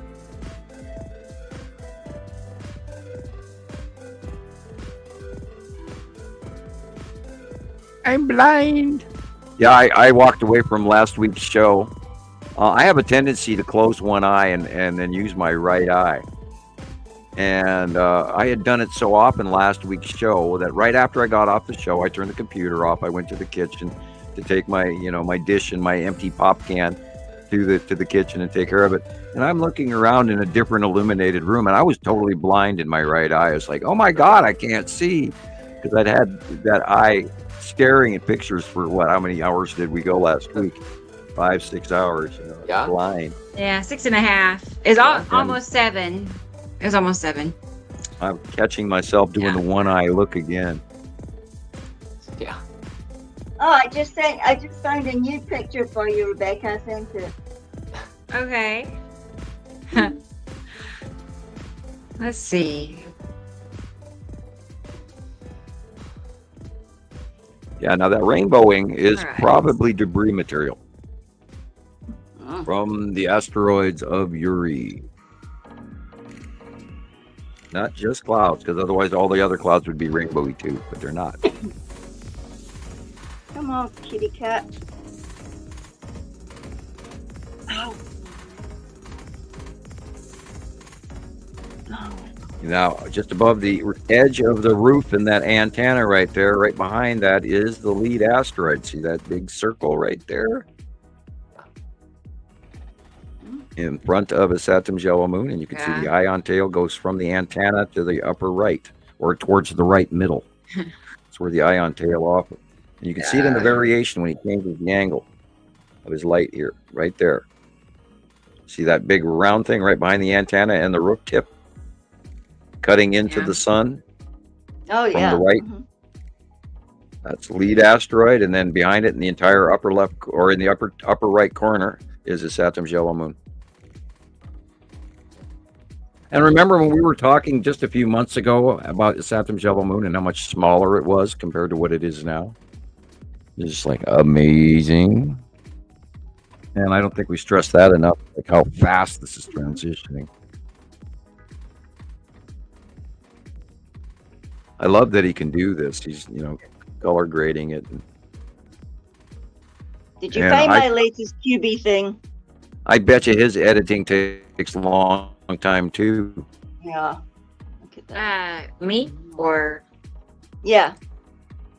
Oh, I haven't. Alexander, okay. I've been saving something else. Oh, I can't be with me. I didn't know you weren't talking to me. Every time I think of going to bed, then you put something else juicy on. Watch them. Oh. Hang on 1 second. Is this over? No. That's okay. I totally got it. Yeah, Alexander asked, did we see the ring? Can you go back a little bit? Okay. I think the ring. Okay. I was sort of not paying attention. Uh-huh. You see that ring? Oh. Yeah, look, there's a ring. Look. Yeah, that's an illumination ring. Because it's flaring, it's being cut off from above, and so that's the flare of the illumination of the light coming underneath the planet and in between the two planets on the right and the left. There's screaming thin man is here. Otherwise, we'd be looking at a perfect circle of the sun if it was not being cut off and flaring out. It's a refraction ring. That's why the sun gets misshapen and keeps. A lot of people ask the question over the years: why is the sun flashing? Why does it appear to be flashing? And what it is there's atmosphere on those planets that are rotating, and it changes, and it's the cutoff. It gets dimmer, brighter, brighter, dimmer, cutoff, brighter, dimmer, dimmer, brighter, cutoff, and that has to do with the rotation of the planet that is cutting off the light that we are viewing. Because these planets are in between us and the star, which is why we are seeing only the dark sides of them, which is why we're always pointing out to you to look at the dark areas first. Because once you identify the planets in your own head and then realize that they're actually cutting into the sunlight, which is you can see an example of right here in the upper right corner, the sun is being cut off by that big, huge body that's filling the entire right-hand side of the sky. And once you start to see it, you'll forever keep looking for it, and then you'll all of a sudden start seeing these planets. It's just that easy. And, we talk about it. Once you see them, there's no going back, because you just go, oh my God, it's been there the whole time and I missed it. Because people get used to looking at only the sun and not the rest of the picture first, and then working to the sun. You get picture blind.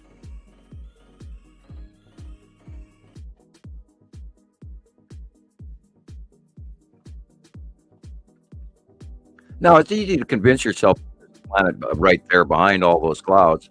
Often enough, I catch myself going, wait a minute, I can't take this for granted. And so I have to assume and make sure I keep watching the same thing to check, am I right or am I wrong? This, again, this is after sunset. And the sun has gone down, and that orange illumination is the bottom of striped planet Uri. That's why it's illuminated with that big yellow, because on the other side of the sky is a very large yellow moon that's also putting off a very refractive yellow color. It's super yellow, like that outside here too, right now. Yeah, it did that same thing. There's a very large yellow moon last night, directly above. Last night before, I did even see the yellow moon due north right at sunset. So we could be, that right at the point of the house on the left, or that could be directly where yellow moon is, and then the rest of the light is shining off the bottom of Uri. because I'd have to actually watch it transpire. But in out view and after the sunset, there's all bets are off, and you just look up, which is cool. Know that after sunset you will see the bottom of these planets, and they will be illuminated. And everywhere 360 that you look in the sky just after sunset, you will see a planet, because we are in the middle of them now, which is a really cool period of time. We only entered this within the last year and a half, where we're located and where they're going to versus where they've been. And it's a great time. The problem is that they are way so big that if you don't know what you're looking at, it's really hard to tell. And eventually, once you find the edge of a planet and you see that big round, and then you do the comparison, like Tara, for instance, is new, and all these new people that have started to learn really well what's what and where's where. And once you start to get it, it grows and grows, and before you know it, you become an expert.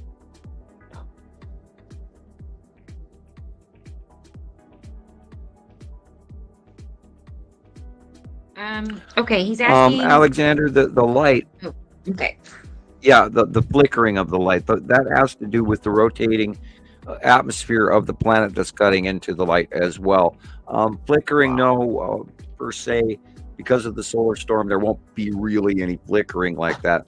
Now, there is a supernova supposedly occurring right about now. Sometimes we're supposed to be able to see some kind of weird flashing in the sky from a distant galaxy, like 30 light years away. Something, I got to relook that up. But no, the flickering has to do with the transition of the rotating planet that is cutting into the light. So you'll get a flash dim, flash dim, flash dim, flash dim, because that planet that is cutting into the light is rotating, and the atmosphere around it is also having the light filter through it, and that's where you get the flashing from. And we've documented that for years as well. Years. Rebecca, you ever get the feeling we've said this story how many times? Where we've told people this and told people this, and boy, broken record. Yeah, there's a cutoff going into on the right hand side, and it's really strongly, and then one above as well.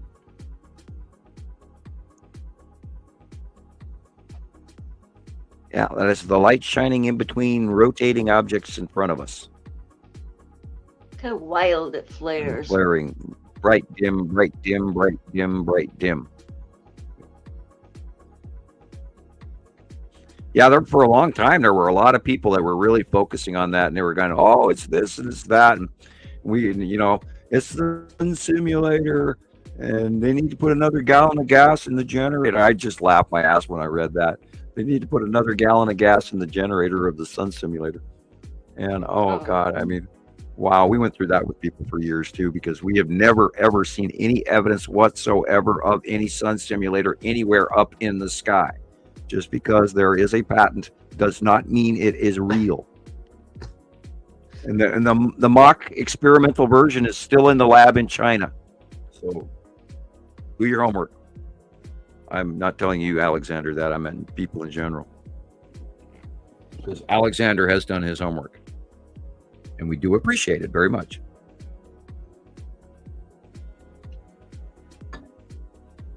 And boy, I'm out of Coca-Cola again. Wow. Oh. That's 2 down. Yeah, I know. And I've only been 4 hours.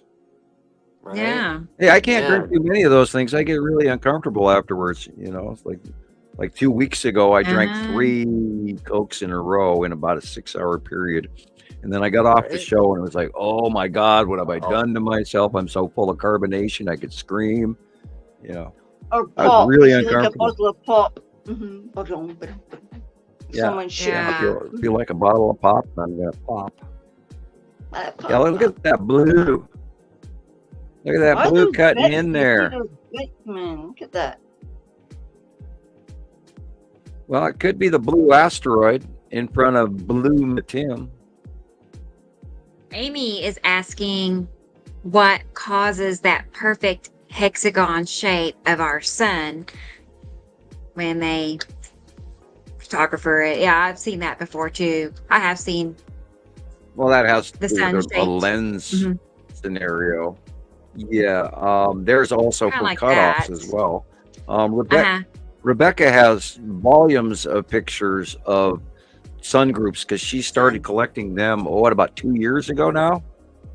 When we Right. started talking Right. about the cutoffs and the Tons. light pinches and all of that. You 2 or 3 have years you have ago now. tons of those pictures. You should run a compilation video of that alone. That'll make everybody out there Yeah. realize there's screwy wrong with what we're seeing, whether or not they believe it. I would do that. I'll do that. I do little short ones, like, Christopher knows what I'm talking about, where The well, different I'll get one. I'll grab one real quick on Baseball. TikTok. But yeah, there's so many cool sun pics. Oh boy, Oh yeah. I'm excited just Yeah. thinking about I making really Yeah, think I everything should go started to scrolling bed for a now. I second there. just realized what the time is. Oh girl. Go to bed, Jillian. Yeah, Yeah. 12:28 your time. I have your pictures. You want to save them for Okay. next week? No, Or you do you want me can to go show 'em? quickly and then Real quick? I'll go. You can Okay. show those couple and then I'll go. It's like they're just a Okay, couple because okay. I just Yeah, found them. it's not I many. just you found can. them when I was saying I looked at Carol Ann there. So Okay. Well, let me get them pulled up. couple. And then I have pictures from Audrey. And then I Oh still yeah, have I want to Marquez. see all these ones. But I need to go to Audrey's bed. Yeah, Deal. she has snow pictures. Snow pics. Yeah, good night, Audrey. Um, She said that Good she night. lost all sound. All Huh. sound has Well, gone. darn. I'll Well, do the morning. hopefully she'll So keep good night. watching. Yeah, 2:30 Yeah. a.m. there. She Okay. said good night. So Here. yeah, 2:30 in yeah. the morning in South Africa. I can't blame That's- her on that one. Yeah, Oh, it's here we probably go. 1:30. It's 1:30 here. I'm gonna get shot. Oh my god! Look at that square. What? So we'll go quickly. We're on a time crunch here.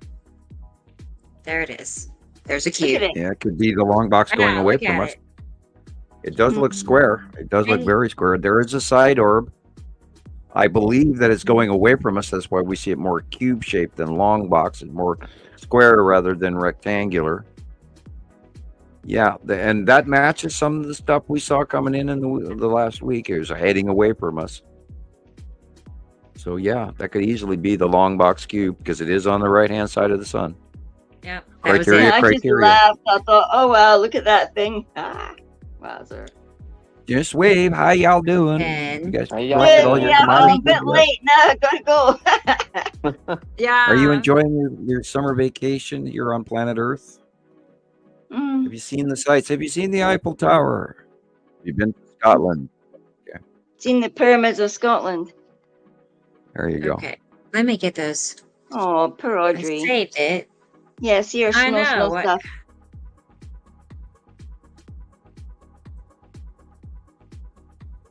Well, it's probably the Please. internet. They're shutting us I'm up. gonna have to in go back Africa. out and come back in. Yeah. I'll be back 1 second. It's not Okay. loading. Okay. It's doing that for all of us. It's been awful. Yeah, I just had a spiral here. Christopher, can you juggle? I'm joking. I used to be able to do it. I can stick a spoon to my nose. Hey, I can get 6 spoons to stay on the side of my head. No, stop. That was I the can most. wiggle my It's a party ears. game. Yeah, I have one of those magnetic foreheads where I can put metal on my forehead and it stays there. Yeah, I don't know. And- I don't know how I started doing it when I was a kid. I could stick a spoon on my nose, and Okay. I don't know if I was I trying. think know- that's you know a why guy that is? thing. I think all you guys try that kind of stuff. I'm like, Well, oh, we yeah, have everybody's trying to be Uri Geller. because men do not menstruate. We get an extra abundance of iron in our blood, and believe it or not, it actually collects in the tip of your nose. So there, I was just thinking. which also help find why men have a Yeah, I guess Sam's direction. being like, wow, look at that. Wow, that's really pretty. That's South Africa. I know. I mean, it almost looks like Russia or the Red Square or something in that last picture.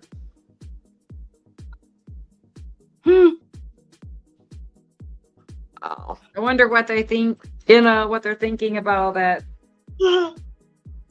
And that's just not just a little bit of snow. Look at that. That is a shitload of snow. This isn't normal for this time of year there, Gillian, or no? No, man, you would just get like a, look at that. That's like full on, like, snow they would be happy with here. And I haven't even seen snow like that. Yeah, they're supposed to be going into summer, right? Yeah. Okay. Wow. Meant to be summer. Ah, look at that. Holy cannoli. Oh, wow. Yeah. Oh, wow. That's not normal. Yeah, that's a lot. Wow. Yeah. Did I ever send you pictures like that when I was in South Africa? No. No. That was it. Yeah. Oh, wow. I don't know if I had to choose between extreme snow like that or extreme heat like we experienced this summer. I don't know. I don't know what I would pick. I think I just picked Scotland, like welcome to tropical Nairn. 9 degrees Celsius, balmy and warm. Nice. 9, yeah, and the whole 9 degrees. It's nighttime, so you know it's permissible. Right. That's right. Well, all right. Lady and gents, I'm off to bed. Yeah. And, Sam has disappeared. I don't know. I can't see him. Yeah. I was going to say, can you see He him? cut out I real can't. bad, and that was it. Yeah, he was glitching like something as well. Every time he was talking about something, you know, like more intense, and it started doing that shit. There he is. I'm having disconnect. I'm having disconnect warnings. Can you hear me? Disconnect warning. Yeah. There you Yeah.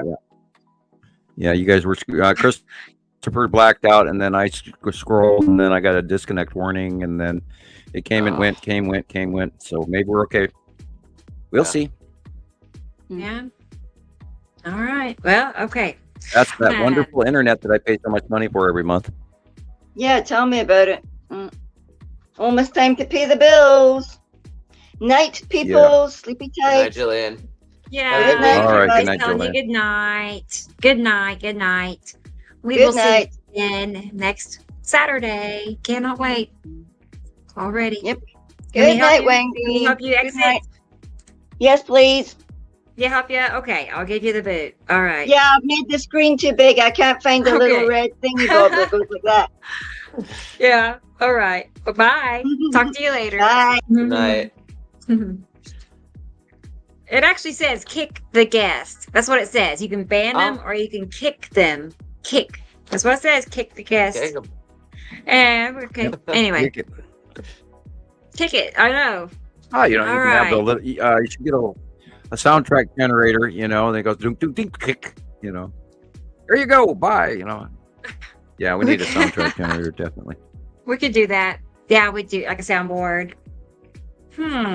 Yeah. I'm sure we had could little, incorporate that. You know, drama sounds in the middle of our effects. Yes. Yeah. And we need a production department anyway, and so you know when we get fabulously wealthy and everything, you know, Right. how wonderful we are, such great YouTubers that we are. Sam and Rebecca need a personal assistant now. Like, I was thinking that you read my mind. I could You read my mind. It's like, do right now. I mean, like someone like yeah. I need a you tech can guy. speak to face to face, not just somebody that's on. Well, you know. I want a Yeah, team. definitely. I'm a small team of people, you know, that can just like make everything happen. Just make it happen. I'll be there, you know, but if I had some helpers, I could do so much more, you know? Right. Yeah. So, anyway, you make this video. You make guys that work video. all night, and I'll show up tomorrow around noon after I get done with the golf course, and then we'll go on show about 25 minutes after that, and then we'll play catch up, makeup, you know. Yeah, okay, here we go.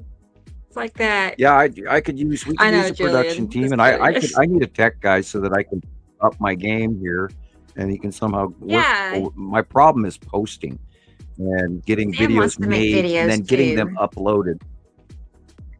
Yeah, and I want to do a blackboard where I'm actually standing there with a whiteboard and a wipeable pen and hand draw some of this basic early part information where I can draw a little hand drawn line and show you how it came from here and it went to there, and then we That would be great. this and then this is why this is it. And and we've talked about this in the past, and when we were trying to go into the larger production company, when we were trying to get our own website going, and that fell apart because people weren't working together well. And I would love to do the Dr. Nibiru routine where we give you the basics on and drawings, and have not been able to figure out how to do that to get it, because I can spend 2 days trying to upload something and it fails. So I've literally got to make a video, put it on a thumb drive, stick it in the mail, and mail it to Rebecca just to get it there, because I can't upload any successful videos, which is weird. Yeah. Facebook won't even let me carry on a Facebook audio chat with somebody. My Skype stopped working years ago, and things that everybody takes for granted. And I don't have a cell phone that works, and I've got the one that I was sent from Europe, and I can't make a video on that phone and then upload it to anything, because I don't even have access to my own YouTube channel anymore. You tell me, all these things we took for granted that we used years ago, including me uploading the Understanding the Sky series and everything, and it worked. And then slowly over time, I got blocked by everything. I cannot even open my emails, and it's not my computer. I got a brand new computer here, a brand new computer there. They won't open the emails. I don't know why. And then if I want to get a package delivered, by the way, Rebecca, I'm going to have a request where you're going to have to help me get some Christmas presents for the daughters that they've already asked for. And I can't order anything off of Amazon because Amazon tells me that my house doesn't exist. And FedEx tells me that I live 2 doors down from where I live. Yeah. So, and then I tried to have stuff sent to my P.O. box. And then they told me, well, that P.O. box doesn't accept packages. Excuse me? Right. Huh. Okay. Okay. So, and every package I do get is partially open. Yeah, it's just like, what? What part of reality is this? And I really don't you feel have like to I'm purchase, like a sizable P.O. box to get packages? I mean, no, I've had the same. I have a P.O. box. I've had the same P.O. box for 20 years. I was just saying, don't you have to have doesn't it have to be like a considerable size to even accept packages, or? No. They've actually got a shop, and then they've got drop boxes as well, and then they hand you the key. But I have I rent a yearly P.O. box for Montana Skywatcher, and because I didn't want to give out, even though people do have my home address, and the trolls made that public too. That was funny. Anyway, and not funny, but So, but no, I blocked it every day. FedEx won't deliver to me. Amazon won't deliver to me. I get weird shit in the mail, and like maybe I got to, want to go through it, go through with my benefits. They shut me off every time, and then I have to jump through hoops and get that corrected. And then welcome to the world of a dissident. I guess I'm a hot topic and saying stuff that Audrey can't hear in South Africa because the Crown doesn't want her to know. There's a lot of censoring going on in Canada, Australia, in British colonies. We send them music, and they can't even open it. I send stuff to Ireland all the time, and they won't let me open for copyright reasons. So there's all kinds of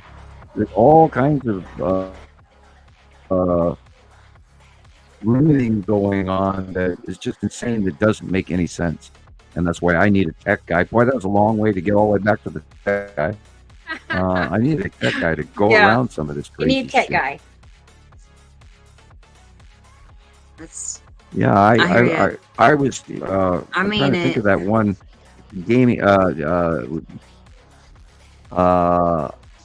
Disintegrate, whatever.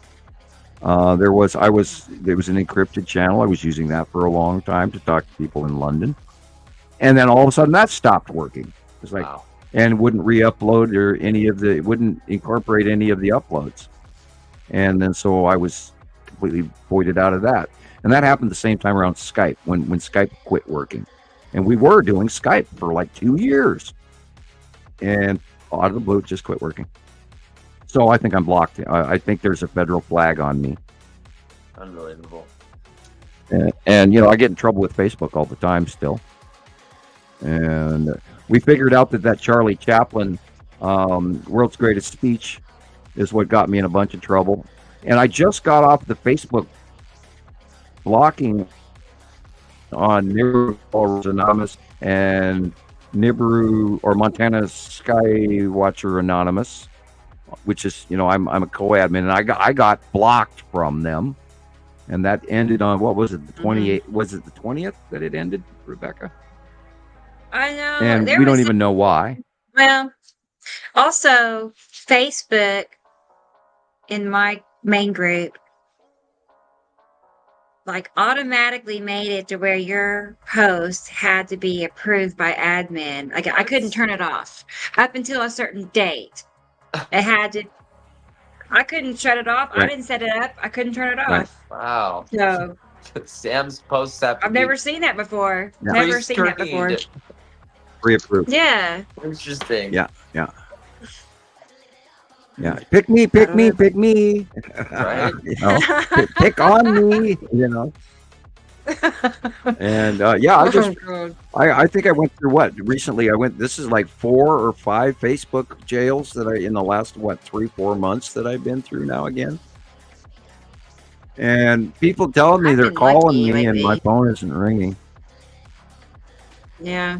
People are telling me again, I called you, my phone is not ringing. Or I'm outside, or I'm in the bathroom, or in the shower, or asleep. My phone is not ringing, and people tell me, "Oh, I called you." Like, really? Sorry, it's not. And some of it, most of it, has not been on my log, on my caller ID log. So. Oh, you do check the caller ID? Every once in a while. Yeah. See what I missed. I know. I don't. If I go to Walmart, then when I come back, I'll check. No.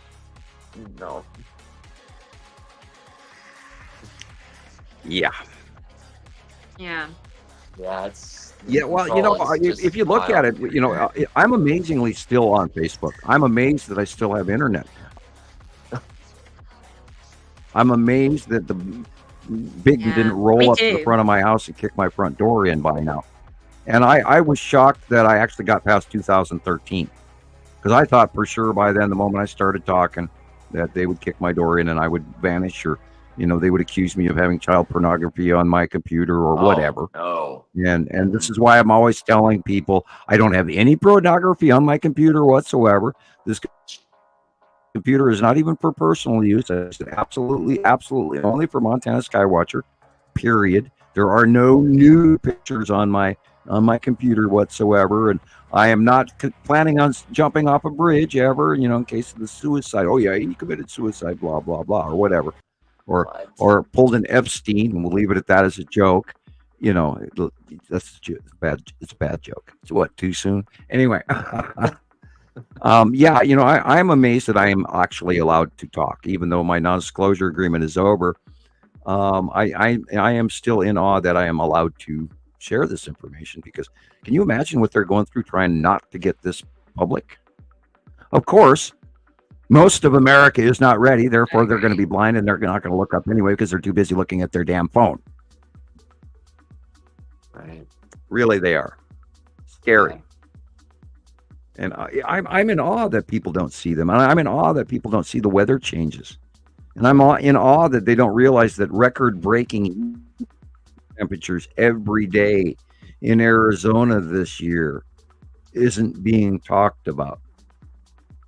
I mean, even if we were talking to CO2 sequestration, if it is CO2 sequestration, then boy, by God, how come that we're completely off the spectrum of their calculations saying how things would change? We're multiple degrees warmer than they expect. And also, we will remind you that with every temperature of 1 degree, that our Earth overall average temperature goes up, then 7% more water will remain hanging isolated in our atmosphere.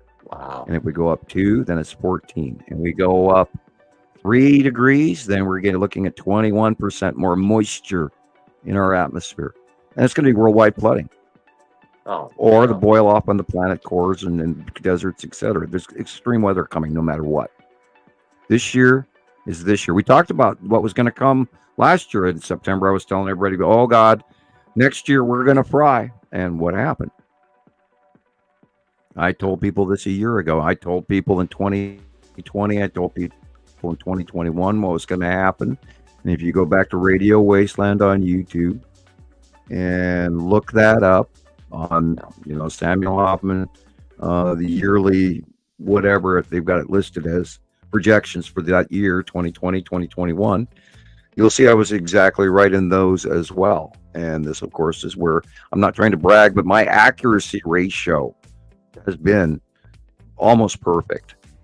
Yeah. Almost. I mean, I make some minor mistakes here and there. Nothing even remotely large, but yeah. And God only knows what next year is going to bring. And I'm sort of lost on I want a heavy snow, wet, and we're going into El Nino. So I want to see a lot of snow this year. So we'll stay warmer too that way, and then freeze. We've been having some, normally here in Montana we have 40 below, and that used to be in February, and now it's coming in December, and has for the last few years. It's been completely changed. And so we'll see what happens. We had a frost here the other day, and the leaves are turning yellow and everything from the frost. My grapevines are already turning yellow because they got cold. So yeah, we're in deep shit for next year, and let's pray that damn sun is not coming closer to us. 93 million miles, 92 million miles, 90 million miles, 89 million miles, 75 million miles. And if that's the case, we are going to fry. I don't have a prediction for next year. All bets are off. Wow. I don't know what's coming, but I know it's not going to be nice. We are in trouble. We are, and I said this last show and the show before, we are in trouble. And people better start planning for that. And either, have some good friends. And remember, you think people are going to be nice to you if you've got food, and they don't, and they won't. And that's kind of been the problem in war, in all famines. If you go back to the 12th century BC, a lot of wars were created over the fact that they ended up in a drought famine. Between the Libyans and stockpiles the of food or Egyptians, water, or you don't tell anybody. The Hittites and the Egyptians, and there's been a lot of wars over famine. So folks, think, plan, grow your own crops, etc. There's a lot coming. I really think the way we live right now is about to change. I hate to say that, but we see it coming. And I don't want to be a gloom and doom guy, but the signs. God, let's talk about the craziness that's going on with Israel right now.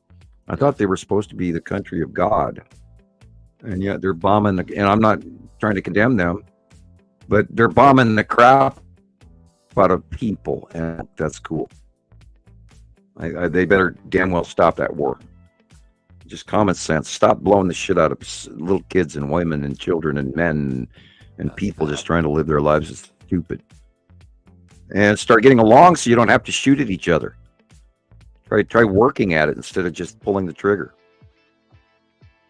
Anyway, I'm not too pleased with fascist governments around the world right now. We're getting this is spooky how all of a sudden some really nasty group of people around the world. And then we can go all the way back to. I was having a rant the other day about religion going back all the way back to the Spanish Inquisition in 1444 and all the crap that we're still doing. We are still doing it. From 1440, when we broke up all the religious groups around the world, stopped talking to each other, and we're still fighting. The Sunni, the Houthi, the Hezbollah, the Israelis, the Palestinians, the Lebanese, the Syrians. I mean, why, guys? Why are you blowing the shit out of each other over a minute religious difference? If you're religious, talk about your religion. Don't go shooting each other. Anyway, we're living in a spooky ass world. We're living in a bizarre world. This is not the planet I grew up on. And I just started saying, stay off my lawn. I'm starting to sound like one of those old crazy guys on his porch. But I hope and pray that I am wise enough to hopefully share enough common sense from my generation. Not that I see myself as vastly wise or anything, but I'm hoping that maybe some of my opinion might actually spread across to a few other generations, and maybe people will listen, because this is not how we do things. Got a lot of kids out there that are suffering around this planet right now, and the number one thing we need to do is take care of them.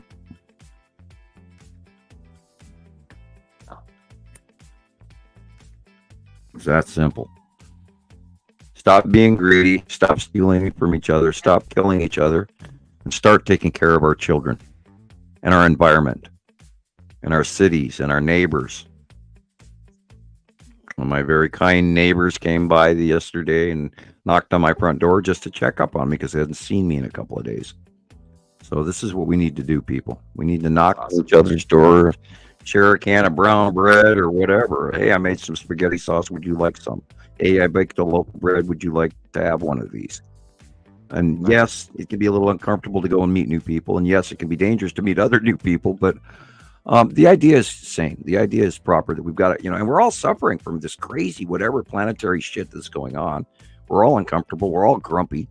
We're all seasick. We're all having ear aches and headaches and joint aches. Ear aches. So weird you said that. I don't ever get anything like that. Yeah. Yeah. All day I've been having that damn hum sound has been grabbing the side of my head. And it's like, ow.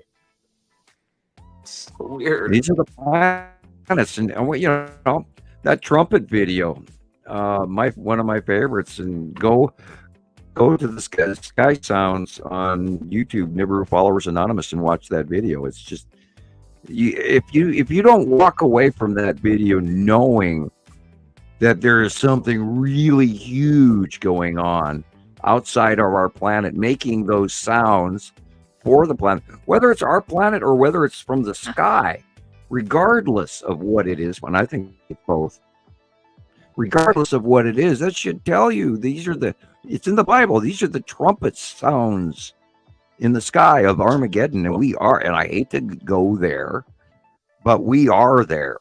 It's around the world right now. Climate, drastic change, flooding, drought, crazy weather, people losing homes, rivers drying out, animals dying, animals being frozen in the field in South America where they don't usually get snow, and yet they're flash frozen mid-stride. And that happened only a couple of weeks ago in South America. Did it make the worldwide news? No. But it was huge.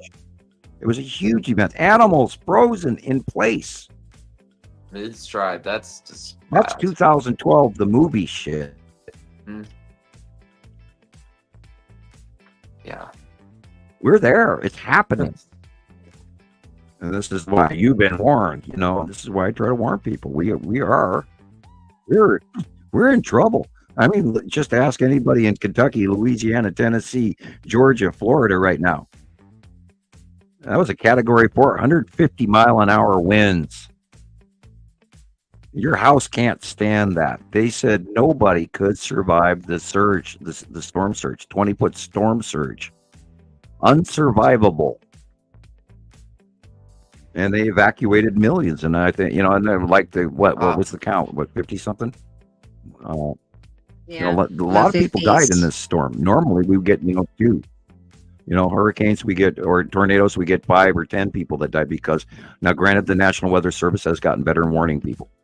And they have now devices that are being sold for those areas and regions where you are prone to tornadoes. They have them in their homes, which they didn't used to have. So the death toll is way down. But this 50 some odd people dying, and we don't even know all the whole.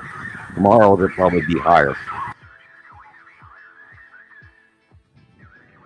But this is happening every week. Not every 3 months. This is happening every week around the world. I just can't imagine a 20-foot wall of water Taiwan, coming at Vietnam, Japan, China.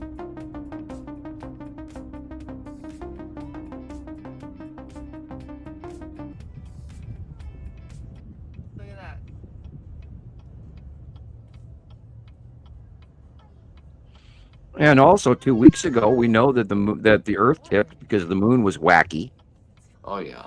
And the face, remember, the face of the moon was all screwy and way tipped. And it wasn't the moon that tipped; it was Earth that tipped. And we've also going into, and you posted something about that as well, Christoper, about the planetaries, the god of war for Mars and all of that. And we're having an alignment of our normal planets right now that are causing a predominantly documented level of planetary astrological discord that is going on our planet as well, including us going to war with each other. And everybody that's done any background studying of the occult and astrology would know that there are certain attributes that are of planetary alignments that have been attributed to war or famine or pestilence or re-beginnings, et cetera, et cetera. So there's a lot going on, and everybody look at this. This is not normal. Everyone says we've never seen conditions like this before. 25 inches of water overnight. Wow. That is insane. And this can be from even the 2-degree rise in planetary temperature, where we could have 14% more moisture in our atmosphere that is going to continue to come down like this around the world. It's not a single event. This is a continual event. Just ask anyone in China. They've been flooding for 2 years. Gone through it. Over and over and over again, they've had massive floods. And it's not making the world news, and it should. Oh, we don't even have to go to the river for fishing anymore. Let's just fish in the front street. So you walk to your mailbox. Right. Let's go to the cul-de-sac and go for fish. Yeah.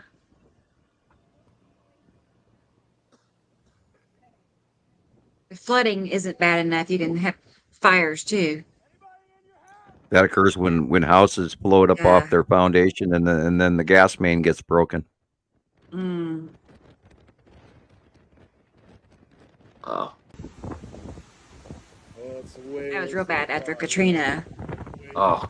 So Mm-hmm. Yeah, I'm going to the mailbox, Mom. I gotta go and water up to my chest. Get mail. Look out your front door and think to yourself what it would look like if you had chest height water out your front door. Flooded. Yeah. Right? Yeah. Those walls and those floors are ruined. Yep. They will all have to be ripped up. In Atlanta. The money. I keep wondering how often we get to replace things before we can't do it anymore. The people in South Carolina this week went through a tropical storm. And they had flooding, and then they had 2 days of clear, and then they got nailed by this hurricane. And they were all on the news going, God, we just got over this like a week ago. And here we go again.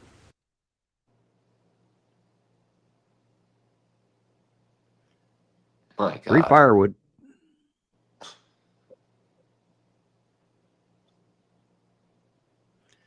Anybody want to rebuild a house? There's plenty of material to do so. Nope.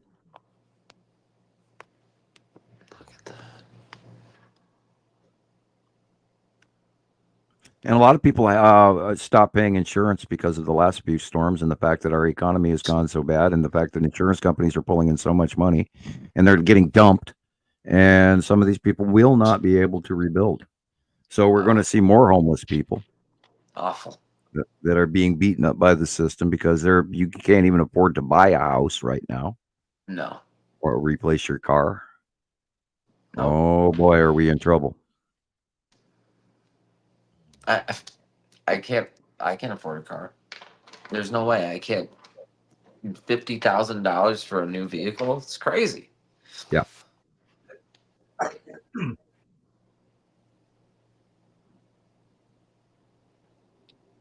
Yeah, we're living in interesting times. Yep. We are pilgrims in a strange land. And I am reminded that it might come to the point where people start to realize that they've actually got to get up and get out of where they live. And that is what we call climate migration. And there's a lot of that going on already. And people are just calling them immigrants, but that's what's going on in South America as well. They can't economically grow the crops that they used to grow, coffee and mangoes and bananas and you name it in South America, because their climate has changed and they're not growing what they used to be able to grow. Now they've got to find a resurgent new crop to the climate that they do have, but and then world marketize that. But this is a fall down and a breakdown in the economic level, in the social level, and the climate level, and we're seeing it around the world right now. I mean, look how many people are having to put their houses up on stilts that never used to be.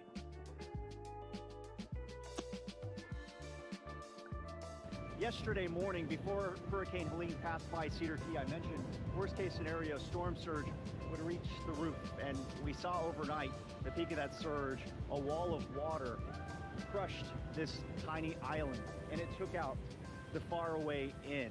Every building has been completely destroyed by that water brought in by Hurricane Helene. I mentioned these red steps in that report that was left. Disney's Hollywood Studios faced a devastating blow on Thursday when a tornado from Hurricane Helene touched down, followed by lightning striking the Tower of Terror. The strike left guests stranded on the ride for over 3 hours, as heavy rain caused major flooding throughout the park.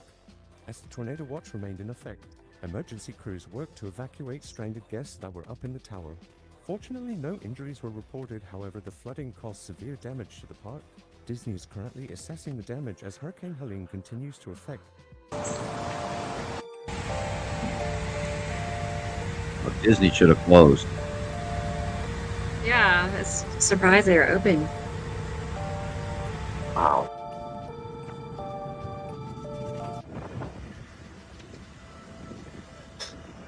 Makes you wonder how close the river is to me. Where do I live compared to the river? County Sheriff's Office were searching for stranded residents in a flooded area in Pinellas County Thursday.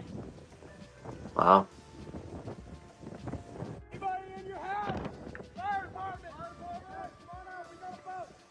The city of South Pasadena posted, crews will continue to respond when possible, but conditions are severe and the worst is believed to still be ahead. See. Jermaine is asking about the equator, Sam, that's moved 150 miles north, he says. Wow. Yeah, well, the Earth, we know that the North Pole has moved into the middle of Russia. And the South Pole is acting really weird. We've been watching that for, God, a decade. And the magnetic true north is now in the middle of upper Siberia. And so the Earth is tipped. Our skies have changed. As a matter of fact, I watched the Big Dipper move into the autumn position last week. And then I looked up at it last night and it was back in the fall position. So it was like, well, that's interesting. Yeah, the equator is we're wobbling like a top. And because every time these close passing planets come by, they shove us out of the way electrically. And we wobble. And that's why our moon goes from the north sky to the south sky within 2 hours, because Earth rolls from an axis push from a bigger magnet or a larger body that just sort of makes us tip. And so, yeah. Well, and people have already forgotten a couple of years ago when in South America, the people who went out to their fishing from their fishing village and went out to their boats, go out fishing, and they couldn't even see the seashore. It was gone. It was like dry, and it went off as far as the eye could see. And that never made the national news anywhere on the planet. It happened many times, where the Earth bulge, the oceanic central equator bulge, actually moved, and it dropped the tidal levels sharply, drastically beyond any known possibility. And they just chalked it up as something odd, and then it never even got discussed. And it happened like 4 or 5 times in the last few years. And why nobody ever attributed that to Earth rolling, I don't know. But there are scientists out there that don't dare tell their opinion. They want to pay for that, college education for their kids. So, yeah. I hope that answered your question. Yeah. I do occasionally ramble. We're at 5 hours, and so I've got. Don't say that, Sam. That's not true. No brain. Well, I get a little dingy after a few hours of doing this. I'm kidding. Well, rambling is not a bad feature. I do. I get a Not little goofy from time to time. I can ramble if I get started on something. I am sitting here just talking anyway, generically, yes. But we've watched a lot of this stuff, and we've documented it, and we've all been chasing it. And everybody around the world sends us all this information to us all the time, so we need to be hearing it. Yeah, this was from Tidal Surge. These boats came across the street and up the hill and into somebody else's neighborhood. And it was quite a distance. I saw the news report on that. Yeah. Stay off my lawn. It'll take a while to clean this up. Oh, years. Yeah. And, it keeps happening all the time here. And this whole, like Cedar Key, and I think this is Cedar Key. Cedar Key is flat. There's nothing left. Wow. Yeah. Oh. That's in Florida. And, yeah. All of this in the video is from the hurricane. In case you didn't know. Yeah. It's insane what happened down there. And there's another one on the way. They believe there's a duplicate, a B-side hurricane developing in the same area. And then there's 2 more coming across the ocean right now from Africa. One's going to be a major fish storm. The one behind it, they're concerned about. And then, of course, I watch all this stuff. But, yeah, they think there's another one on the way as well. And if they do have back-to-backs, that'll be insane. All right, that was now, remember that water in the Gulf of Mexico is extremely hot. It is recordly warm this year. It's like 87 to 93 degrees or something like that. And I need to check again because it has been fluctuating. But it's excruciatingly hot water in the Gulf of Mexico. Right? Wasn't there spots and that's why places in the Everglades where it was like 100 degrees or... It was 97. Crazy. Yeah, I saw quite a few. And they had a bloom. They're not even talking about it. An algae bloom off the west coast of Florida. They were concerned about, and in the Keys. And I didn't hear too much more about that. But yeah, they and that's why it went from a category 1 to a category 4 within a 24-hour period, as it went from the Yucatan Peninsula and the side of Cuba up into the middle of the Gulf, and by the time it hit the middle of the Gulf and it started heading into land, it hit category 4, and it was a wobbly storm, but it was a big one. So and the Yucatan and Mexico got a lot of rain too, and that's not being reported. Hi, Judy. Hi, Mom. Everybody say hi to my mom for me. Hi, Mom. Hi, Mom. Hi, Krister's mom. Yeah. Always good to see her name pop up. Your son's doing well. He's doing an excellent job. Oh, I want to know. Carol Ann pointed something out to my attention, and we're wondering if Christoper is related to Abraham Lincoln by chance? Just off chance. Are you? I mean, my parents are from Chicago. Like, they're from Illinois. Because, okay. As close as I can. Well, yeah, because here, let me pull up this picture she sent from Carol Ann. She sent me this screenshot. And look at wait, hang on. At your profile. Oh, look at the shadow on the wall. Shadow on the wall. Oh, that's Okay, weird. and she took it one step further. Look at this. Here. There's oh, that's so bad. Yeah. Oh my gosh, you put it up. No. That's awful. No, that's not my shadow. No, that's not my shadow. They can't be me. It's striking. It's That's striking. funny. So That is funny. I know, Mrs. Lincoln, but So- did you like the play? yeah.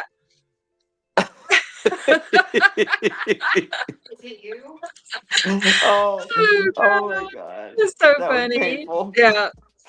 So anyway, that's Oh. yeah, everybody's getting a good kick out of that. Oh, I Wow. totally see it. So now, after she pointed Carol it Ann, out, you have all too I can much time stare on your at hands. is his shadow.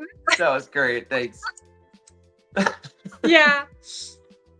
All I Yeah, can see he's going to is be his self-conscious face from sitting now there. on. He's going to have to go to Walmart and get himself one of those No, that was $25 funny. ring lights so they can put it, change the lighting in his shots in the future.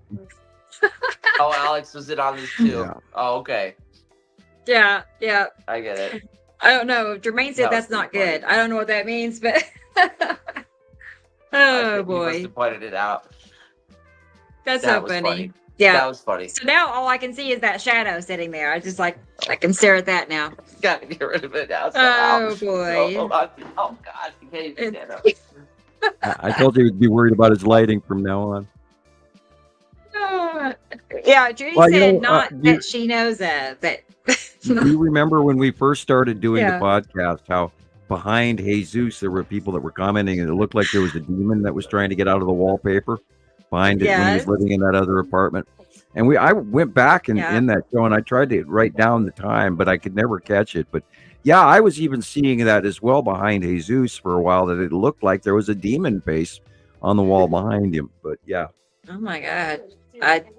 Yeah, well, who else? Jerry in the UK said that he was seeing things on the wall behind Jesus also.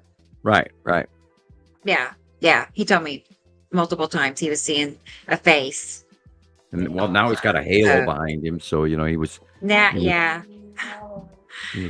Oh boy. poster in the right area. Judy says he has a Greek nose. Okay, well, Judy would know. Yeah. Mom would know. Yeah, she should She would know. know. Oh, just now Yeah. saw that No offense donation. intended with Thank this. you, Carol Ann. I'll be back in 20 seconds. Okay, Abe. All right. That's my new nickname for Christopher. Abe. All right. Thank you very much, Carol Ann. This is in honor of Judy being here. So, yeah.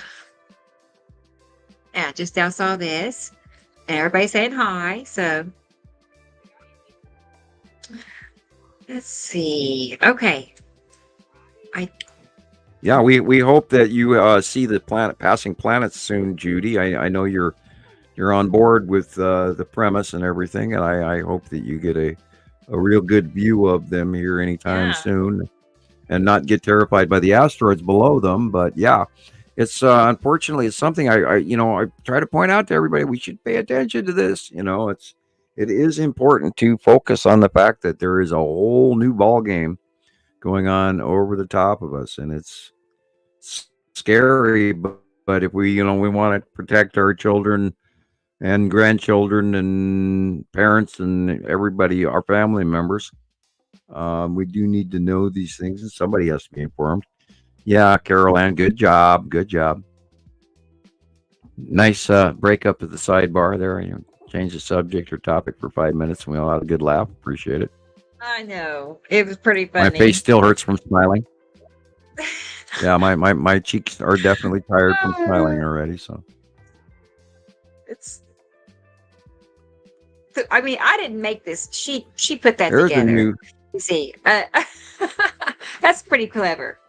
Just saying. Yeah, well, remember we used to do that in school in grade school in the in the 60s. We would draw little We did, silhouettes of yes, we ourselves. did have and then hold the parent. silhouettes. Yeah, those Yeah, little I black remember cutouts having that we that made in then. art class. I had that too. I don't see those being done anymore. Even for No, I don't see kids out playing ever either. I never see kids out playing or riding the bikes at all. Yeah, Like, yeah. I They're never. I never see kids out playing. Well, my daughters do not have cell phones, so they have tablets and and computers, but they do their work, and they're not in the let me call you on the phone generation. Thank God. I don't understand. I couldn't Although be they held look inside stuff hardly. up freely, so that's good. Right. This whole new generation, if they want to know something, they look it up, which is great, or they don't. I went through all week watching some stuff where people didn't even know the basic geographical information, like name 2 states on the Canadian border, and they couldn't do it. And my favorite one is name 2 states from the original 13 colonies. Or my other favorite one is, do you know why there are 13 stripes in the American flag? And if you don't know the answer to all of those, I'm feeling pretty sorry for you, because all of that stuff we should know all of that and more. And if you catch yourself a little short on knowledge, I suggest you start learning, because you can actually learn more out of school than in school. Yeah, the shadow is gone. Oh. We have assassinated Abraham Lincoln. Gone. Well, make your hair stand out nice. Good with shadows and stuff like that. You guys, miss it's not him. fun. Oh man, the blonde in your hair stands out I better hit my now head from a the couple black. years ago, and ever since then, I've been seeing things in the house that are not fun. Yeah, So, well, we have that yeah. problem here too, where we're seeing things in the house that are not fun. By the way, Yeah, not there fun. are more ghosts walking around right now than there used to be, and that is also in the Bible, that the spirits will rise, and oh boy, have they! And we've seen some really scary shit going on in this house. We don't talk about it a lot, but my daughters have become quite used to it, although they don't like it. And they absolutely keep their door closed at night because they don't want to look into the living room anymore from their beds and see things flying around and shadows changing the light regularly when there shouldn't be, and it is. Yeah, there's a lot of that going on. There's the electricity of the earth is different. Radioactive decay is different. There's the Schumann resonance is different. There's so much going on that we don't talk about. That's quite real, and it is quite real. And people go, "Oh, come on! What do you mean ghosts are real?" Ghosts are real. Believe me, I've seen them all my life. And when I was very young, I was trained out of it because I still can occasionally.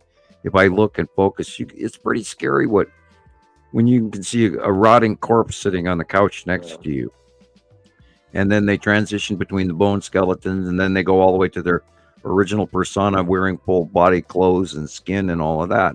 And when you look at a spirit, they vary through those textures from bone to meat to rotten to their original persona.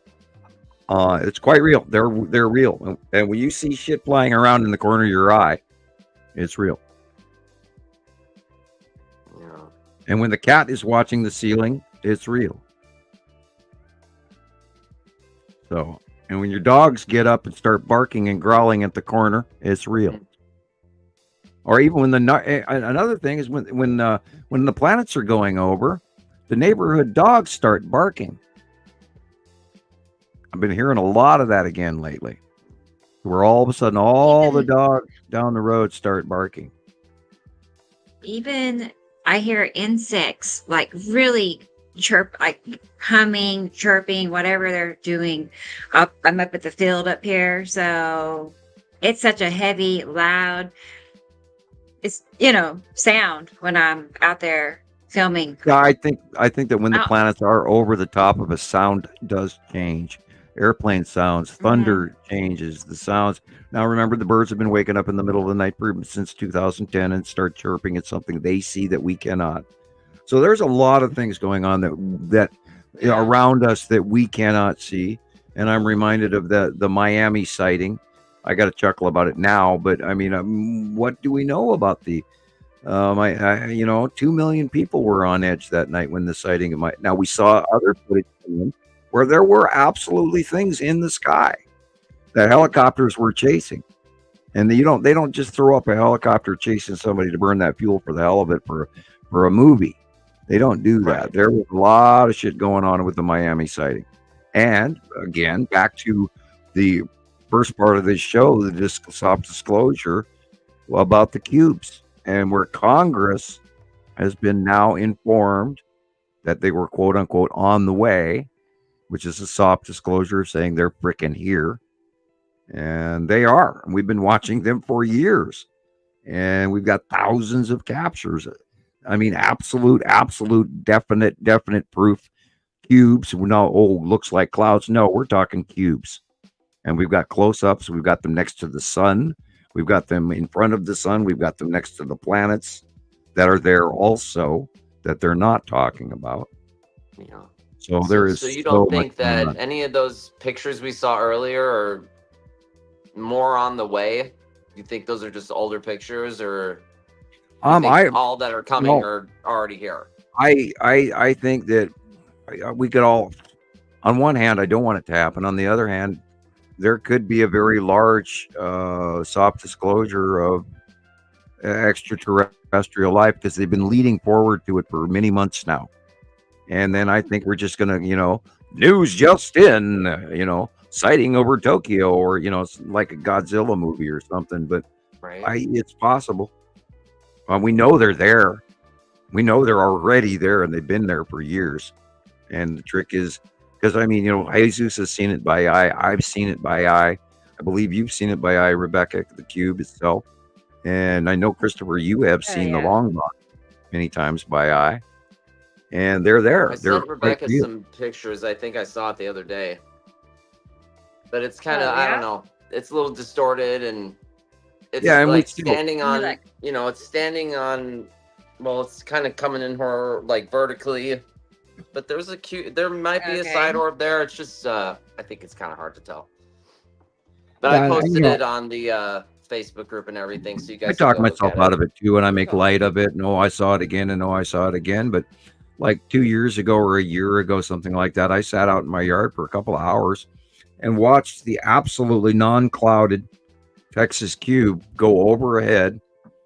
And I just watched it, and then there's a big star cruiser right there, and there's another star cruiser. Oh, look, what are those dots that are flying around? Those are support craft, and then we haven't really even seen the space tube in a while, but a couple weeks ago there was a few sightings of it, and we believe those to be container ships that are going to take the commodities back to their galaxy or their planet or intergalactic or region, because the cubes and the tube and the Empire orb all came out of wormholes from either another solar system or whatever, or from one planet hopping from Jupiter to Earth. Boom. I don't know exactly how that works. I do know that the Pleiadians time travel as well as interplanetary travel, and we know they're from Pleiades, which is way far away. And they've got a lot of crazy stuff going on in their galaxy, or in their, would you call it galaxy, solar system, Orion? I need to break that down in my brain. Yeah, we know there's a whole bunch of activity going on in Orion right now. And of course, the Pleiadians, they can skirt time, so I don't think they have to worry. But, they are the ASPCA for humans, and they want us to evolve and upgrade. And this is all going on. And it's been a plan in place for thousands of years. Many generations to us and a short time to them. And you have to rephrase that in your brain. And it's a way bigger picture that's going on right now, including Earth factions. And we've got a lot of Earth factions that are trying to suppress this information to retain their ability to control.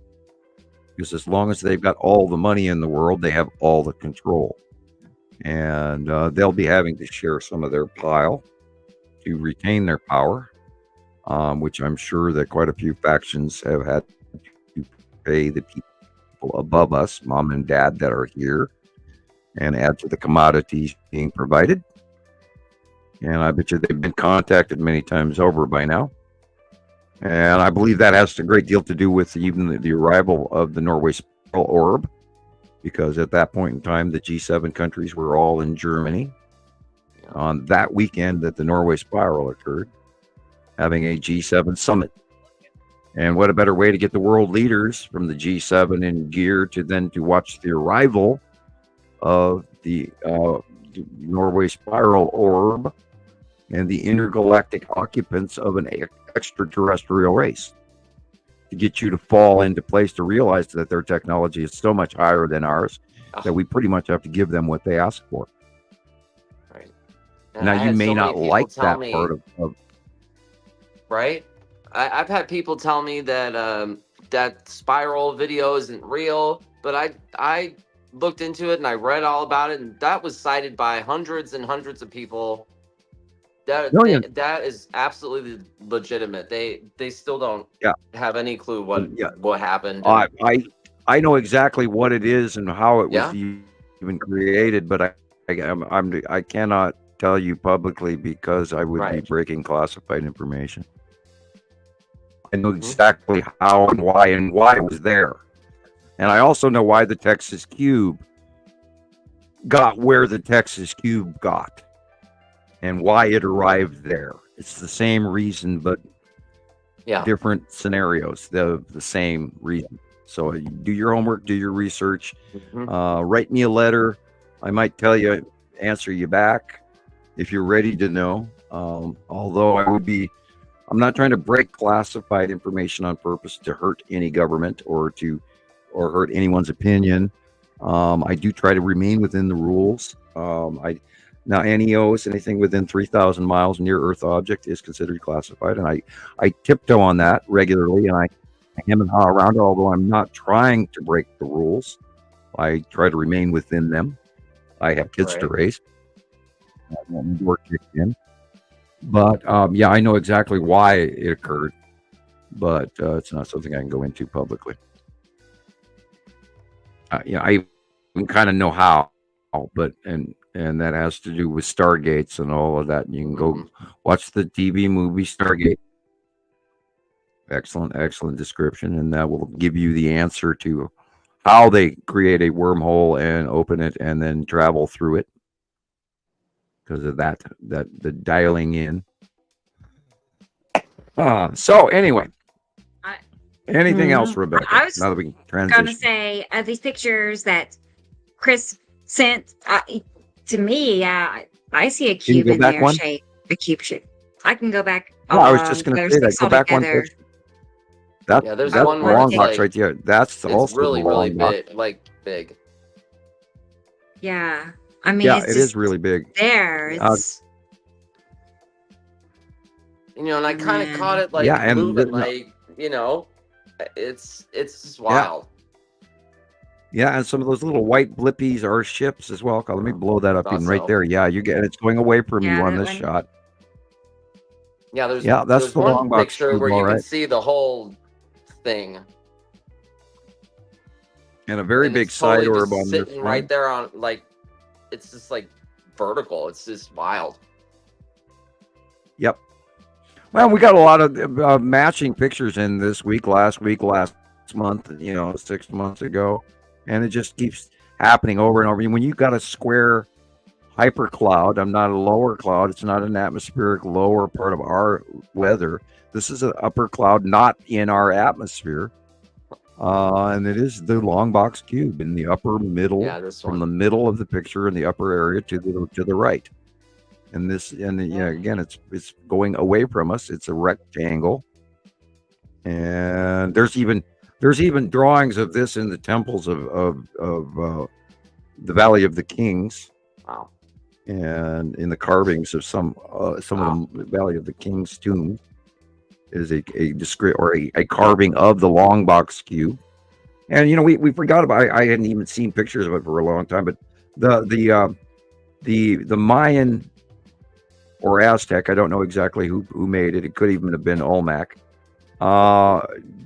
Description of the it's a glyph of the Thunderbird with the square head, and then if you go back to that and you see the beak of that is literally the object cluster group, and then the big circular round exterior borders of the glyph is Attu's moon.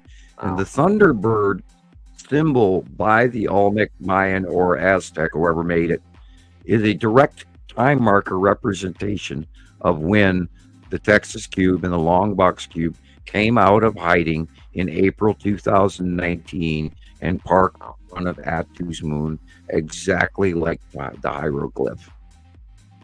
Or the glyph. It's not a hieroglyph because hieroglyph in Egyptian means holy glyph, but in Aztec or Mayan or Olmec, it's just a glyph. Okay. Because in Egyptian, hiero means holy. I do my homework. I didn't know that. Yeah, I took I've a never heard swan that dive in before. the Hieroglyph, today. holy. Huh. So, and glyph means what? Like, what would that Well, glyph is translate to? is a symbol. It's like the name Cleopatra. Oh, a holy symbol. Cleo Holy symbol. means Cleo means shining example, and Patra means of father. Cleopatra was named after she was the shining example of her father. That's what her name means in Egyptian.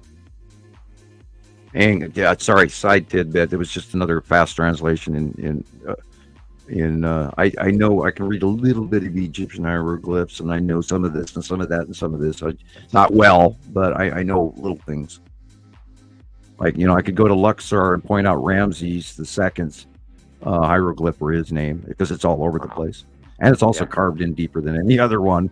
But because Ramses II had a serious building fix, Jones addiction, obsession, whatever you want to call it. And he did a lot of building. And there was it blew me away. I could never memorize, and I still try, the order of the pharaohs. I'm still working on the emperors of Rome as well. But did you know that there was Ramses the 12th? And I went, no wonder I can't figure this shit out. Because there was Ramses the first, Ramses the second, Ramses the third, Ramses the fourth. My God. Puck-Tokten, all these other names and stuff. And Tutankhamun was originally named Tutankhaten after his relationship, because of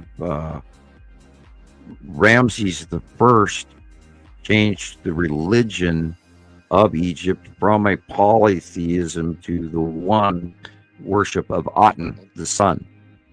So Tutankhaten was his original birth name, but when Tutankhamun, the boy king, was in power for a few years, he changed the religion back to a polytheistic scenario and got away from this, just the Aten of the orb of Aten means orb, of that religion's of Ramses the First, and so he brought it back, and then he changed his name to Amun, and that's where he became Tutankhamun.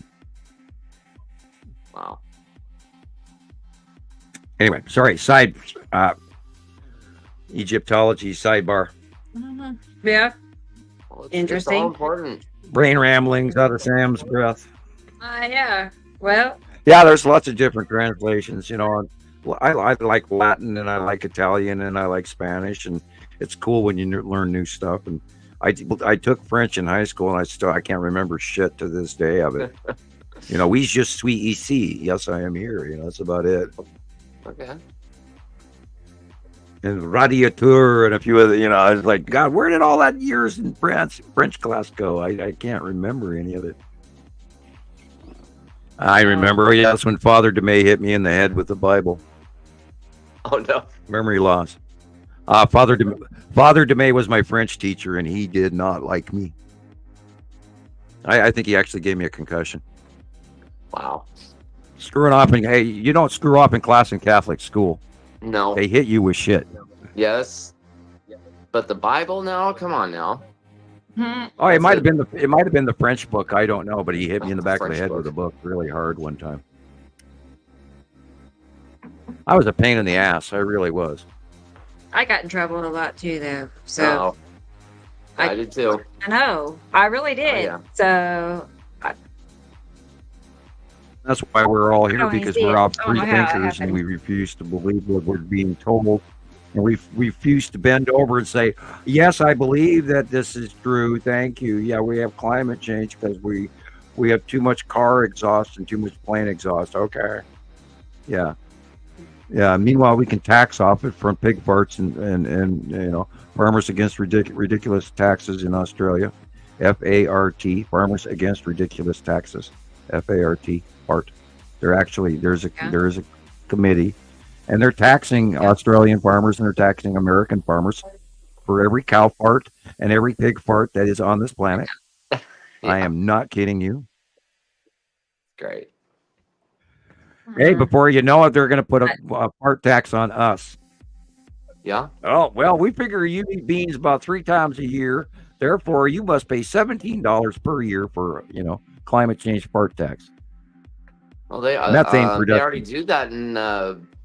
I think it's China, right? They have a social credit system where they've got, digital currency, and they monitor basically. Yeah, they don't even use. And they will withdraw the currency right out of your wallet.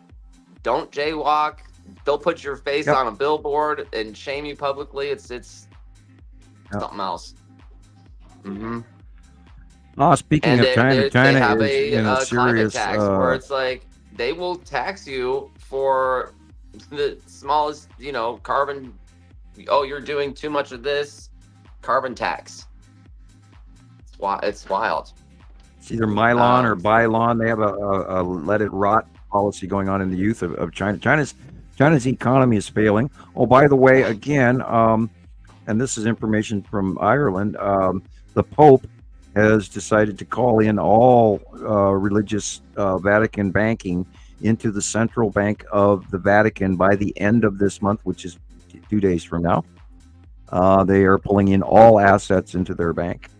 Wow! In the central Vatican bank, which I think we're about to see China crash, and if it does, it will affect the entire world market. Yeah.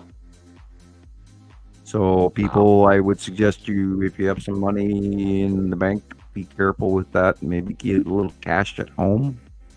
I don't suggest buying gold right now. It's a bad price. Now, if you'd have bought gold 15 years ago, you would be very wealthy right now. Because gold keeps going up and up and up, but that gets every little necklace, broken key band out of your jewelry box, and that way it adds to the world collective of gold right now. Because remember, gold is driven by supply and demand.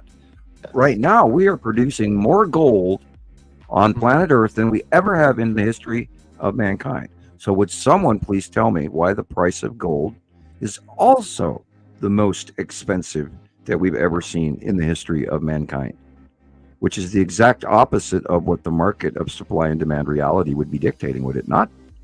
Now that we're producing so much gold, shouldn't the price be next to nothing? Down there with silver and copper? Shouldn't it be closer? Yeah, it's over $2,100 an ounce right now. And that is because we're running on a false paper system, and we have to supply the commodity in grand quantities to those of us in those cube ships that are parked over our heads right now. Thy And you kingdom can easily come, look at the thy Federal will be Reserve's. done, and we will give. Yeah, you know what? That comes up due next year. Yeah. The Federal Reserve inventory from, oh, dare I say it, from the 9/11 destruction is supposed to come to purchasing a terms whole lot by of gold. next year, 2025. So, and that's because I believe they had to replace what is no longer in the Federal Reserve. And I didn't go into too much detail. I left that, and I'm whispering. Shh, don't tell anybody. It's just like they have to get Yeah. this gold for these visitors somehow. It's Yeah, the commodities have to be that, you know, the tribute to the gods is quite real. And they come down and get all kinds of stuff. And I love your video, by the way, Rebecca, on YouTube, going years ago that you made that video talking about where you're talking about who Samuel Hofman is. And Yeah. all of Was that. it Those are great movies. There's several. Oh, you made But, several of them that, you know.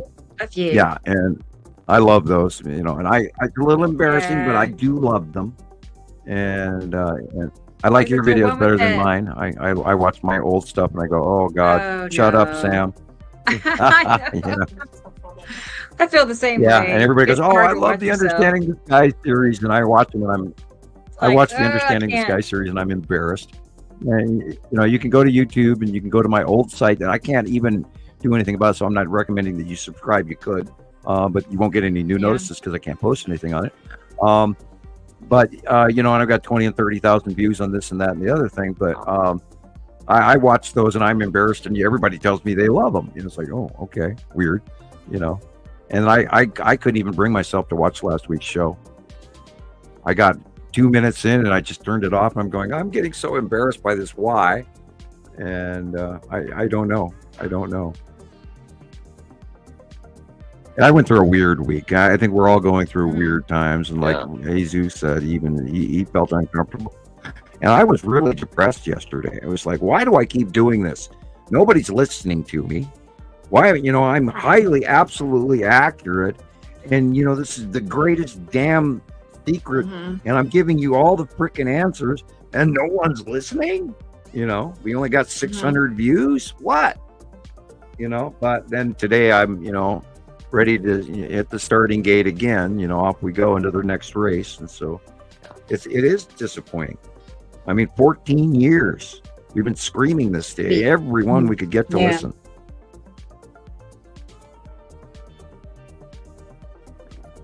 And there's you know, we keep trying to think of how we're going about doing this. And I guess the only way to do it is just keep plodding along one day at a time, and one member at a time, and one video at a time, and 1 week at a time, and 1 month at a time. And here we go. And, you know, I hope we're kicking Art Bell's ass. May he rest in peace. In the Art Bell show, I spent years watching his shows, or listening to, rather. I listened to it on the radio in the 90s.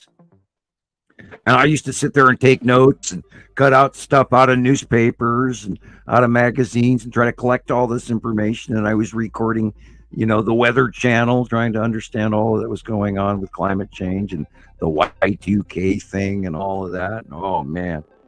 And, God, if you compare Y2K to what we're doing now, it's like apples and oranges. Y2K was insane, and boy, did I over prepare for that. Guilty. Anybody want, you know, 100 pounds of flour here? I've got so much I have to give it away, and yet nothing happened.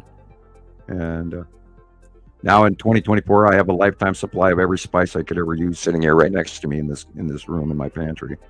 I'm sort of prepared for an emergency. Yeah, I can help an entire neighborhood cook for a couple of months. But anyway. Although I don't have any meat, and I don't have any of this, and I don't have any of that, and my sugar's low, and you know, the expensive stuff that I've had to use up, and I've got a whole bunch of 10-year-old food. Not good. It's getting older. I had to get rid of bunches. Like I cleaned out. I'm gonna have to go through quite a bit. I cleaned it out, and everything was expired by years, and I doubt it would be very good. Right. I held started buying more it in years. 2013. Yeah, And right. now it's 10 and 11 years old, and I don't even want to inspect my soup cans. Like, I mean, and by the it's way, fruit probably does not last on okay, your but- shelf. By the way, mandarin oranges eat their way out of the can and within 3 years. Oh. Mandarin oranges and peaches, they'll eat their way. And oh my God, they leave a nasty mess on your shelf and on your floor, and you get fruit flies and all that. I've literally gone through all my mandarin oranges; they're long gone. And bleach does not last in the bottle either. By the way, you can't store bleach for very long because it turns to water. I don't know why. Not that I would drink it, but No. 5-gallon. I got 5-gallon jars of water, and water lasts forever. And you just keep it in a dark place and cool, so it doesn't grow any algae. And then, oddly, and it always blows me away. I drink water out of storage, and it goes, "Shouldn't this be bad?" But it's not. It's just weird. Positively charged water. Very strange. Very strange chemical.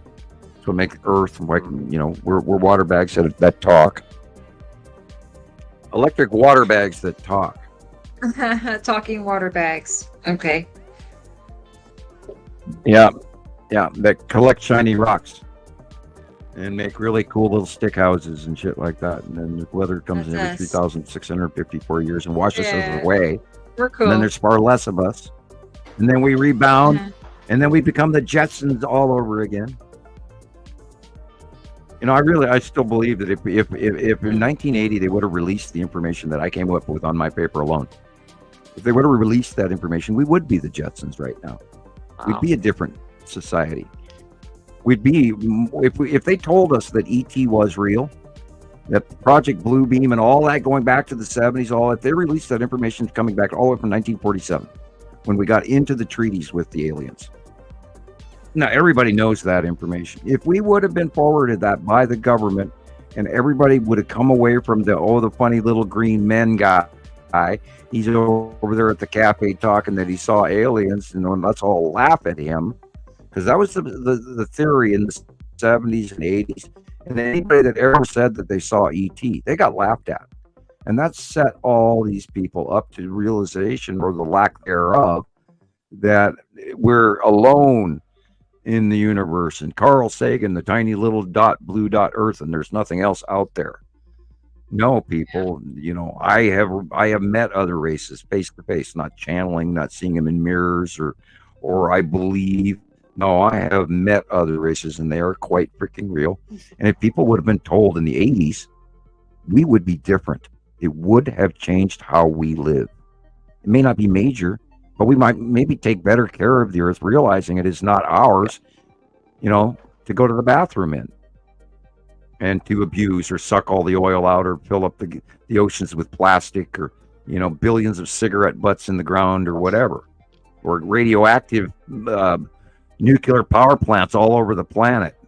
And let's talk about Fukushima, Jesus, or Chernobyl, or the Bikini Atoll Island, or the sites in Russia where they lit off 191 different nuclear bomb explosions in Russia that nobody ever talks about, and how all those people are sick too.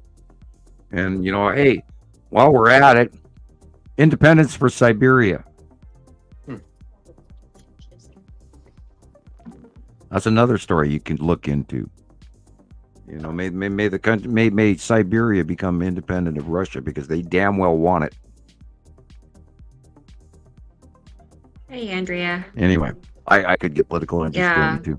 Oh, I know. I mean, it's frustrating because it just lets me know that the people in charge really do not care about us or the Earth, or they would not let this happen. They would not allow.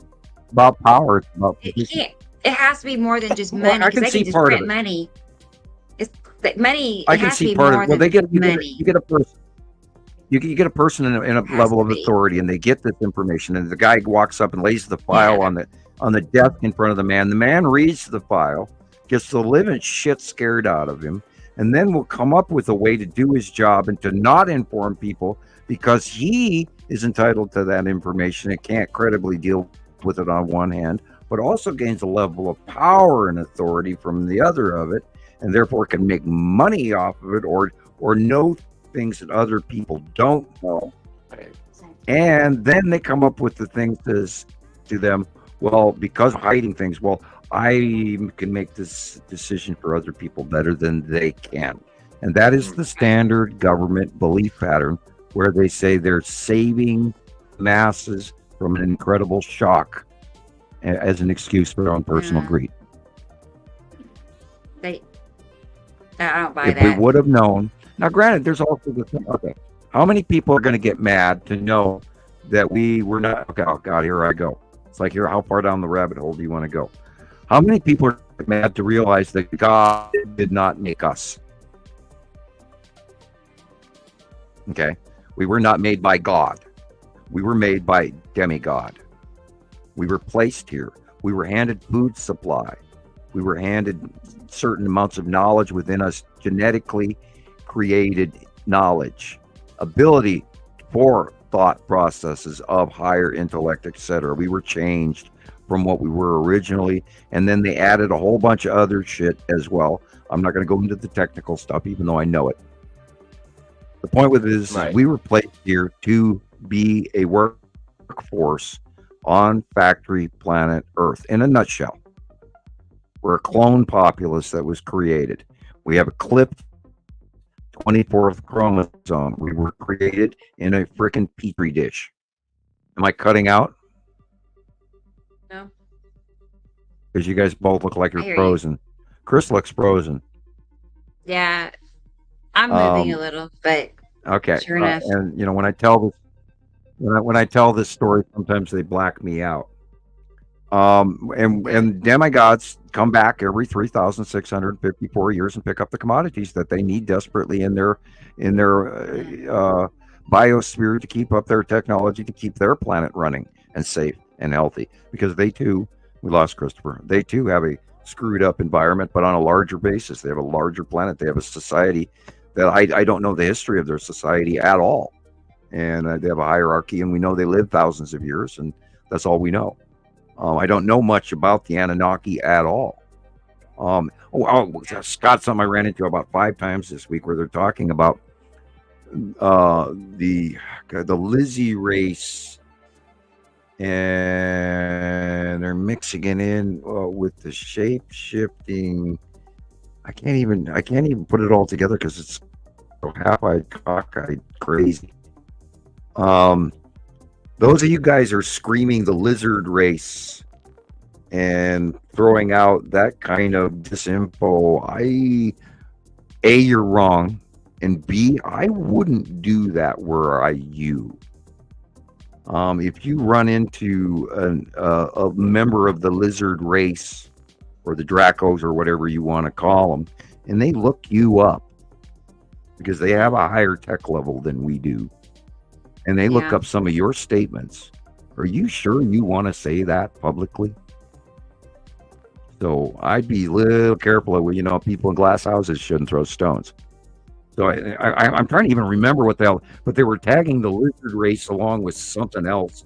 That's just, with the Anunnaki, the evil Anunnaki lizard shape shifting, and they're piling it in just one big mass here. And I do not believe that the lizard race lives on Nibiru. I don't believe it. I think they're extra galactic. I think the lizard race is entirely possible. They already grew up here on Earth and left. If not, are living in underground cities, if not are connected. And we could even talk about Hagartha and the center of the Earth and all of that. And I don't want to go into that, but I believe it's entirely possible. I mean, what is Earth?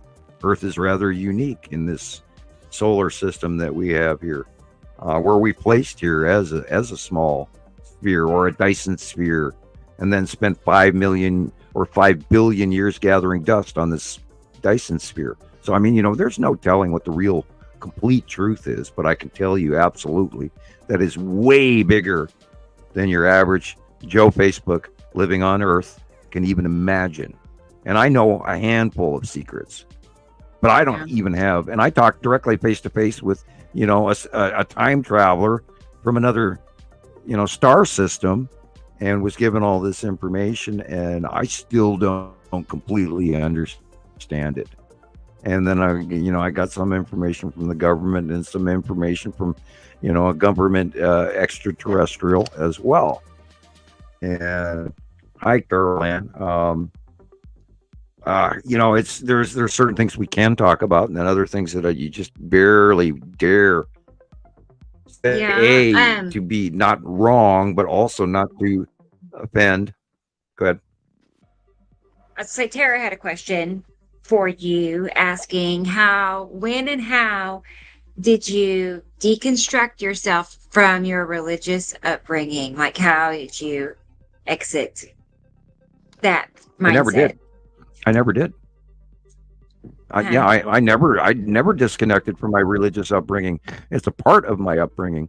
I was raised Mormon. We had to wear holy clothes, holy underwear. We had to dress for dinner. We had to speak to our parents in certain ways. I actually had to ask permission to be able to even go into the room and speak to my father. I grew up in a polygamy situation, which was horrible. And then after my father left the church and we changed our lives, was the beginning of the 70s. And I started visiting ashrams and studying Buddhism and Hinduism and Taoism and Roman Catholic and Baptist and Episcopal and every other religion I could get I even read a little bit of L. Ron Hubbard and found out how wackadoo he was. Including the Mormon. I have a book. I have probably 2 copies of the Book of Mormon in my house. I never disconnected from religion. I'm very religious. It's just that my science has outweighed my religion, and they are, in my opinion, connected, because I have found a way to mix the middle of the two, and that's called magic. And science and religion mixed becomes magic, and I have found that. And I've actually done magic in front of witnesses where other people saw it. Hilariously, over the years, they have asked me not to do forest magic with them anymore because I scared the living crap out of quite a few people in my time. And as Jesus was bringing up, he's known me personally for quite a few years now, and every once in a while I do some shit that he has admitted that scares the crap out of him, because there are abilities, and some people could call that magic. And I have abilities that I can do things, and it's not something that you want to do or choose to do, because a lot of this scares the crap out of me, and I don't play with it anymore. I have played with it in the past.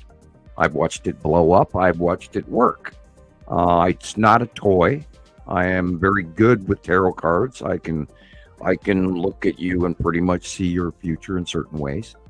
I can see your past. I can see your inner child. And some people might call that magic.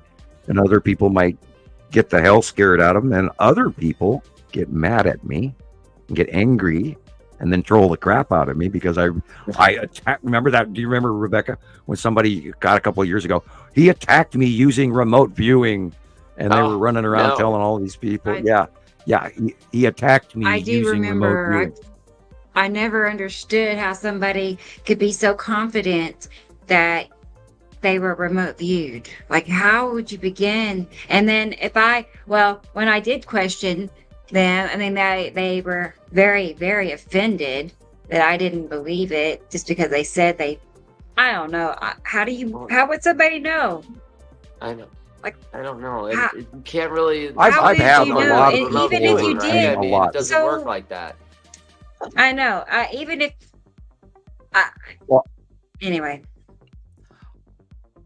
I've had, over the years, I have had thousands, not 1,000, somewhere around 2,000 people have told me that I appear to them in their dreams.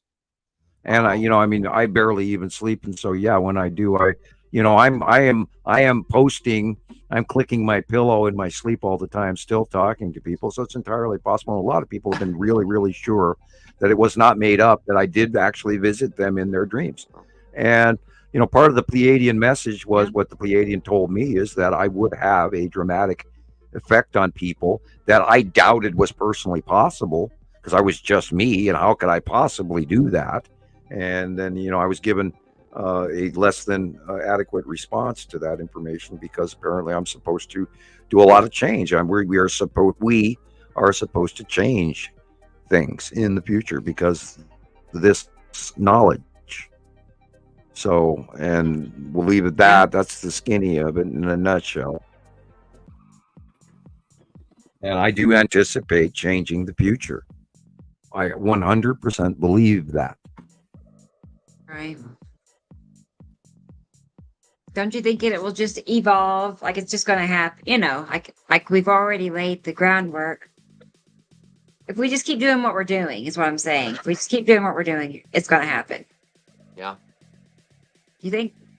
I think so. Well, we have to expose people to the reality. The reality is that there are intergalactic cube square ships and star destroyers and the Empire Orb, and they're parked over Earth since April of 2019, and their arrival from 2009, 2015, 2017.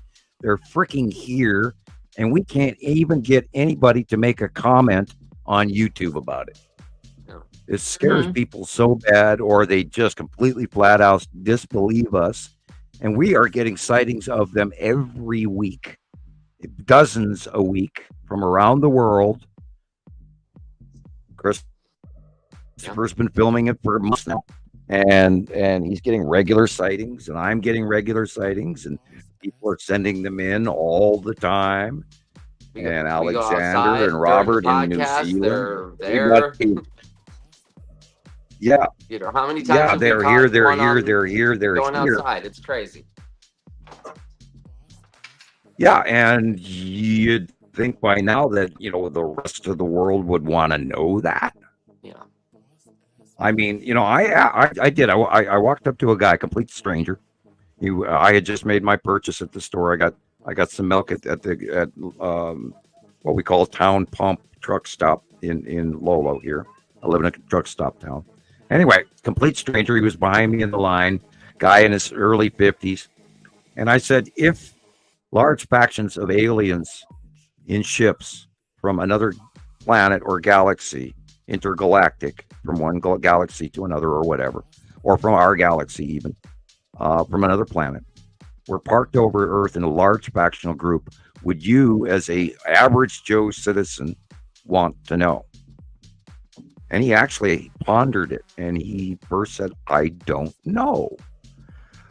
And you have to ask yourself, do you want to know? Do you really want to know? Right. How far down Sometimes the rabbit hole do we want to go? Yeah. Sometimes things are just easier not knowing things. You just don't want to have to be burdened, with worries or whatever. Well, that's why people try not to know. If we listen to Graham Hancock, if we listen to any of these other major lecturers around the world that talk about, the structures that were built by other civilizations, even though, and the pyramids and this and that, and the Thunderbolts Project, and all these other really cool scientists that we learn a lot from. But unfortunately, they're only spewing human information. And excuse me, I find that a huge shortcoming in a lot of their information. And then they've cross-referenced things that they're not sure about that I absolutely know different. I know verbatim what the fact is compared. Yeah. And yet there's no way for me as this person sitting here in front of this microphone up in my cave here in Montana, in my hermit cave, that I can get you to actually listen and believe me 100% at the validity level that this actually deserves, because we have documented these damn alien ships parked over Earth since 2019 on, and we've been talking about it openly every day, every month, every week ever since. And I mean, I even asked the little girl outside of the dentist office, because when I first saw it that day in April 2019, I was waiting outside for my kids because they were taking children in, and no adults because you had to wait outside because they didn't want to, because it was flu season and all of that. Yeah. So, and this was beginning of the first pandemic and all that stuff, and everybody was getting Wuhan crazy immediately. And I asked this little girl, I said, do you see that up there? And she goes, yeah, there's a box in the sky. And then she just kept walking. And she said, there's a box. She didn't say a cloud. She did not say a square cloud. She said, yeah, there's a box in the sky. Yeah. And that's when, after I picked up the girls, after the girls came out of the dentist office, I drove home. And then I immediately went out in the yard and I sat there for 2.5 hours and watched them offload Star Destroyers. That was the, you know, the day. And that's why I remember the date, you know, and it was in April. And that's like, and we're sitting here trying to tell everybody this is really, really, really real. And it's really happening, and we're getting captures of it every day. And crickets. Beep, beep, beep, beep. Nobody. Nothing.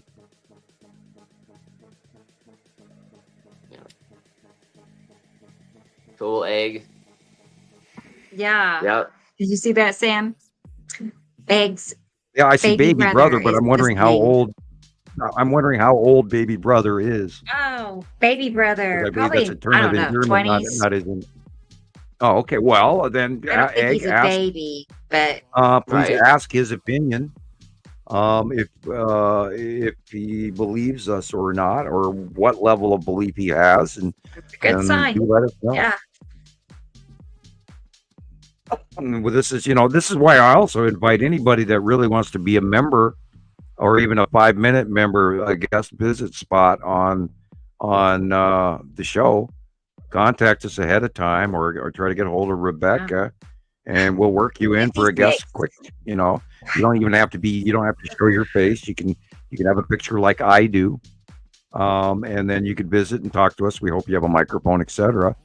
And we'll coach you in, because we'd love to hear what you think. And it shouldn't always just be us talking. We'd like to have a call in where you guys could actually call us on the phone. That'd and be great. talk during the show, which I think would add to the show a lot. Mm-hmm. I'm sorry, Egg. Her But, brother is 56. Just so everybody knows. I thought Egg. She looks so young in her pictures. 56-year-old. So Where are they from? yeah, What she's state in are New they York. from? She's in New York. New York. Okay, with the New York accent and everything. Hi, baby bro. How you doing? How you doing? Yeah. Anyway, That's so cool. glad you're here. Please give us your opinion. I mean, if you think we're batshit crazy, I'd love to hear that too. I don't mind. I've been laughed at for many, many years. It no longer affects me. It might maybe a minutia, but you know. Mhm. Okay, thank you. Yeah. We're trying our best here. I think we're number one in the market. Unfortunately, the rest of the market doesn't know about us. I was thinking about that Dan guy, and I wish I may have one of his videos saved somewhere, but I would love to even poke him. He's got such a huge following, and he does, of course, make his money off of YouTube, and he does generic science, which you can look up on any computer and share. It just depends on your homework ratio, rather than what we do. Doesn't mean you have to be he's hateful about stuff. I feel. You can be a scientist, but you don't. I did not. Well, he was a little more brutal about you than he was about me. I do agree with that. He's pretty but he did chalk us up. No, he put us out there in the wackiest, craziest mofos that ever existed on YouTube. His entire channel, though, Sam, is devoted to cutting people down. Not just me or you, but people. Just, and it's always, this is a flat earther, or, that he's calling people out and, I didn't putting his know time that. and energy I did not. into. Yeah, I've It is, only isn't seen a few Look of through his his videos. I never videos. really saw what his. what his genre was. Yeah. People send me copies of the ones who are directly bashing you or me, or okay, I did not know that. Oh, well, then maybe we don't need his opinion. But although, I was thinking about him the other day, going, and this goes right back to what happened to our trolls, because maybe, just maybe, a good portion of our trolls actually figured out we were right, and then they go, oh shit, because maybe I don't know where they went. Not that I mind that they're gone, because I don't mind that they're gone, but. I just wish that we could kick off and actually be more productive and have more guests and have a better way to call people on the phone, or they call us, and we can do better science if we have more money coming in, and if you get monetized from YouTube better, et cetera, then we could go up. And the only way of that is to ask our listeners and say, remember, we are sponsored by viewers like you, just like PBS says, because that's how we get by. And we're already putting our money into this. I can't even begin to tell you the thousands of dollars that have come in computer replacements at my house alone, or the thousands of dollars that you spent, Rebecca, to get here and to make, what are we, 81, 82? 80. What show? This is show 81. This is show 80. Wow. Show 81. Okay. We've done 81 shows. And isn't that cool? And I have been putting personal money into this for years, but oh yeah, me too. I wanted to, I'm not complaining because I wanted to do it. It's my hobby. I like doing it, and I wanted those services, and so, but it does take money to have those, anyway, everybody knows. Yeah, and I've lost, I'm on my 15th computer in 14 years, and I didn't lose them all, 1 year after another. No, some lasted 3 years, some lasted 2 years, some lasted 1 year, and then I had to replace it, and then I had to replace another one, and then I had to replace another one. I got hacked a few times, and I had a few crash, and I've had some electronic actual failures because they were pieces of shit by some company that didn't deserve my money in the first place. And remember, computer products are now made to last 3 years. That's it. That's a good one. If you're lucky. Most of your electronic, if you're lucky, most of your electronics, I can't tell you how many TVs have lasted me 6 months, or monitors. Oh, the monitors I've gone through, and the keyboards. I go through 2 keyboards a year, if not 3, because I type through them, because I'm always typing. And I go through 2 to 3 keyboards a year, and then computers and monitors and internet and cameras and now microphones. And we put money into this, and it's all for you guys because we're obsessed, and I can't even imagine not having a computer to be sure to tell. I don't know what it would be like if I wasn't able to get on all the time to tell everybody what I see. That would be weird. I've been doing this for so long now. It would be really weird if I'd be writing letters and, ripping the pages out of some spiral notebook and mailing them off to my friends. I don't know. It would be weird. Yeah. It'd be difficult to go back to a world without internet if you have a memory of using the internet. Oh God, it's just so secondhand now. We do lose the internet. I know. I do know. Yeah. Oh, well, could you imagine where we'd be without the internet if we were back? It was like 2005, the way with the old dial-up and all of that crap. Back before there was any information actually on the computer, in the internet. The World Wide Web was empty, and now it's you want to running full with look AI up a website. Crazy. You dial or you type in the website, hit enter, and then go back in your house for 20 minutes before the thing would be up on your screen. AOL. I do. Remember America Online? Oh yeah. And then Napster, and you had to download your music, and you could get in trouble for downloading Napster. We were so and all of cool. that. Yeah, that was fun. Wow, how far we've come. Yeah. Well, you know, when I was able to finally go into the Library of Congress, I got myself in trouble. Oh. And that's when they fried my first house. They fried my house. Half of my house got fried. My first majorly large computer that I was actually, you know, right at the end of my non-disclosure agreement. And I looked up the project that I was recruited for, because I wanted to believe that I wasn't absolutely out of my mind because I had been filming what I assumed was the planets coming in, because it was a big orange blob in the sky. And I started thinking about that, and I went, you know, let me look up to see how crazy I am. And I actually did find that the funding the project had been refunded in 2003, and then literally within a month or two, my house got fried. Don't download things you don't want to keep on your computer. And I have completely avoided any military information whatsoever, or any government information. I don't go anywhere in that to look any of that up. I just stick through the open internet, through science sources and links and sites. We used to have better satellite. We could hook into satellites long ago, and now you can't. There used to be observatories that you could talk to. Now you can't. Wow. I didn't know they're still around. You guys Michelle. are reading Michelle something. still has AOL for email. Yeah. Wow. They're still around, Sam. AOL. Dang. Yeah, I have a Hotmail account. Wow. That's Oh, old. boy. Yeah, I'm still running off a Hotmail account. They're still around. Yeah. I That's probably forgot what's wrong about- with my computer. I'm still running off that Is original MySpace Hotmail still account. around? Yeah.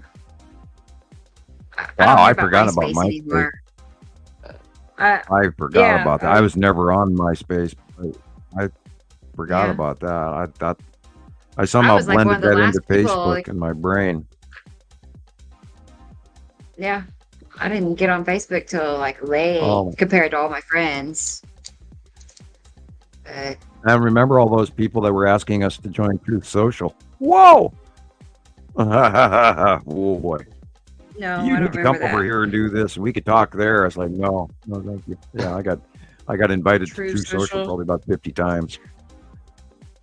Yeah, that's the one that Trump from the Donald J. Trump Corporation. Yeah. Okay. By the way, his stock is really close to junk. It's going to drop. If it goes below $10, it becomes completely worthless. And he's close. He's losing it. Anyway, I don't want to give stock advice either. But I don't want to go political because people get mad at me. I don't need any more of that. Okay.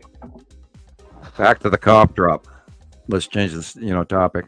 Do you have any more, or what should we talk about? I was gonna say, how many cough drops are you at? Just so we know. I am officially still on number 1. I took it out of my mouth and I set it down on the little. I was gonna guess. I've got that little stone plate I use for my cough drops, and I just now put it back in my mouth for the second time. I didn't even finish the first one.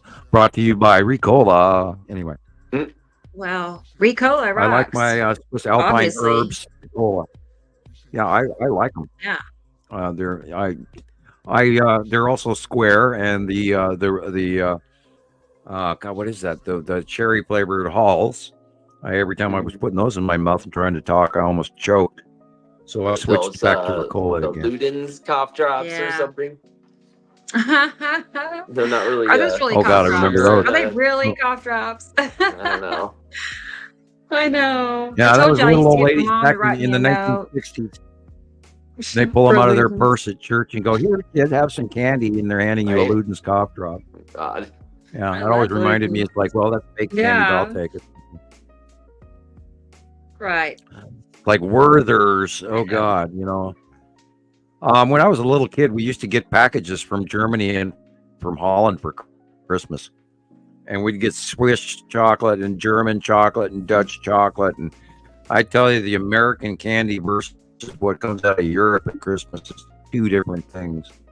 and I miss. I'm sure we don't even see it anymore. But I would love to go to Germany just for the chocolate Christmas time alone. And I often thought if I did have money and wanted to start a business that where I could actually, just go a sidebar, I would spend my time flying between Germany and the United States and Sweden and Holland and bring home chocolate and run a chocolate American European import store and share the stuff that I grew up on as a child. Because my parents were very connected to Holland because they were Dutch immigrants. My father was in a slave labor camp during World War II. My father lived in Amsterdam, and my parents are older generation, just like I am with my children, oddly. And so there's a lot of people that say, well, my grandfather was in World War II. No, my dad was in World War II. He was a slave laborer all the way up until like 1944, I think. They let him go early for a fake medical pass because he saved a German colonel from drowning. So they sent him home on the fly, and they weren't allowed to, but they did it. And we can be thankful that they did. That's why I'm still here, or that's why I'm here. But anyway, we got regular Christmas packages from Holland, and they had some treats in it, like windmill cookies and things like that that you can get them here in the U.S., but they don't taste the same. No. And there's treats in Europe, and if that would be my dream store, would be to just fly back and forth and bring chocolate to America for what I grew up on. Or if I had money, I'd just open a pub. We just don't get that kind of thing here in the United States. You don't get that generation to generation, be it like that passed down sense of tradition. Everything's corporate now. It's like not anymore. It sucks. Yeah, I've worn wooden shoes. I mean, we had wooden shoes sitting next to our fireplace growing up my whole life. Did you ever wonder why Dutch people wear wooden shoes? I have. I mean, yeah, I've. No. I don't know why. I don't want. I don't know why. I don't think. They seem uncomfortable though. It just seems very uncomfortable. Well, if you wear wool it does seem really uncomfortable. If you wear wool socks, they kind of do hurt, but there's a reason behind that. Okay, Holland is below sea level. They have dikes holding off, and they pumped out the water, and then they brought forth the land, and they dried up the ocean beds and created into farm country, and they grow millions and millions of flowers for people and tulips, etc. Now, the ground in Holland is so wet. And anyone that lives in Oregon knows exactly what I'm talking about. That if you wear leather shoes and you take them off at night and you set them down next to your bed or by the door or whatever, they end up mildewing and molding and they rot. So if you have wet shoes all the time, I worked in Oregon. I know you have to wear your galoshes, otherwise you ruin your business shoes. And you slip a lot because of hydroplaning. But anyway, the Dutch wear wooden shoes out in the fields because that way they're not getting their leather shoes wet. And the wooden shoes don't get wet all the way through. So your feet stay dry.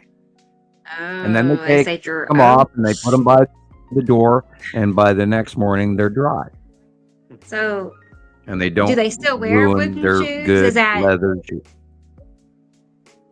I'm sure there's any farmers who are out there walking their fields regularly are going out in wooden shoes because the ground is so damn wet. And they make millions of them a year. You can type that into YouTube, how they make original Dutch wooden shoes. It's a really cool process. Yeah. And then you can look up Delftware, how they make china and blue Dutch plates and coffee pots and Delftware. Lovely. I had a lot of Delftware in our house growing up as a child. Anyway, I'm sitting here rambling as I chew on my cough drop here going, Holland, wacka, wacka, wacka. I feel like Pac-Man in reverse. Talking, not eating my power crystals, but talking like waka, waka, waka, waka, waka. Yeah, okay. Yeah, I'm punchy after 6 hours, 24 minutes. Yeah. It's been a great show. Yeah, I like Mrs. Pac-Man a whole lot. Last week. Oh, really? That's better. Yeah. Yeah, I liked Mrs. Pac-Man very, very much. And I put a lot of quarters in a lot of arcades over the years back then. I miss those arcades. days. I miss pinball. You should show I used the to Oklahoma be footage really before good. we get off. Okay, I got that. Yeah, Cool. yeah. We can do that real quick. Let's do that, guys. Let's pull up Oklahoma. Thank you for bringing us back This to the was topic. Yeah.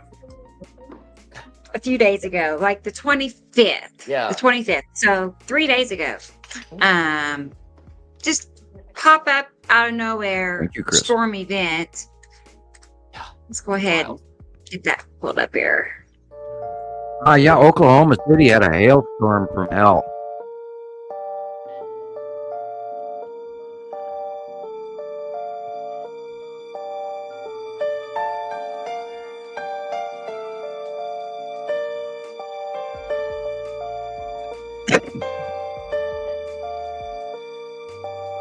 Wow, that's both Nepesity and Attu's moon on the left. That's Nepesity right there. Yeah. And on the left is Attu and Attu's moon. Boy, they're close to each other. So weird. They can't possibly be that close to each other in space. And yet our out view.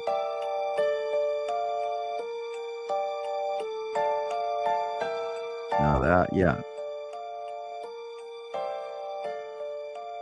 So what direction are you driving? This is somebody in Oklahoma City. I don't know who took this. Oh, okay. And we Yeah, know what yeah, it's time not of day mine, it yeah. is. There was so much footage from so many different people. It was just wild. Yeah, oh God, look at that. Wow. Have we ever seen a base cloud like that? No, this is what confused me because I'm like, when did the red asteroid start going under Nepesity, right? But is that I don't know. Is that the red asteroid right there, Or is it behind like as the Nepesity? pictures started coming in, it just kept getting more strange, and I was Now remember, Nepesity has moved over, and the red asteroid has not.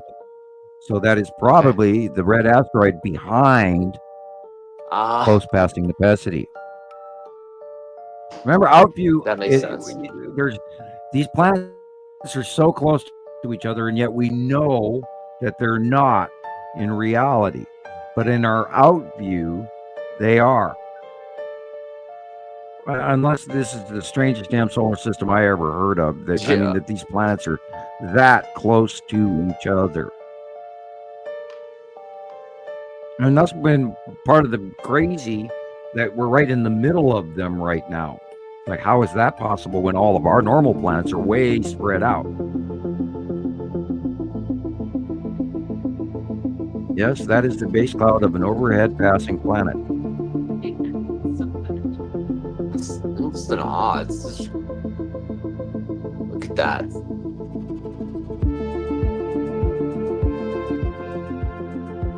Okay, and I need to know where the light is coming from. No. Hard to tell, isn't it? And then you could hear a lot of people like Now I'm looking in their for any videos, shadow. they're yelling, they have no clue what's going on. They're, There were several people in the comments saying, was this forecasted? Was it? I mean, they were just totally like caught off guard that anything was going to happen that day. And then this shows up. Yeah. Yeah, that looks like Nepesity. Really? It's getting Okay. smaller, Wow. and this is the snorkel being dropped. Yeah. That's the snorkel cloud off the bottom of Nepesity.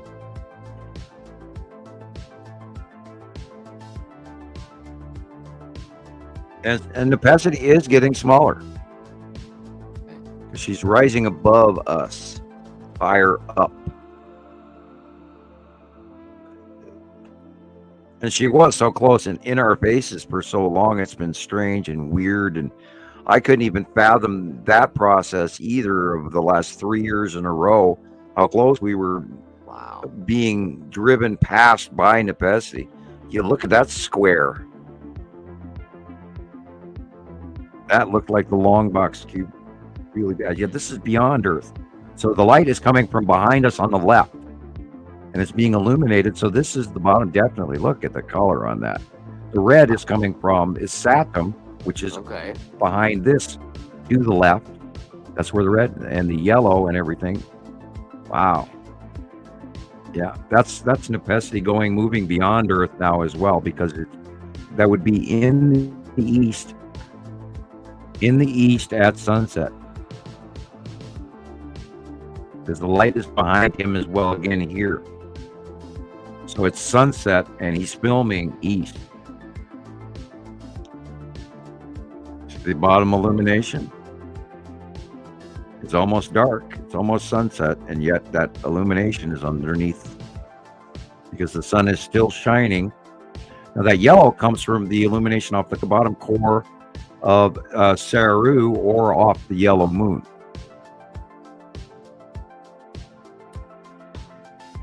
And you can actually research that back to a few months ago or even 6 months or a year ago, when the size change of Saturn's yellow moon got bigger. And all of a sudden we started having mega yellow skies. Also what happened when Atu was doing that a couple of years ago, and we had nothing but purple skies. So, and it all fits. And again, fact after fact after fact. Fit. And we can count the rings. 1, 2, 3. And it's partially green. The upper area is green. Yeah. Wow. Look at that. Wow. Awesome colors. Red and yellow and white. Look like that. That's that's so different looking. No, I haven't either. Have you, Sam? I mean, that I didn't know what it was. It didn't look like it appears to be Nepesity. Now we do not know what the base cloud of his Saturn's yellow moon looks like. That is strange. That is literally like right. What if we're seeing something we've never seen before? Yeah, and is that the yellow to the right there coming from the yellow moon? Is this a Saturn's yellow moon now passing over the top of Earth at sunset as well? I could be wrong. This does have a very unique, that red base cloud. Wow. Yeah, that's what threw me off, because I thought that was the red asteroid, and then I totally erased that, and then the shape would be of the secondary cloud in the middle would be possibly the red asteroid, because the shape is the same. Yeah. It could be the red asteroid underneath Atu and Atu's moon. I do not know. Now look at that. Okay, that most of that is cloud in front of the sun blocking the light, but then there's more to it. Yeah, I would have had to watch this for a long time to be absolutely sure. But I can tell you 100% that is a planet or an object right there that is close passing. I was just I did not slow this down and make it choppy like that. I don't know why it's so choppy looking, but 1 minute this person, did they pan around to the west and then they turned it and this was across from our sun, this right here? Is that what we all just saw? I think so. Yeah, it's behind us to the left. I see.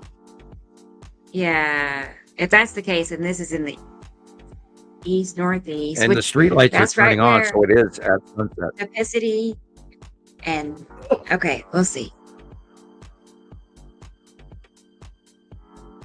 Maybe. Now we know that Nepesity has started moving over the top of us. We know that Atu has gone over the top of us. We know that Uri is in the east sky in the morning and then moves to the north sky come the middle of the day.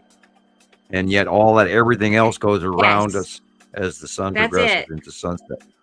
Yeah, so right there, that white illumination is the Saturn's yellow moon. Okay. Wow. And this is behind. This can't be got to be.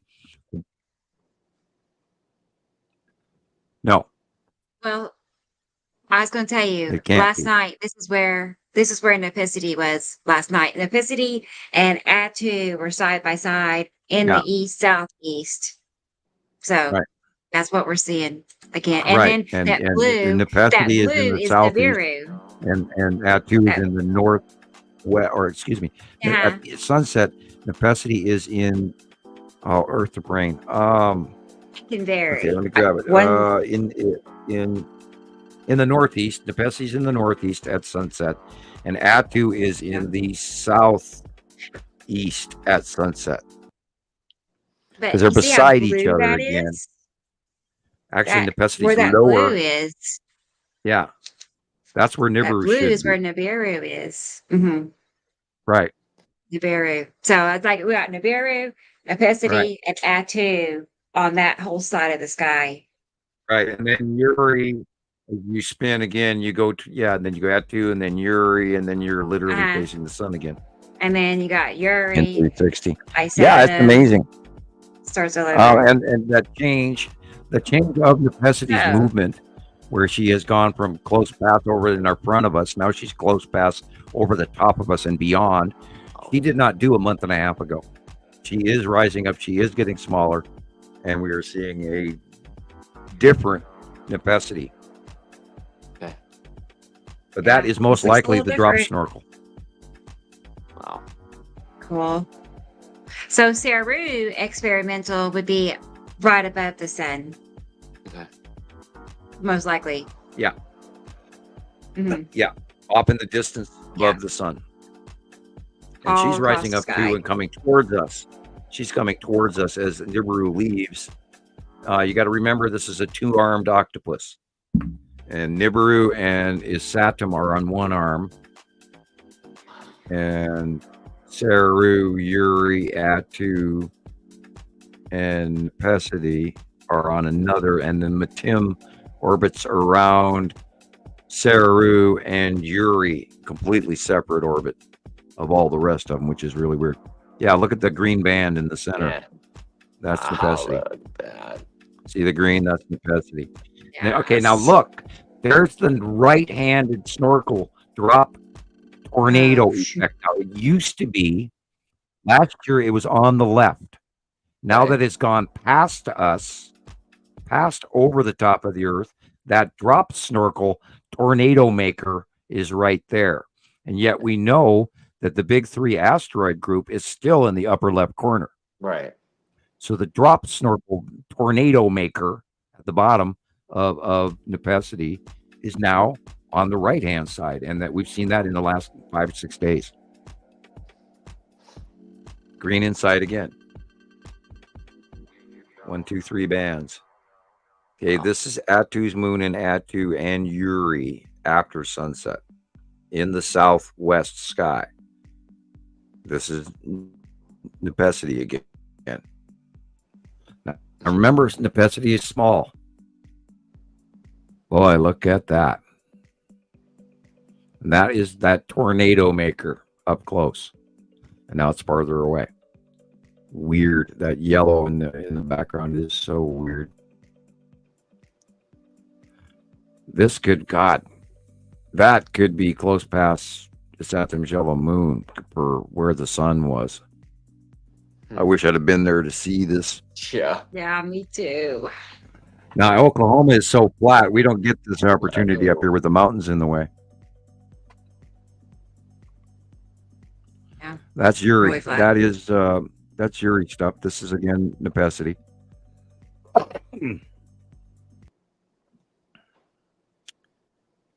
Awesome skies. Now, everybody would call this a supercell. This is even bigger than a supercell. Yay. Thank you. Yay. Applause. Right. Yay. Yeah. That was nice stuff. That was That's pretty. Big ass storm. And, you know, we're going to see more of that. We're going to see more of these freak rotational cutoff low things on the northern hemisphere on land developing hurricanes, which they're calling cyclones, by the way. And they happened in Europe a couple weeks ago in Poland. They happened in the United States a couple weeks ago, and everybody's already forgotten it.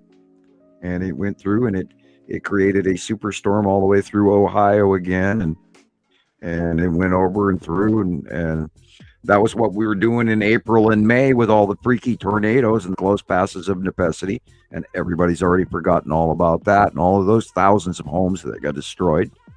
And unfortunately, you know, the media never even goes back. Oh, hey, there was a storm in this town a year ago. Let's see how they're doing. They never go back. And I wish to God they would, because I'd like that information. You know, we need to get, hey, Ryan Hall, y'all, get your storm chasers to go back and look a year later, you know, since they're out driving anyway.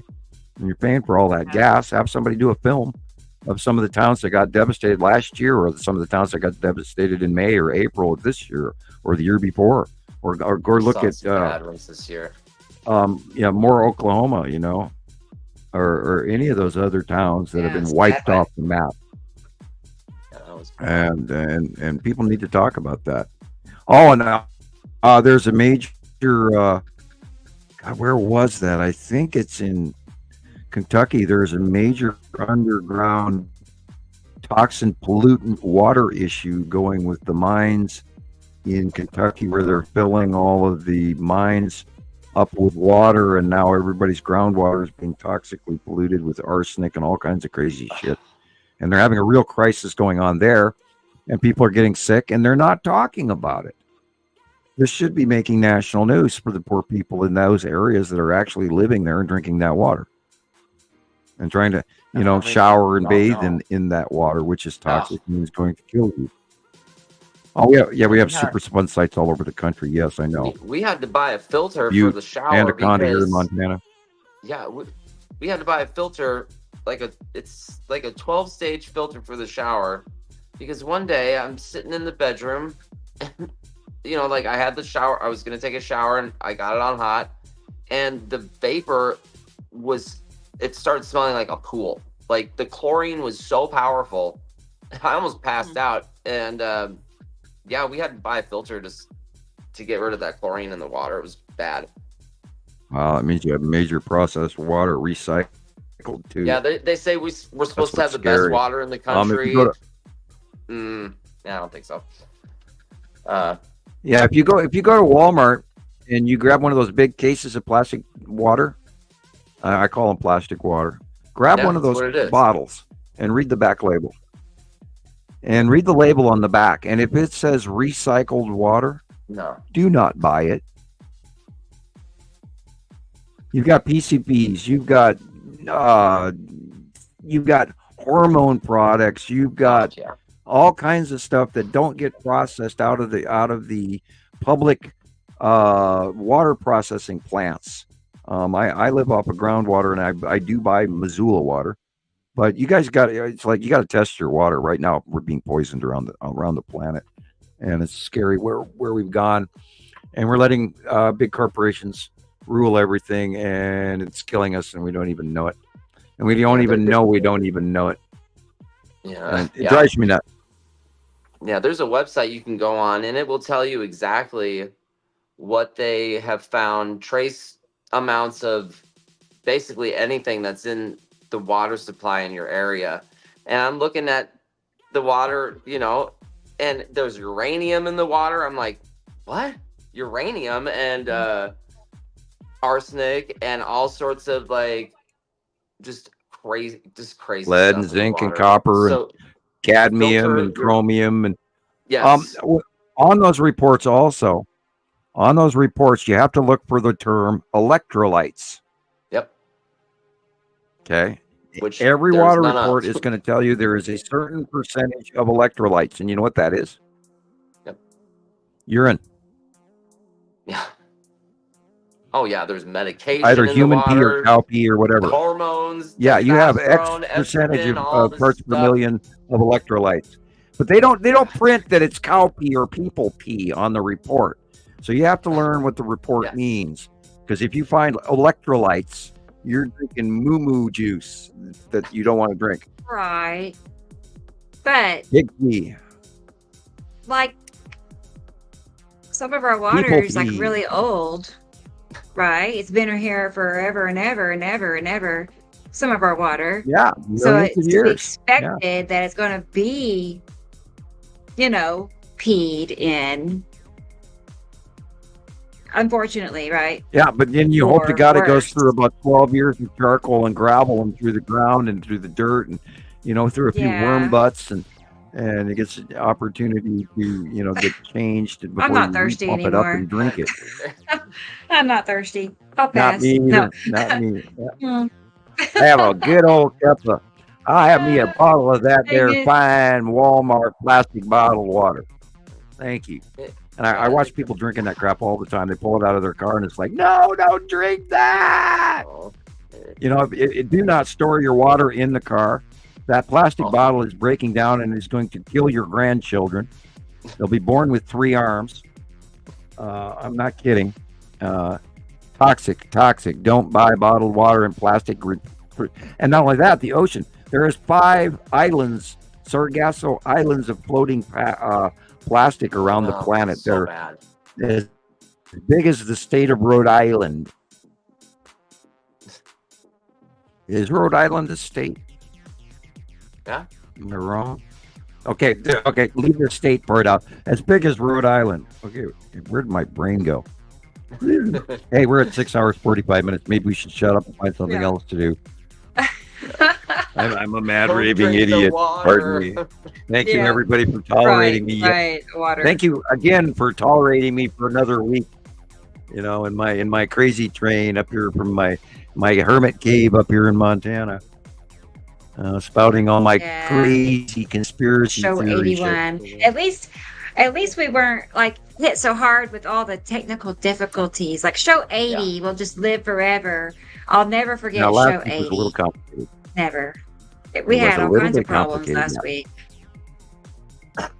It just kept going on and Yeah, but, on. you know, But I wasn't really censored too bad this show either, and I'm glad we had a few topics and we talked about the scary parts of the whole thing, and so therefore we did cover a lot, and we did cover extraterrestrials being parked over Earth again. And please leave a like and a comment on the YouTube video on Nibiru Followers Anonymous on YouTube, TikTok, etc. Please go to Christoper's site as well, and subscribe. He needs to get his 1,000 subscribers so he can monetize, so he can buy better equipment like all of us need, because Christoper needs a computer or a laptop. I recommend a computer, frankly, I do. Yeah. And then I also recommend buy HP. Don't buy Acer or any, and don't sue me, Acer, but buy an HP. They last. Don't buy a cheap computer because you'll just replace it right away. Yeah. And then you'll be paying for it again. So, get as big a computer as you dare handle that has enough. I have like 8-point-something teragigs, 8.6 teragigs. Remember, I have a huge computer right now, but I have a lot of pictures, and I always worry that this next picture I download and save on my file will crash me again, because that did happen a few times with some of the files. Got so big that the computer just up and died, and then I got hacked on a couple occasions. But anyway, so I saw a hacking event today as well, and I had to reboot my computer. So, and somebody changed the color on my toolbar, and that's why I know somebody was in my computer, because I did not change the color on my toolbar. Wow. Yeah, I'm looking at it right now. It's a different color. Like, what? Change your passwords. I did not go to brown. Yeah. I was hacked a couple of years ago, and it was bad. It was bad. These people got into my direct. Well, I don't have anything. account I don't have information. anything that they can. Yeah. Right. I don't do any banking through this computer at all, and I don't do any. I give no. I never I don't type know how my. this happened. These people got into where I get my check from, because I get it direct deposited into my account. Right.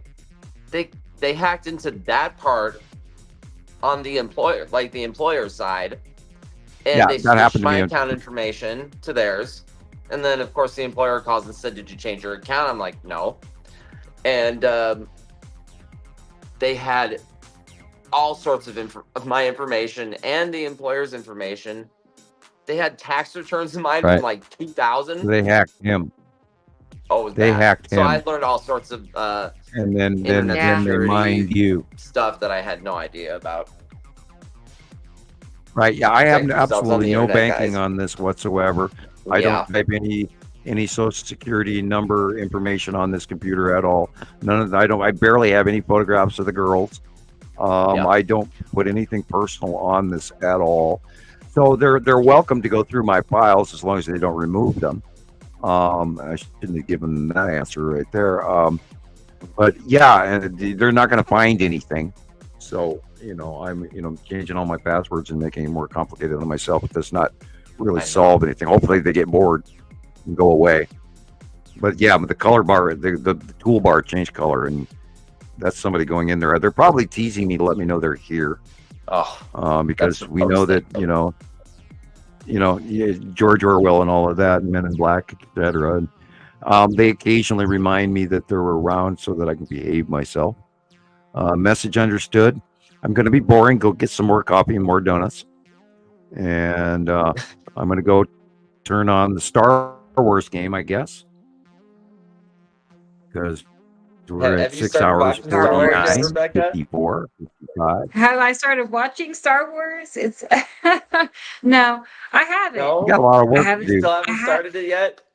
I've not. No, I haven't. Somebody send Rebecca a copy. I know. Send me a link. Send me a link. Yeah, or a link or something. I did start with the very first one. What, 8 I guess. copies of Star Wars? Oh gosh, 8. Okay, yeah, you need to. Yeah, and you're all the way up into the Mandalorian now, and I still haven't seen the Mandalorian. Wow. And I have a DVD player, and I haven't watched any of the new ones. Jesus has not seen. Wow, it either, I just got a malware warning. I know. He has not. Yeah, me and Jesus, we just look at each other. We get each other. We, I don't know why. So funny. Maybe I'll think differently about it now. About it, knowing what I know. Well, it's a actual representation of the reality that there are multiple races out there, and we are not alone. We don't, if you actually took the number of people that actually saw a UFO this year, and if everybody reported it, it would be staggering. But nobody dares report it. Nobody dares report it. Me and Nico, we're the same. We're the same. Okay. It's. Oh my God! You have to have it's. I know. That's almost Sam's as bad as never watching the connection. Terminator. Oh yeah, right. Oh, it's a way of I've life, seen man. that It's a way of thinking. forever. Understanding. You hear me talk about the source and the force, and they are one and the same, and that is part of the magic of what is available to us humans. And all you got to do is find out and believe. You wouldn't believe what you can believe when you believe. You wouldn't believe what you can do when you believe. I mean, that's how soldiers become heroes at war, because they stop giving a shit and they just get in there and try to fix things.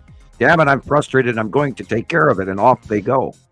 And that's what makes a hero, and that's what makes a leader, and that's what makes a man, and it's what makes an intelligent woman.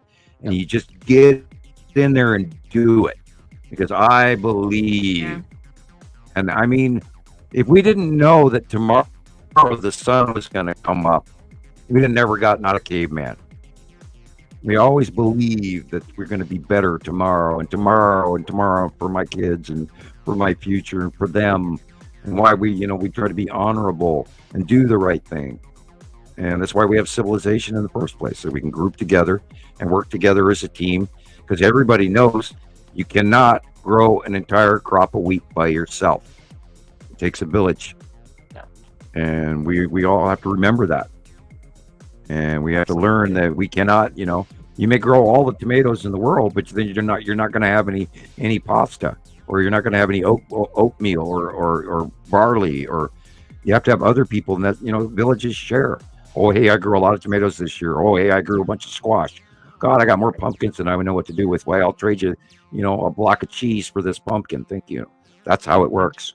We got to get together. We share the citizen science. We come to the reality in the terms. We work it out together. We share this information, and then we grow and we move forward, instead of hiding in the dark and talking about, the Romans or the Greeks or why Russia invaded the Ukraine. And we can't be on the negative. We have to be on the positive. We have to believe in the positive, and we cannot run off of fear. If you're basing your science out of fear, I suggest you close that book and move on. If you're in the internet to learn something to scare the crap out of you, close that, because it's not real. That's not what it's not about. Yes, it's scary, but it's about science. It's not the fear factor. It's not the gossip. And anything anyone's ever trying to teach you and they're teaching it to you out of fear, don't listen. That's the wrong teacher. Yeah. Anyway, I digress. Awesome. Dun dun dun. It is true. Yeah, that's. I steer clear from fear. Fear, whatever. Yeah, the I call truth it is fear simple. porn, but If it's complicated and it doesn't fit and it's confusing to try to understand, it's a lie. It's that simple. Sherlock Holmes. And if it fits and it's simple and you go, wow, that kind of makes sense, then it's true. If it doesn't make sense and you go wonder why, or why would they do that, or what motive could they have to say this or do this, then there's an inaccuracy involved. And the truth fits and is simple. And Andrea Adams says, source. Exactly. Yep. When you got your bullshit meter working, you see the source. You find out what's real. If it strikes your ear as odd, then it's not true. The glove don't fit. If you believe that it could be very possible, yeah. You must have quit. Yeah. Oh, boy. Didn't OJ die? Didn't he pass away? Didn't OJ Simpson pass away? I think so, yeah. Did he? Okay, then we can make that joke. Yeah, we can make a Are you OJ sure? joke again. I think he passed away. I don't know. Yeah, I think so. Yeah. Okay. Yeah. He sure was a great football player. But anyway, And, who else was Sure it? did. James Earl Jones too. Back in April. yeah, Just this past we April. did lose. Yeah. We did lose the Darth Vader voice, man. Yes. Yeah. That's a true pity. And see, now you get to go learn about that voice there, Rebecca, by watching Star Wars. Luke, I am your father. And Somebody send me a link. I'll watch General it. Akbar. Right, Princess Leia. Yeah. General Akbar. It's a trap. Yeah. Luke and Leia and Han Solo and Chewbacca and remember her R2D2 name. and C3PO and Yeah. Prince Abdallah. Yeah. And that Luke and I shouldn't spoiler alert, but Luke and Leia are twins. Right. What is her? Separated Why at can't I birth. say her name? It's on the tip of my tongue. Who? Carrie Fisher. Oh my But the gosh. actress is Carrie Fisher. Yeah. Yeah, she is awesome. She had herself buried in Daughter of Debbie Reynolds. a Prozac pill. Her urn is the shape of a Prozac pill. Oh, it's awesome. Yeah. Yeah. She was, All right. she was the daughter of famous Hollywood parents. Yeah. Right. And, I forgot her parents too. Me too. Debbie Reynolds and what's his face? Right. And Fisher. His last name was Eddie Fisher. Fisher. There you go. Like Carrie Robert Fisher. Fisher or something Wow. like that. Yeah, we've Eddie been Fisher. doing Okay, this yeah. for a few hours now. We can't even say what's on our Crazy. minds. But Toast. when they Nobody they can think buried her in anymore. a It's like Prozac, I thought that was pretty ingenious. Yeah. She Yeah, openly spoke out. She was so typecast after that she couldn't even be sane any longer. She was so Star Wars broken that she would actually and publicly talked about it. It's like Prozac and a fifth of whiskey or something like that, Oh no. And, Well, she has this. I can't remember the last name. She's got right before she passed. She did this. It's like a comedy of her life. Basically, she named it "Wishful Drinking." Right. You guys I gotta saw watch pieces it. of that. It's hysterical. If you guys like Star Wars, and yeah, it's just funny. And she was then you'll get the whole complaining thing. about the bikini they made her wear and all of that. Yeah, it's really funny. And then she's got like the whole family tree, and it's just funny. You gotta watch it. Yeah. Anyway. Yeah. Are you talking about Carrie Yeah. Fisher still? Yeah.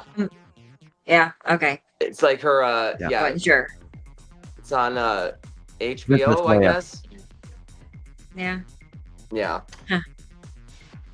Yeah, Carrie Princess Fisher Leia. played Princess Leia in the first movie, and in literally all the way through to the last movie, and Harrison Ford, and Oh yeah. you know, the Yeah. Luke dude. Why can I never? I see. I'm doing the same. Mark Hamill. Is that Luke? That's it. He's Luke. Yeah. Yeah. Boy. Okay. Yeah. Did Sam? Did we lose Sam? I know. He got so quiet. No. Yeah. We had to have lost him because he doesn't get quiet like that. I know, right? Right as we're about to say goodbye, we lose Sam. Sam. I know. Oh yeah, sure enough, it's cutting out. You're not allowed to talk about Luke, I guess. I guess so. That's where we lost him. Oh shoot. Oh. Well, anyway. Right. I guess we can go ahead and sign off. You know, I mean, we were closing down. We'll give him a minute. Okay. I know he's excited to go play Star Wars, though. But yeah. Yeah. I'm just Harrison Ford. B Cope is already getting his goodbye in early. He's gonna be the first one out of here. So. Yeah. Yeah. 4 a.m. in the UK. Wow. You stuck it out. Experimental. Yes. Wow. You're tough. Yep. I mean, 4 is pretty late. I'm up to usually almost 3 though, so it's I don't know. It sounds so late, but the time just flies, even in the evening, you know, it just goes by so fast. All right. Yep. Well, Chris, I guess we can go ahead and we'll sign off here. Sorry, Sam. Sam will get the message. He'll get the Yeah, he will. message. Yeah, right. All right, everybody. Well, thanks for hanging out with us tonight, and it was good talking to everybody, and it's good seeing you, Rebecca. Definitely. Sam, have a good night. You too. I will. Perfect. Thank you, Okay, everybody. you guys. We'll see you next Saturday. We'll see you next Saturday. Show And, 82, 3 o'clock. You know, if anybody has questions, you know where to find us in the group. So we'll see you guys then. Yep. Okay. All good right. night. Bye, everybody. See you later. Bye-bye.